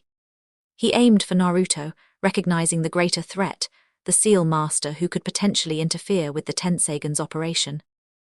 He closed the distance with another burst of inhuman speed, both hands blazing with the eye extraction technique. Hanabi stepped in front of Naruto. She met Tonri's charge head-on. Her Byakugan blazed, veins bulging around her temples, and she threw the first punch, not a gentle fist strike. A wind-enhanced chakra needle fired from her palm at point-blank range, threading through the gap between Tonri's hands and hitting him in the sternum. The needle penetrated. Not deep. An inch, maybe less. But it disrupted his chakra flow long enough for Hanabi to follow up with a spinning kick that caught him under the jaw and sent his head snapping sideways. Tonri stumbled, caught himself, touched his sternum where the needle had pierced. That technique, he said. That's not gentle fist. No. It's mine. They fought, really fought, not the controlled sparring of the training hall or the political theatre of the clan assessment. This was combat at a level that most shinobi never reached. Two Byakugan users moving at speeds that turned the stone platform into a blur of white and blue and screaming wind. Tonri was stronger. Centuries of accumulated power, and a body designed for combat, gave him raw advantages that training couldn't match. He landed hits. 3 gentle fist strikes to Hanabi's torso that closed Tenketsu and made her stagger. A sweeping palm technique that caught her across the ribs and sent her skidding across the stone, but Hanabi was faster, and she was creative. The wind techniques that Naruto had taught her, refined by Suna specialists, tested against Temari and Kuretsuchi and Daichai, and every opponent she'd faced for the past year, gave her options that Tonri had never seen. She fought in 3 dimensions, using wind bursts to change direction mid-strike, launching chakra needles from angles that shouldn't have been possible, turning the air itself into a weapon, and she had something Tonri didn't. A partner. Naruto, his right arm still dead, used his left to paint seal characters on the stone platform beneath his feet. Quick, desperate. Working from memory and instinct, drawing the same feedback loop architecture he'd used on the caged bird seal but scaled up, aimed not at a network of 300 seals but at one. The big one. The Tenseigan. Hanabi, he shouted. Keep him busy, 30 seconds. She didn't answer verbally. She just attacked. A wind rotation that drove Tonri back 6 feet, followed by a barrage of chakra needles that forced him to dodge instead of counterattack. She was burning through her reserves at a rate that would leave her empty in minutes, but minutes were all Naruto needed. 20 seconds.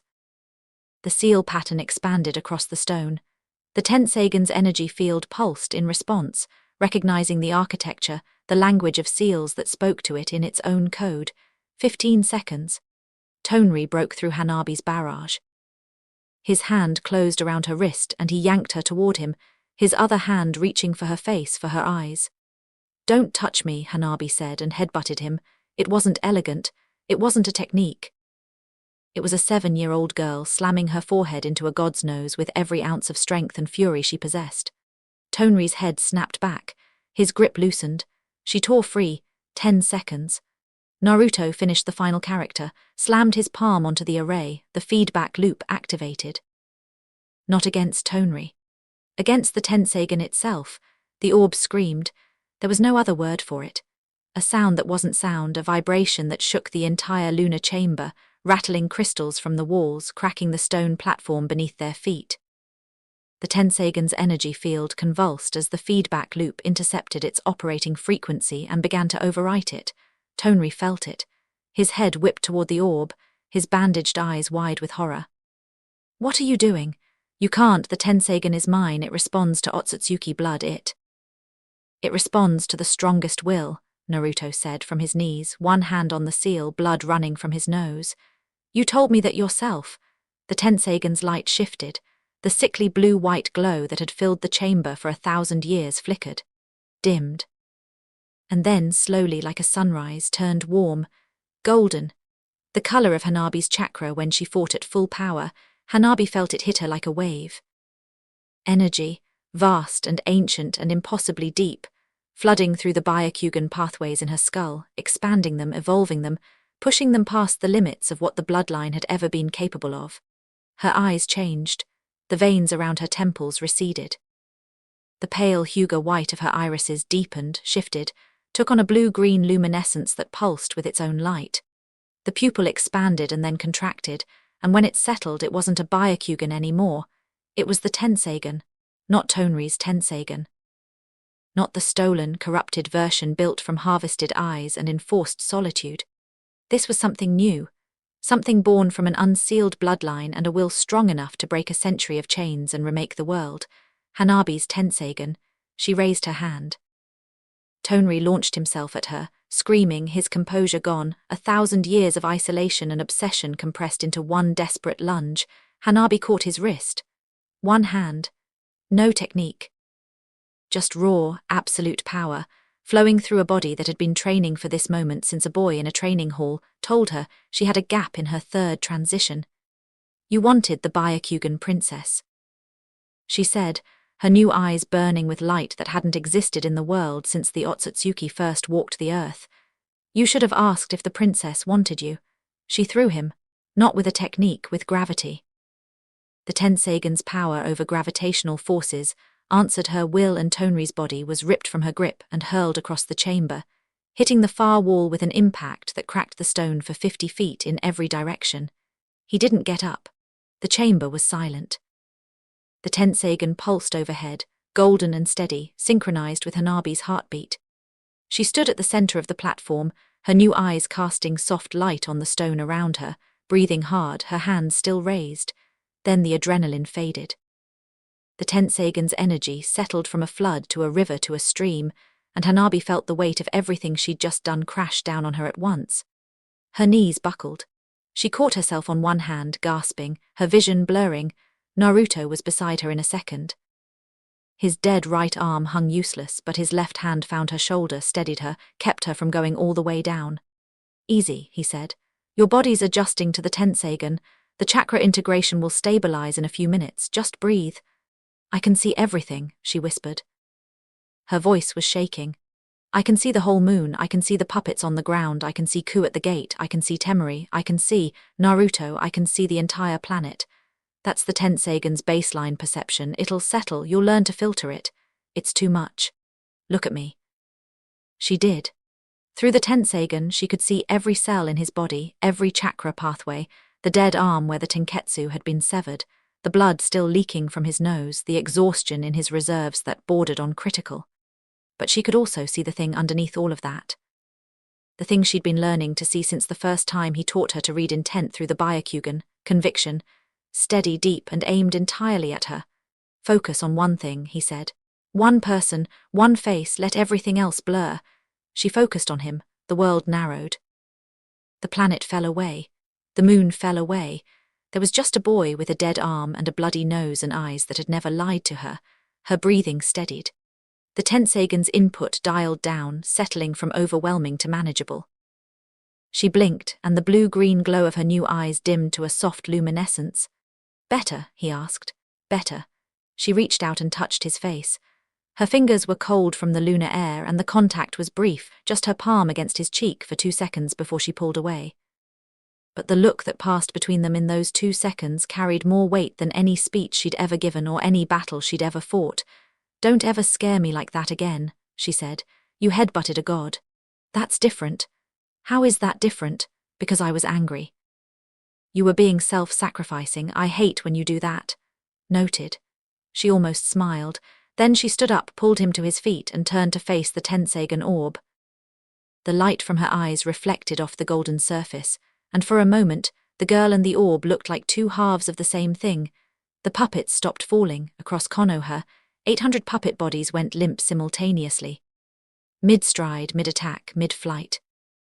They dropped like marionettes with cut strings, crashing into streets and rooftops and the lava pools that Kuretsuchi hadn't bothered to cool yet.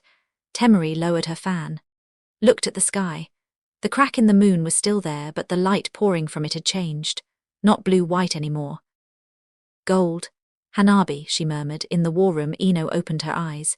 Tears were running down her face, though she couldn't have said why. It's over. Tonri's signature has gone dark. The puppets are inert. On the roof of the Hokage Tower, Yujito retracted the two-tails cloak.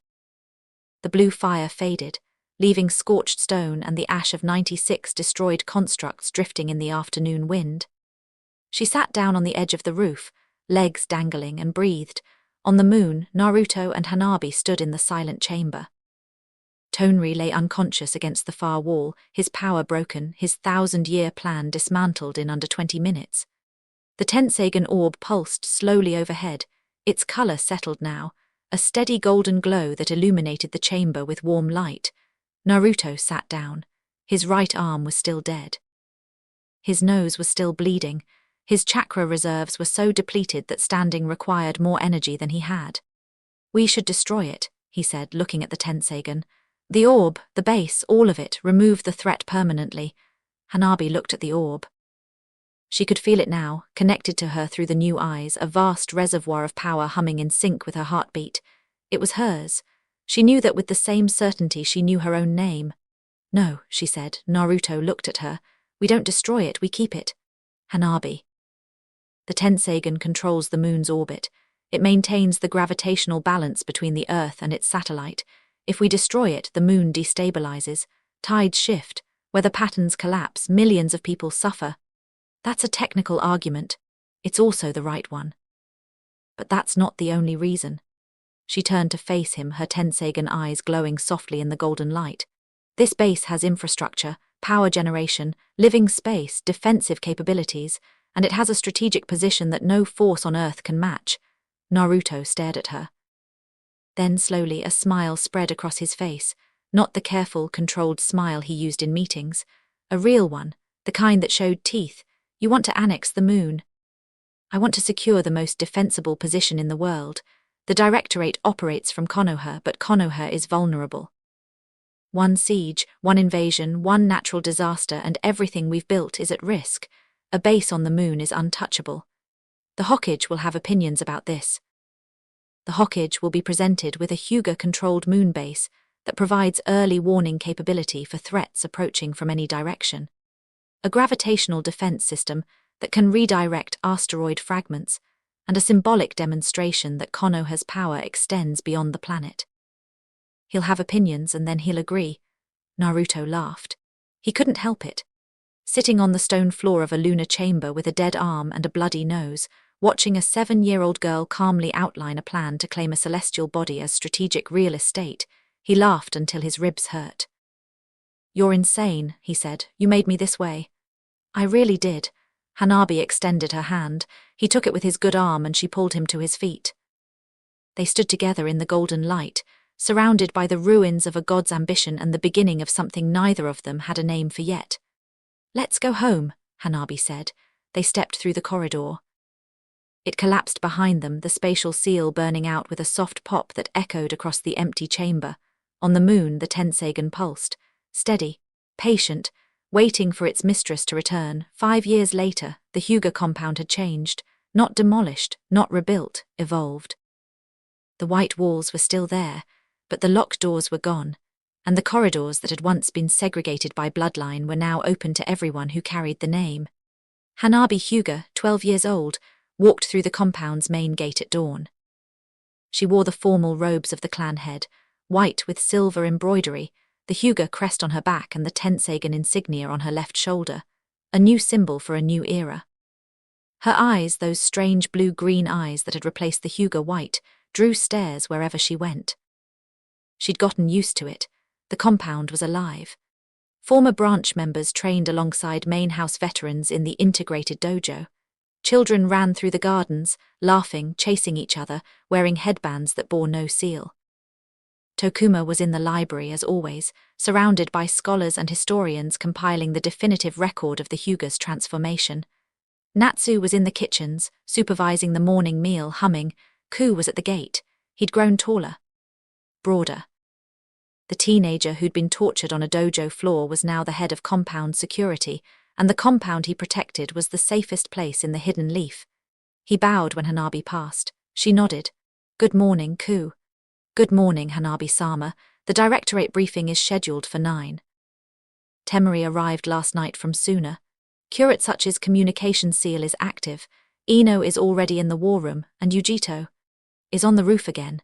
Is on the roof again, with the cat. Hanabi smiled. Yujito had 3 cats now. The Raikage had stopped trying to object. She walked through the compound to the war room. The maps on the walls had been updated 100 times since the first meeting, and the elemental nations they depicted looked different than they had 5 years ago. Trade routes ran through territories that had been hostile. Alliance markers dotted every major village, and in the corner of the map above the Earth, a small golden circle represented the moon base, their moon base. Temari was at the table, older now, her four-tail hairstyle replaced by a shorter cut that suited the lines of command she'd been wearing for half a decade. She was the Directorate's military arm, and the western trade routes she managed were the most secure in the elemental nations. Ino was at her station, surrounded by scrolls and communication seals, her mind threaded through an intelligence network that spanned 5 nations. She'd grown into the role like she'd been born for it, which she probably had, Kuretsuchi's voice was already crackling through the seal. Can we start? I have a border dispute in 20 minutes, and I'd like to resolve at least one crisis before lunch. Yujito arrived last, smelling faintly of cat and rooftop wind, her amber eyes calm. The two tails was quiet inside her these days, not suppressed, content.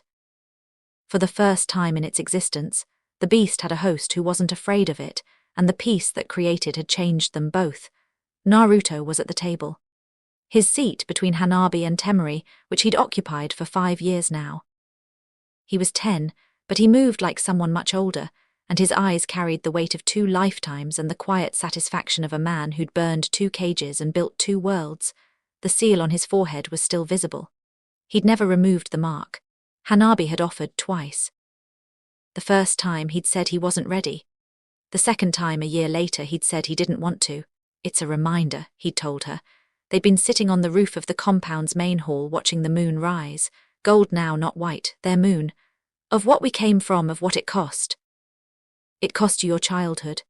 I had 2 childhoods. Both of them were terrible. The third one's been all right. She'd punched his shoulder for that, lightly, and then she hadn't moved her hand and he hadn't moved away. And they'd sat like that, her hand on his arm, watching the golden moon climb the sky, not talking, not needing to, while the compound slept beneath them and the world they'd built hummed along in the dark. They hadn't named it yet. What they were.